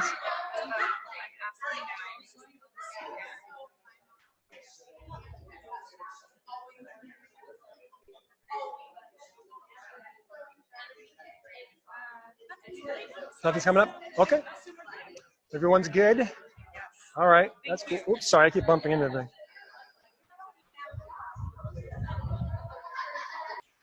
So I'm not going to ask your feedback on this one right now because I want to share something with you all. Okay, so this is important, especially for all of you in here on the back there brought something up to my attention. I feel like I needed to not just teach it to them, I needed to teach it to everybody. I read a really amazing book once called Pitch Anything. It was written by a guy named Oren Klaff. Amazing book. And in this book, he talked about this concept of frames, okay? Frames. And so it works like this. Pitch anything. Pitch, and this guy pitches billion-dollar deals to like Disney, Fox, and so on, okay? Big deal. This guy's awesome. And he talks about frames, and he talks about, like, for example, if a dentist and a tennis pro are sitting on a plane and they meet for the first time and they start talking, in that situation, both of them are neutral. They're in an airplane. They're just two guys talking. But if the tennis pro starts talking about his bad tooth issue, the dentist will say, book an appointment with me and let's go into my office and I'll fix your dental problem, right? When they are in the dentist's office, the framework of their relationship shifts. One becomes the dominant, and one becomes the subdominant, whatever, I don't know what you call it, but the non-dominant, right? But what if, while the dentist is working on the tennis pro's teeth, that the dentist starts to talk to the tennis pro about how he's been wanting to be a tennis pro, play tennis himself. And he sucks and he's not feeling good about it. And the tennis pro goes, look, you finished fixing my teeth. Let's go meet on the tennis court and we'll talk about your tennis game. When the two of them move over to the tennis court, it shifts. Just like that. One becomes the dominant and the other one not dominant. Get it? So this concept of frames is extremely important when it comes to building. So for those of you that are relationship builders or strategic thinkers, everybody really, but mostly those two, one of the things that they struggle with is feeling like, well, if my goal is to make a list and contact people, but not with an agenda, but I do have an agenda, then this causes conflict for me and I don't do it, right? So does everyone here understand that, right? Okay, so what I'm trying to tell people is, look, contact people, don't worry about what's going to happen when you talk to them. But that's the thing. My goal is to get them to build a business with me. So I have to have some sort of goal in mind. Here's how we do. We remember frames. You send a message to a person with the framework of, I just want to connect. Then they connect with you. The conversation, that phone call, is now also a framework of, we are just connecting. If during that presentation, that conversation, I should say, if during that conversation I decide to pitch something to you, I have now violated the rules of the framework by which we have set that appointment. I'm getting a lot of head nods. Everyone digging this? Okay, so you don't do it. You contact the person and you talk to them and you say, hey, tell me about how's it going, what's going on. And when they tell you about their back pain, you do not, I repeat, you do not pitch them, because that would violate the rules of the conversation. Instead, you go, oh, your back's hurting? Oh my gosh, that's terrible. Here, how bad is it? And you kind of have this conversation about it, right? And when you're done with, and then you go, okay, cool, I get it. And then you go, you know what, I got something for that, but we can talk about it later. And they're like, okay, and then you just kind of finish your conversation. At the end of the first original frame conversation, you say, all right, hey, before I go, we were telling me about your back pain. How bad is it? Oh, I've had it forever. Okay, I've got something for that. Can we talk tomorrow? Well, yeah, I got to go, but I promise we'll talk tomorrow. Okay, cool. You have not violated the rules of the frame. You call them the next day and you pick up the phone and say, hey, I'm calling you about the back problem. New frame. I am the dominant and you're the one. Yes.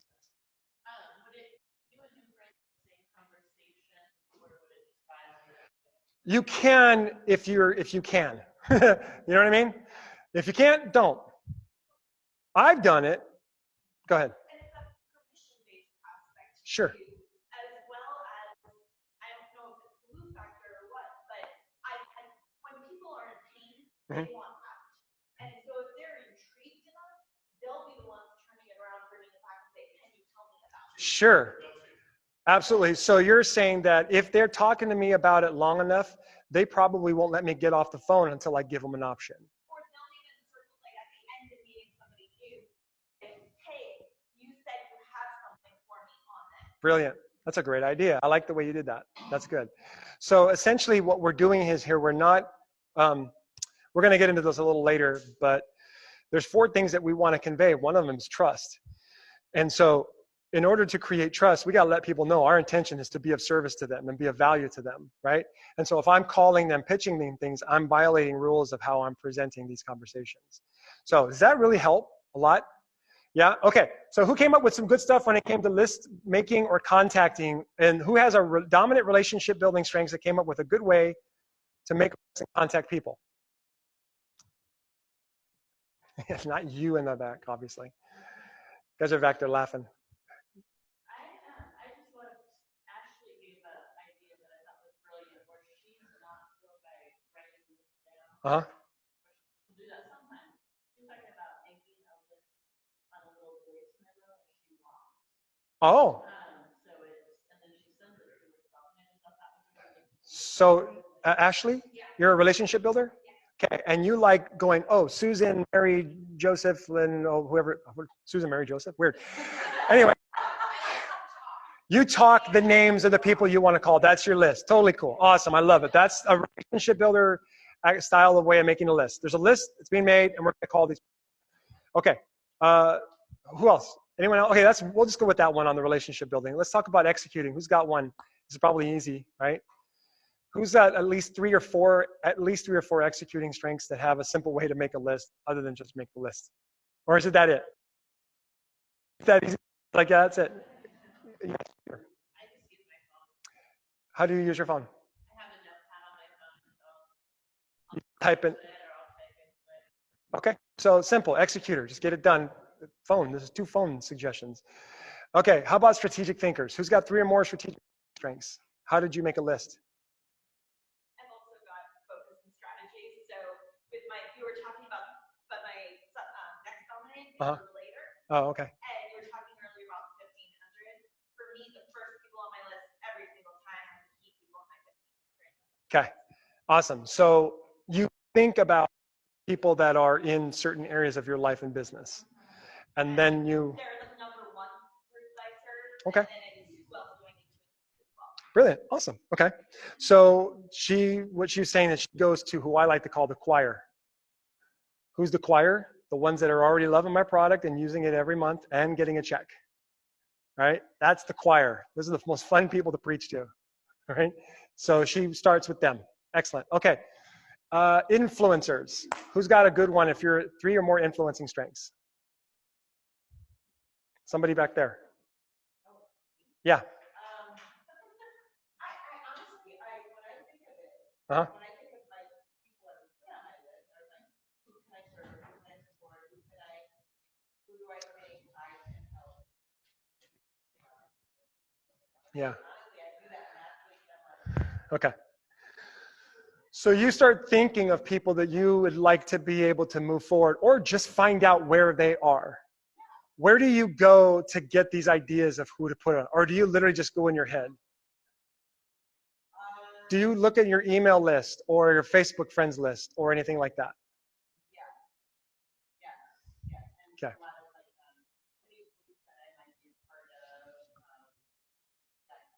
Okay, brilliant. So pretty simple, right? We're just talking about making lists and contacting people. All right, we're gonna do this a 1-minute exercise. Yes? And I don't know if it necessarily is making a list, but it's the people that come in contact with. And you just dropped my tab. You have connectedness high.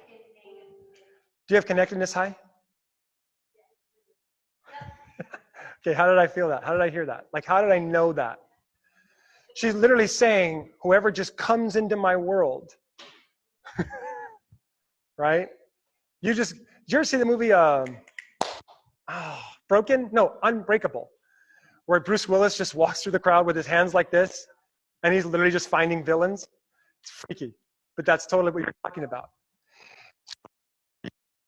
You make lists by just going out into the world and kung fu, adventures, right? So for those of you at high connectedness, who here has connectedness in the top 10? Cool. All right. You're going to love what I'm going to ask you to do. Everybody, for just 1 minute, stop for just a second. And I want you to think of, okay, so there's people in your life somewhere. Okay, I want you to think about this. You enjoy your products. Yeah? Okay, so much so you decided to come here and listen to me for hours to figure out how to share more authentically. I'm sure you love them. So is it possible that you could know somebody right now that might benefit from these oils the same way that you have? Is it possible that each and every one of you know someone that could benefit from these oils the same way you have? What am I doing here? Sprinkling a little guilt, just a little, right? And possible doubt here. Is it possible? Yes. So what you're going to do right now on a blank sheet of paper is you're going to write the first 5 names that pop into your head. No judgment. You got 1 minute. No judgment, nothing. Just write down the names of 5 people on the top, off the top of your head. Go.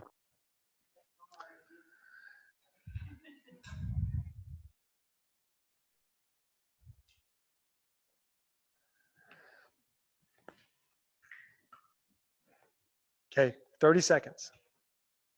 It's 5 names.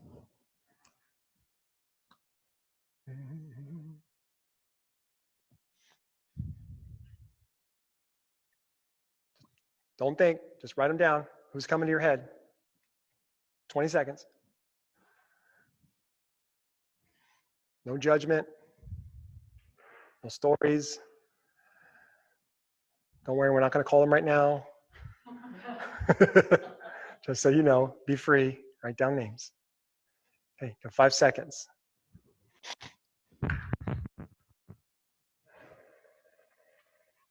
Okay, stop. Pens down.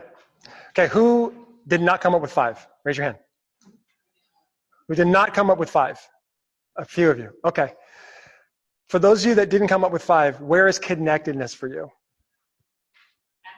Number 1? Number 4? And where is it for you? 12? And where is it for you? 19. Okay. So it's kind of higher, right? And for you, and for you too, it's very high. How many names did you actually come up with? 4. Oh, okay, sorry. I could have given you more time. That's okay. What's that? 3 names? Okay, cool. So for those of you who have connectedness high, I'm just going to do this because it's fun. How many people do you know? Probably 100, 200, maybe 300, maybe 1,000 people, right? But these names came up. Why these names? Of all the names that could come up, why those ones? If you have high connectedness, this must be me. Right? Good. Because now you get to use that energy and contact them and find out why. And I can do it now, but some, like today, okay, within the next 24 hours. And you have to call that person and you're going to find out why. Why did that person come into my head? For the rest of you, you're going to do the exact same thing, but with a totally different energy. Your energy. Start with influence. If it's influencing, how do I contact this person with my own energy? First, I got to call them and find out what's going on in their life. Where are they? So what's been going on? What do you want in life? Whatever, right? With executing, I'm calling you to get this off my list. I got to find out how you're doing. I got to see if I can help you. With strategic thinking, I'm calling you typically to gather or learn information, just like I would a book, right? Because let's say this, like, so if you're a strategic thinker and I put 10 books in front of you and I say, without thinking, just pick 2, right? And then you pick those 2, and now you have to find out why those 2. And so now you have to actually read probably the first chapter just to figure out what the heck is this book about. You think about that when it comes to people. You add that exact same energy when it comes to people. Who is this person? Why am I calling them? Why does this matter? You know what I mean? And you got to find out so you can ask them questions. And you dig and you learn about people. That's where your energy is highest. Is that cool? So you can do that. Yes, you have a question? Where are they? Where do they want to go? How do they want to get there? That's what you're calling to find out. Where are they? Where do they want to go? How can I help them get there? It's okay if you're impatient. Do it quickly. Tell them, hey, I got 5 minutes. Just want to see how you're doing. Has anyone ever done that? Call someone and say, you know what? I'm so busy, but I've been thinking about you. I got 5 minutes. Can we just talk real quick? How you doing? And then if the conversation goes nowhere, at least you can go, well, 5 minutes is up. Goodbye. Click. Next. Okay. Of course it does, relationship builder. Okay, question. Puzzled. I love the puzzle. Yeah. So absolutely, the names that come up, people I haven't talked to in a while, but there's that draw, and then the innate energy is wanting to immediately connect with them and see how they're doing, all of that. Yeah. And I find that if I create a whole list, I know enough people that I then don't have the time and energy to get through the whole list. And by the time I feel like I have the time block or whatever to get back to it, I don't feel that same in the moment connection. Who hears it? I'm not enough. I don't have the time. Is that true? Of course it's not true. Well, it sounds to me, and correct me if I'm wrong, it sounds to me like if you make a really long list, then you have to call them all that day. It sounds like that's what you're saying. It feels like the people that I have the energy, that spark, that high energy state is to connect in the moment that I can with them because there's time and association. Okay. I'm not seeing a problem here. See, because here's the deal. You're best when you're connecting with people. So go connect with people. Done. Over. But connecting in the right divine timing. Which is now. Which is in the moment I think of, Yeah. Why not? So just make my list of 3 and move on. Well, make your list of 100 and just look at the 3. Or whatever you got to do to get on the phone. Yes, sir. Sure. Make your list of 3 names, call them, and then make another 3 names, call them, make another, if that's what you want to do. As long as you're on the phone or in present or talking to people. Because you're not good when you're staring at a computer screen. You're better when you're on the phone connecting with people. Does that make sense? Okay. All right. So okay, question. But I'll do text or something like that. So when you say call the phone, you don't need to send a text. Okay, good question. So I'll do one of 2 things. I'll put 5 names and I'll send them all one text message, and whoever responds first, I'll call them. That's, again, this is my thing. So when I'm texting, I'm literally trying to establish where they are. I don't mean like where they are physically, I mean emotionally. I mean, where are they? Are they in a place where they can talk? So the message goes like this: hey Susan, how you doing? It's been a while. Do you have a minute? Done. 5 people sent that message, and with those 5 messages, I'm good for the whole day. All of those people respond to me. And my goal is to get them on the phone so that I can establish where they are and see if they have an interest in what I got. That's the way I do it, right? So I'm 5 influencing, 3 strategic thinking. So I put a lot of thought into this. So when I send a text message, it's to get them on the phone. Whether you're a relationship builder, a strategic thinker, executor, or influencer, it doesn't matter. You still need to get them on the phone. You're just going to get them on the phone your way, right? So you can do your thing. Some people will talk longer than other people. So what? At least you're on the phone. I know a relationship builder's business is growing if they're on the phone with people. I don't even care what they're talking about. If they're talking to people, eventually their business will grow. They don't have a choice. So I was influencing for executing immense guilt about that process. I'm trying to get you on the phone. I'm not guilty that I'm trying to manipulate. Manipulate you to do what I need you to do. Right. I'm too much. Totally. How do I not do that? Well, good about that question. What is 1? What is restorative?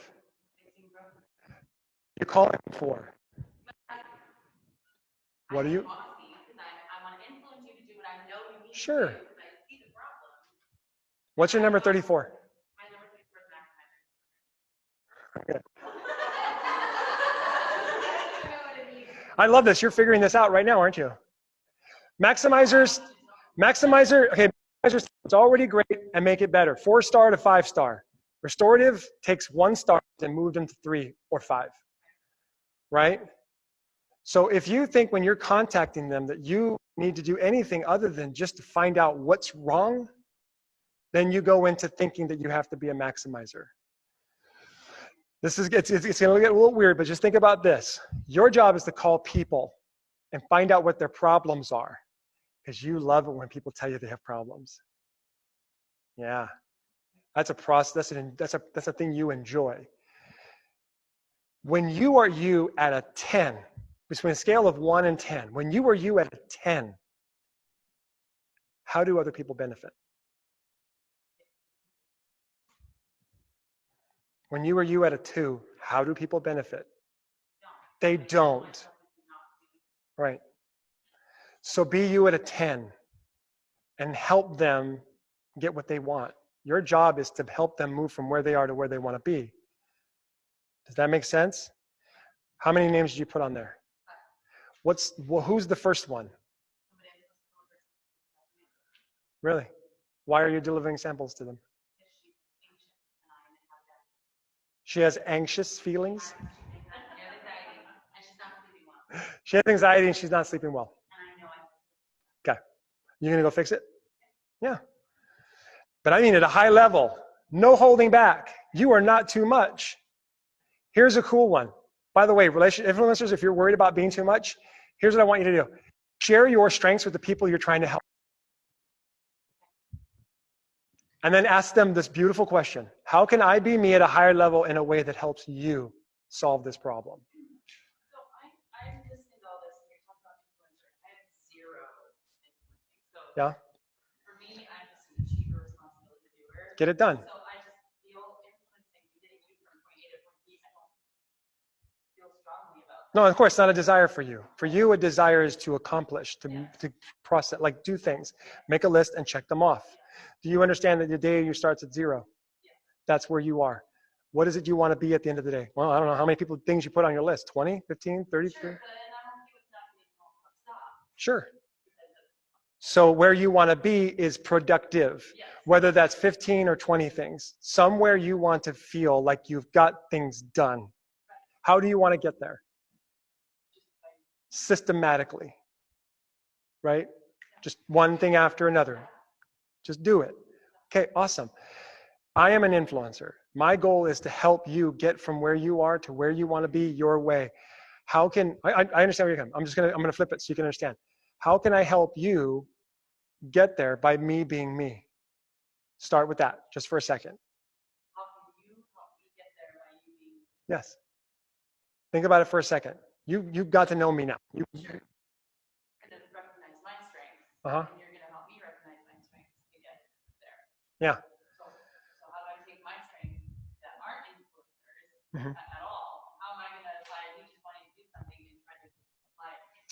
Okay. So you're cool with me being me, right? Okay, cool. That means that you have to be cool with you being you when you're trying to help other people get from where they are. When you look at a process of a thing to get done, that means that where it is right now, it's undone. Is that true for you? Sure, starting.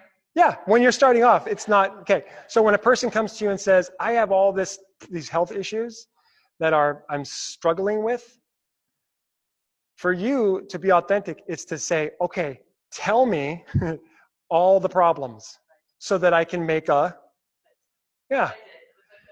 When you've made the list, you have now established where they are. The list you just made of all the crap that's happening with them is a representation of where they are.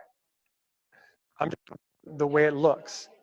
You don't this way. You just look at the list. I'm just telling you that's you establishing where a person is. So when a person gives you their list of all their issues and you write them all down, you're doing that authentically. That's totally you, right? Now you got to check all these things off.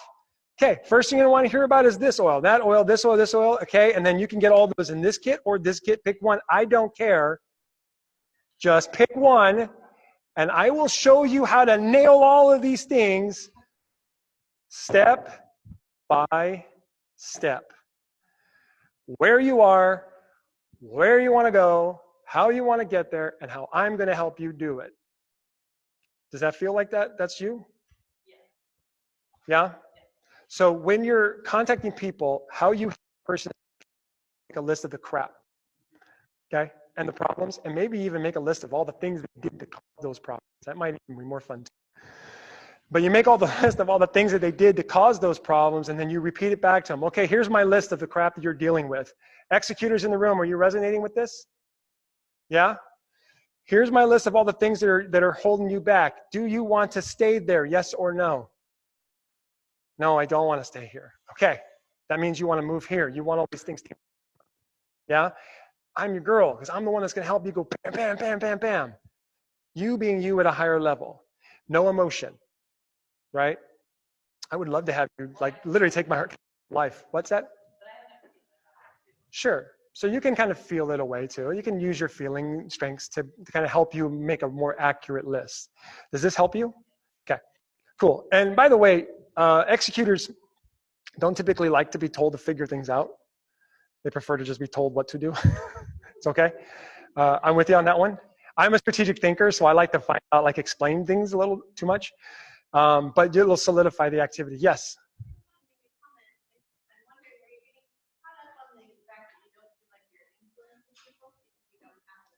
The question is, do you feel like you're not influencing people because you don't have those influencing strengths? I feel like the way I influence people is not like getting them to bring me to be, but like speak plan, and then that way I can influence them. Perfect.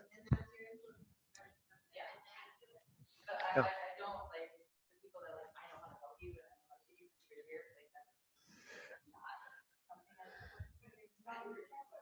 but on my list, and they're getting things done. And it's, you know, people say that about me all the time. Oh my God, I'm so you. Energy, it's my number one. So that I didn't know.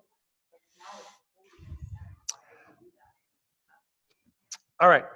We're going to skip through, well, not skip through. We're going to get through these last parts real quick, just so you all can do this. I want you to do this in your workbooks as well. So presenting is, how do I do this? So finding problems.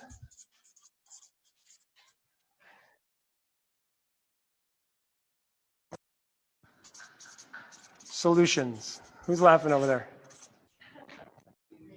Okay. So presenting is finding problems and sharing solutions. That's it. Okay, you've got this problem, here's a solution, right? And you kind of explain how the two work. Closing is establishing or confirming, right? Establishing or confirming need, and then connecting the solution. So when you're doing your presentations, my suggestion is, my friends, go to the daily mentor calls and do that. Just follow that Alicia everything. So I'm telling you right now, that's how we're hitting presidential. We're not following any other systems, programs, emerge, out the door. We are doing things this way for the rest of our business. We're going to hit presidential, then double, and then triple, and so on. DailyMentorCalls.com. So get those. What I'm telling you to do is go to Elise Shedevy to find out the things that you do. What I'm trying to share with you is how you aim who you are to all the tasks. There are too many people looking at Elise Shedevy's way of doing things and feeling overwhelmed and all that crap, and I'm telling you right now that needs exactly how you want to build this business. And it will honor your desire to connect with people and get things done, move people forward, and think, create, and learn. It will. That's what I'm teaching you here today, how to do that, okay? So establishing a need and connecting the solution. So how do you do that with your relationship building strengths? It's all connected, okay? It's all part of it. And then duplicating is the same as closing to the business. It's about connecting or establishing that there's a financial need. And doing the solves that need. Okay? So you get people to duplicate what you do by establishing that they have a financial need and that your business, this business, is the best way for them to do it. Plus, when they get into doTERRA, they're going to find out about strengths and eventually end up my lab, end up my game. And so I get to help them out. The more people in doTERRA, the better. Okay. Right now, there's about 1 million-ish people in doTERRA who claim to have at least started or tried the business. What I do can help them all. Yes. It seems that with the referring with the belief pyramid, influencing is really about having a belief in the product and the knowledge of the product to be able to help people find that solution, and then duplicating with it is having. Okay.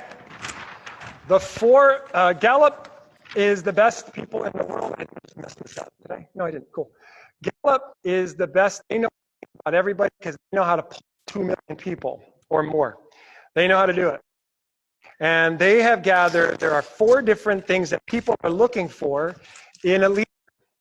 So these are the 4 qualities of leadership. I'm going to write them out here because you're going to want them.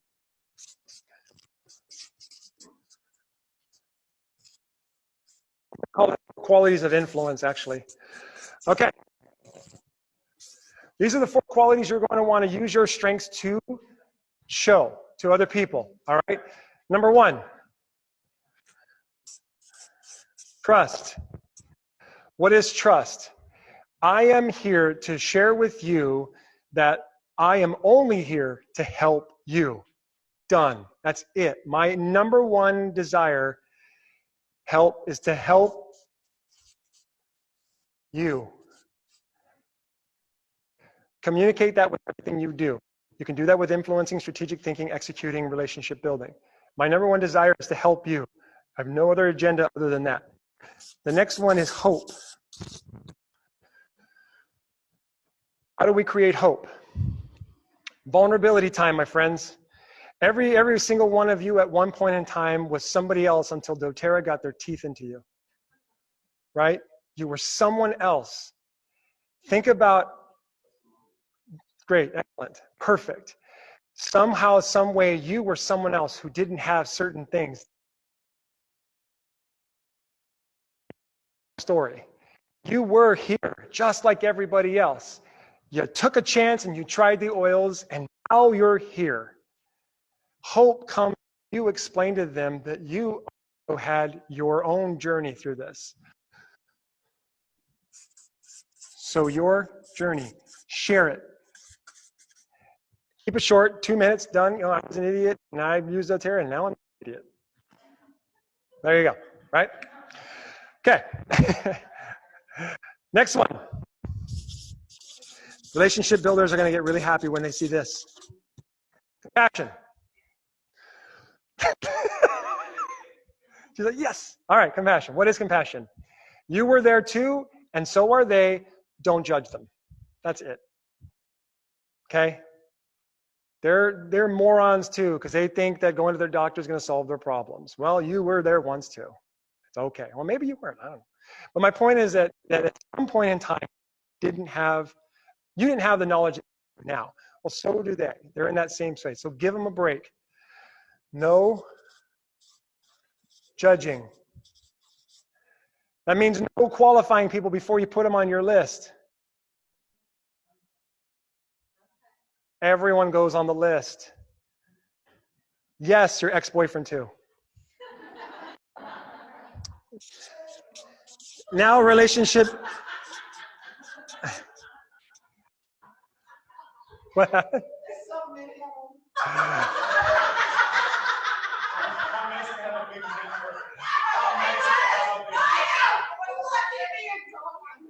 All right. Relationship builders are going to struggle with this one. This is the last one. Stability. Okay. I'm going to give you a secret. Why is McDonald's still around? Because people buy. If people stopped buying at McDonald's, McDonald's would disappear. The reason why people buy at McDonald's is because it's always there. Whenever you need it, and don't lie, for those of you the kids, you know those kids pushed you into your bottom 5 strings and you pulled in and got on the right? But it's there because other systems. We're not gonna get into that. But Understand. Well, look, they wouldn't survive if we didn't give them their money, bottom line. So the reason we gave them their money is because they're always there. You need to be that. Always there. Show up. Stop hiding. If you hide, you become unstable. This is why nobody shops local. Because local comes and goes. If they're 1 week, it's not there the next. People aren't coming to you consistently because you aren't coming to them consistently. Stability, stability, stability. Always show up. Have a class every single week. Invite people every single day. Present all the time. Share stuff online or share stuff in person. Message people. Stability does not mean post every day. Because that doesn't work. Okay. There's a part I'm going to have to skip, but I think we're okay if I skip that part. Okay, we got 30 minutes, and now I'm going to turn you loose on each other. Okay, here's what you're going to do. We're going to take a 5-minute break, just 5 minutes, and when you come back, you've got to find somebody else that's in this room, lock eyes with them, and sit next to them. You're going to sit in a totally different area with a whole new person. Go take 5 minutes, take a break, go to the bathroom, get water, whatever. Lock eyes with somebody new, not somebody at the table that you're already sitting at. No, just a strengths report. Just take your strengths report with you. Just take your strengths report with you. What I'm going to do, the person B, we'll say, is going to look at their top 10 strengths and do first, so write this down, first thing you're going to do is establish what is the dominant domain. That is always the first activity, is the dominant domain. All right? And establish how to do things. To do things. And then, question. So I have two things today about establishing the dominant domain. One is looking at your top trait, which is your soldier, right? And then the other is how many, I have more of them. Just the top 10 and basically counting how many you have. Just make. I can do this in 30 seconds. The person shows me the strengths. I know who that's and I want. So you guys have kind of been listening to me talk all day, so you can do this. So once you establish their dominant domain, ask them about how they feel about presenting or closing or inviting or whatever. Just ask them, what would you like to change? Establish where they want, right? What would you like to improve this? Where would you like to be with this? Well, I want to be a closer. All right, cool, awesome. What I want you to do is look at their strengths and start asking questions. Like, would it help you to do things this way? Probe. Try to learn about them when you look at their strengths. Okay? So at no point in time are you allowed to stop being. So approach it your way. Approach it systematically, or approach it emotionally, or approach it, motivationally, inspiring, or just approach it intellectually. Be helping the other person be who they are. And the last part is give them one great tip, okay, on how they can be better at that one thing authentically by being who they are. Okay? Everybody clear? Yep. Okay, it's got quiet, so yeah, I guess so. Okay, here's the deal. Just do one person and then stop. Don't move to the other person, okay? I'm going to give everybody about 7 minutes to do this. So go, you got like short time, so go quick. Establish that domain, what do they want to improve, and how they want to do. Give them a tip, and we'll stop. Something good. Who got a really good idea, a great tip? Anybody? Who got some really great advice already? Raise your hand if you got a good tip, some great advice. Well, we're not going to share them just yet. We're going to switch to the next person. So cool, awesome. All right, we're loving this. Now we're going to switch it. You got another 7 minutes. Switch it, and the other person goes. Ready? Okay. Go. Yeah, let me talk to them.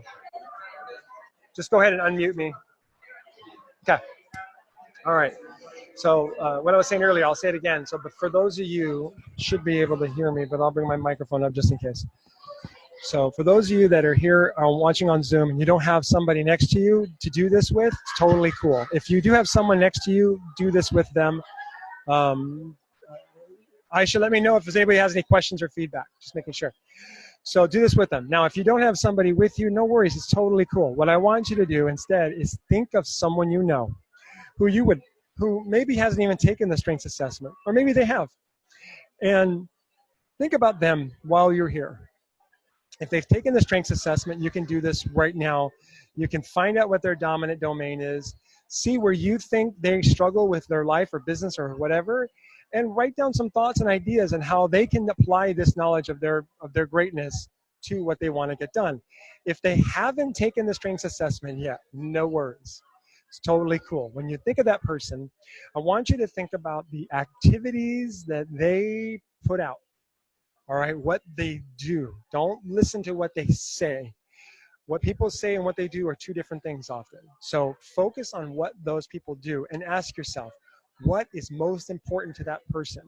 Is it connecting with people? Is it getting things done? Is it strategic thinking, right? Is it learning? Is it moving people forward? What is it? And get clear about that. And ask yourself, how can I advise this person to do everything in a way that is authentic to who they are, including this one thing or other area in their life that they're trying to improve. So go ahead and do that now. You don't need to know someone's strengths. You can just see, just by their actions, what matters to them most. Is it being present with people without worrying about whether or not they're moving forward? Is it moving people forward without worrying about whether or not you connect? Right? Is it making lists and getting things done and being systematic? Or is it reading and studying and learning and being ultra creative, right?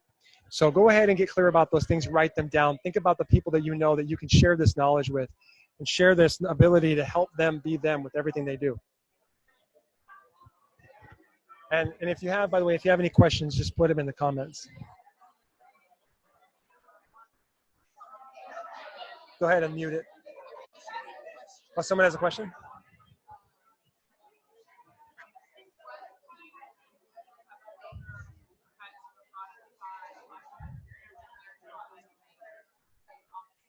Okay.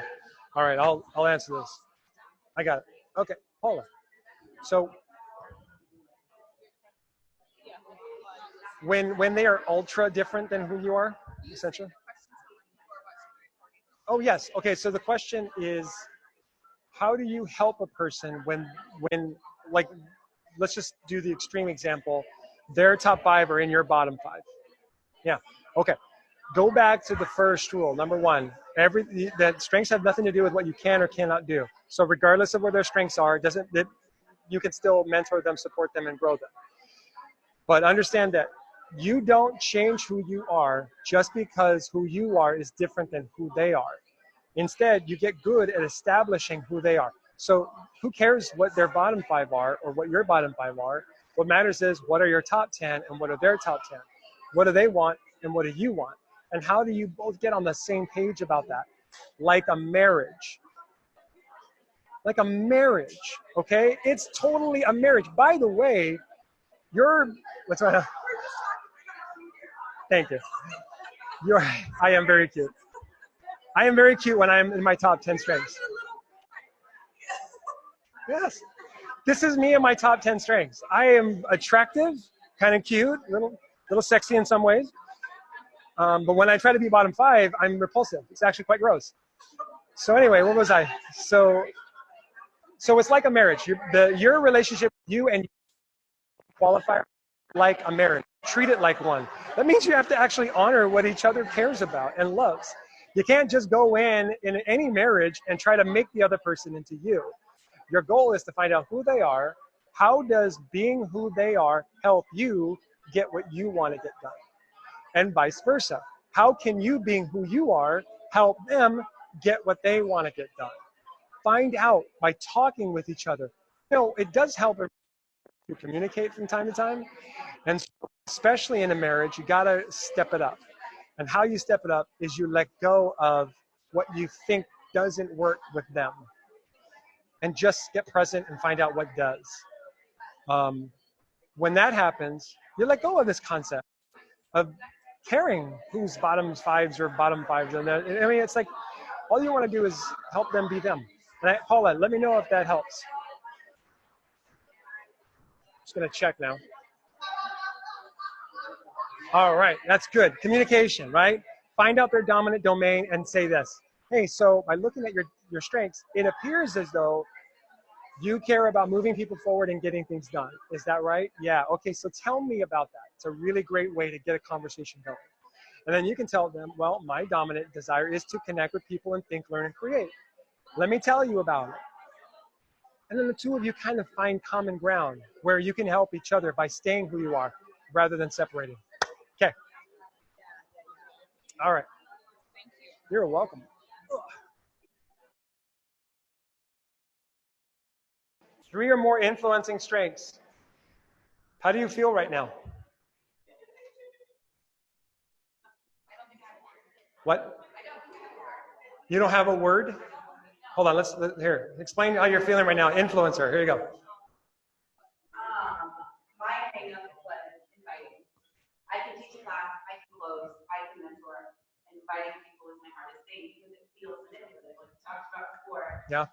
Her suggestion though was to make a list of the things that I think they think is manipulative. Because really I'm just projecting, right? Yeah. And as she was sharing with me, I was like, okay, so really, I have a mental block about the network marketing thing still. And I'm projecting it onto them. So it's not even real. It's all in my own head. Sure. So Okay. that's free. Brilliant, brilliant. Okay, so how does it feel, influencers, to be able to help other people make these breakthroughs? It's like, oh my gosh, I just want to do this all day. That's how I feel. Why is my thing? Okay, that's how I feel. When I discovered this, I tell you right now, I sit down with each and every one of you. Every one of you are going to have massive. Do you believe me? Absolutely. Because I'm obsessed now. I love it. Relationship builders. Can you see how this is a very strong way to connect with people? Yeah? Strategic thinkers, are you learning something? Yeah? And executors, are we productive? You tell me. Are we productive? She's not sure. Well, we'll know, won't we? We'll know after everyone leaves here. We'll know if this is productive or not, right? Because we didn't actually do anything, did we? Look at you. I'm just putting it all on you right now. Okay, so here's the deal with I'm teasing. So here's the deal with executors. Executors care about what gets done, okay? And influencers care about what gets done too. Like, here's my thing. I don't need this. So influencers, if you're an influencer and a relationship builder comes to you and says, oh my gosh, I talked to 5 people, it was so much fun. Influencers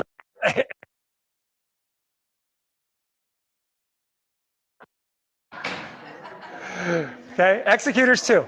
Okay, that's wonderful, but we're talking about business right now. Sample them, okay? Relationship builders have the same issue, but it's in the opposite direction. Oh my gosh, I sampled 5 people today. I'm on a roll. Everybody sampled. And the relationship builder, like, and even talk to them? Care who they are? Do you care if they have problems? Or did you just shove your oils in their faces and say, use this, right? Do you see it? It's exactly the same.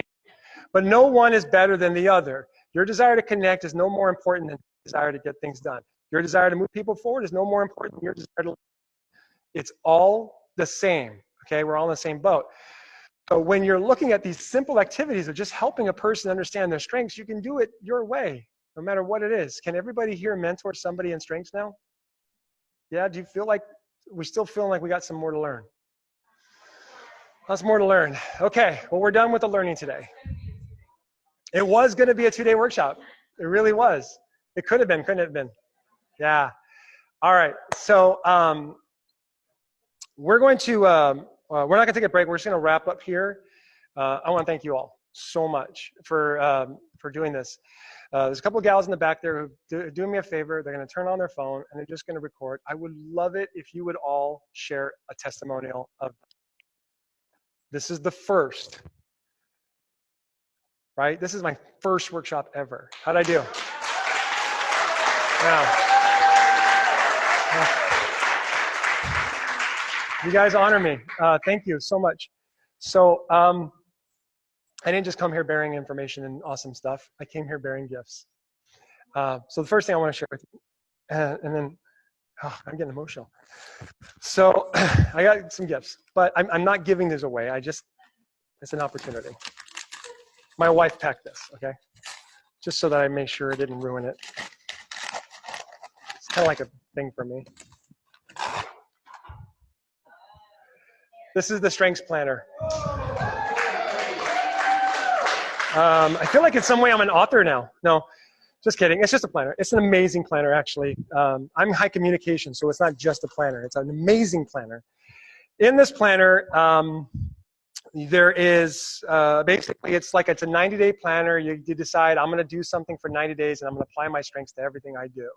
This planner is designed to help you write down and remember all the things you learned today, to keep you on task, to do things authentically, okay? In this planner, there's also these little QR codes. You guys know what a QR code is? So there's little QR codes where if you scan them, you can actually do your planner with me. There's a little video of me showing you how I walk through each of these pages. So it'll show you how to do this section and all the other sections. And all you got to do is scan it and watch the video, and you do it with me. Essentially, you're watching me use my planner.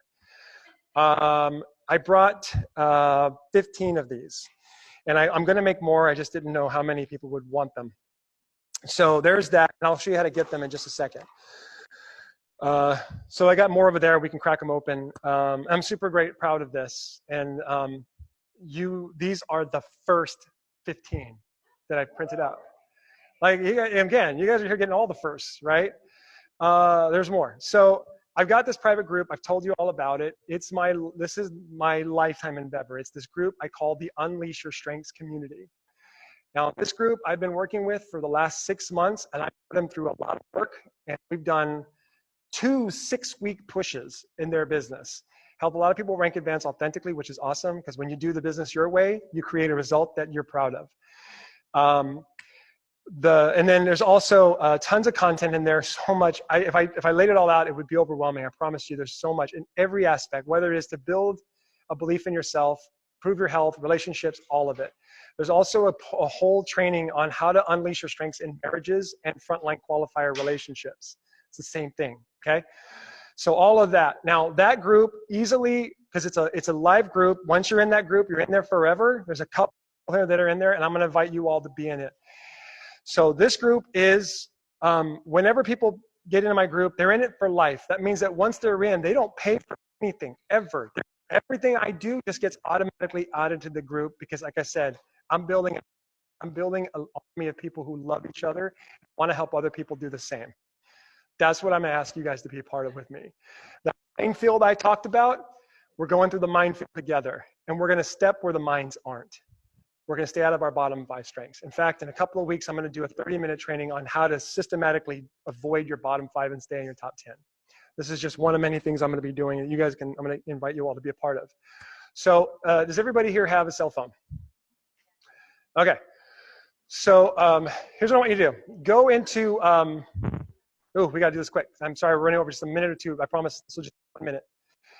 Go onto a cell phone, and you go to this page, which is facebook.com/growwithEddie. You know what? Let's change that. Sorry. Let me write it down. This will be better. Write this down. m.me/growwithEddie. Hold on. I'm writing it down here. So M as in Mary.me/growwithEddie. And you'll know it because it'll take you to a Facebook Messenger app. So not in Facebook, but online. Yeah, just type in the link to the website, the Safari or whatever. Okay? M.me/growwithEddie. Anybody here struggle with it? Nope. Okay. What you're going to do is you're going to message me the number 100. Don't do anything after that. Just message me with the word 100. You should get an automatic reply from me. Don't do anything just yet. I just want you to do that just to make sure everybody gets it before I explain what this is. Message me with the number 100, 100. And you should get an automatic reply. Don't click on anything or anything. I just want you to just do that real quick so we get that out of the way.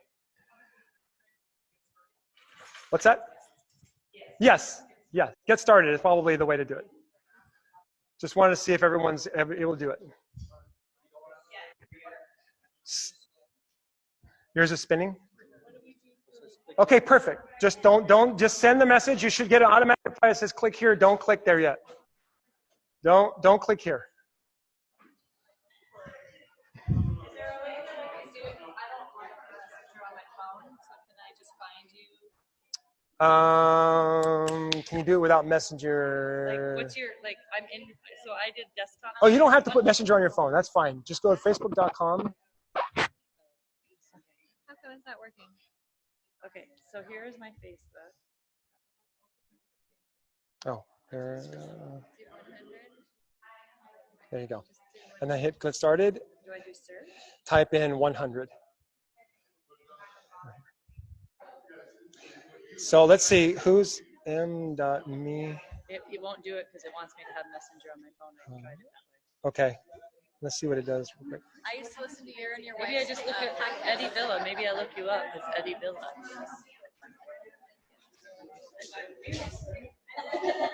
Safari can only hit Emerson Valley. Oh, there it is. Open I in don't have the. Messenger on my phone. Event in here, so we have to. Okay, all right. Okay, go to Facebook. Your 5 minutes. We'll be done in 5 minutes. I promise. I thought this would be simpler. I don't have an app because I don't. You don't have Facebook? I have Facebook, but it's not the. Okay, well, we'll send you the link then. Don't worry about it. Okay, here we go. Real quick. I just want to share with you all, and then we'll wrap up. If you couldn't do it, don't worry. I'm going to get you the link. I want to share with you all real quick about this group. So there's about $1,000, maybe $2,000 worth of content in here, easily, because I've spent the last 6 months of my life creating it. It's all yours. Instead of $1,000, what I charge is $297 one time, and you're in forever. Okay, that's a one-time cost. You're in forever. I also offer an option of 4 payments of $97. What I'm going to ask you guys to do is I want you to get a deal on this. The $50 you paid to be a part of that workshop, I'm taking that off of the price, and then I'm doubling it. So what I'm doing right now is if you guys want to be a part of my group, I'm going to give it to you for $100 off. And instead of $297, it's just $197. The only thing that I'm going to ask you to do is that when you do it, you're going to have to do it tonight because the clock is actually, there's actually a clock when you go to the website. So if you click on it, it says click here, you can actually go in there and get it now. What it'll do is it'll direct you how to get into the Facebook group. It's a private group. It has all the units. There's a couple of people here in case you have questions on how it works. You're in it for life, and everything I do, you get it. You don't pay another dime for it ever. There's a million wellness advocates. I got plenty of time here. I'm not interested in having your money forever. I just want your commitment. When you make the deposit, you're telling me you're committed. I will work with you. People that are in my group get to work occasionally. Everybody that decides to join my group tonight, you get this for free. I will hand this to you right here, right now. Okay? If $197 is too much to ask, you can come over and I'll give this to you for 29 bucks. It's normally $39, but because you guys are my first, I'm going to give you guys a deal. I want you all to walk out of here with my group and this planner. And if I sell out of these planners, then I'll make sure I get one to you as soon as possible. The online people, I can mail them out. Yes, absolutely. So, is that it? Yep, that's it. Yes, and by the way, for those that were able to find it, after you click here, it takes you to a website. There's a link. If there's anybody here that doesn't have that link, just share it with them, and that'll help. Okay? Or maybe even, no, and Aisha can even email it out. Aisha can even email it out as soon as we're done here, because we got to get going.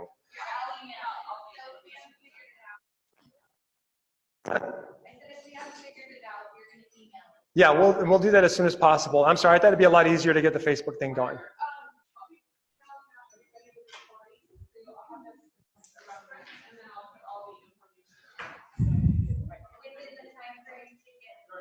Yes, and I'll make sure one way or another. Okay. Thank you. Excited. Appreciate it. Thank you. Yeah.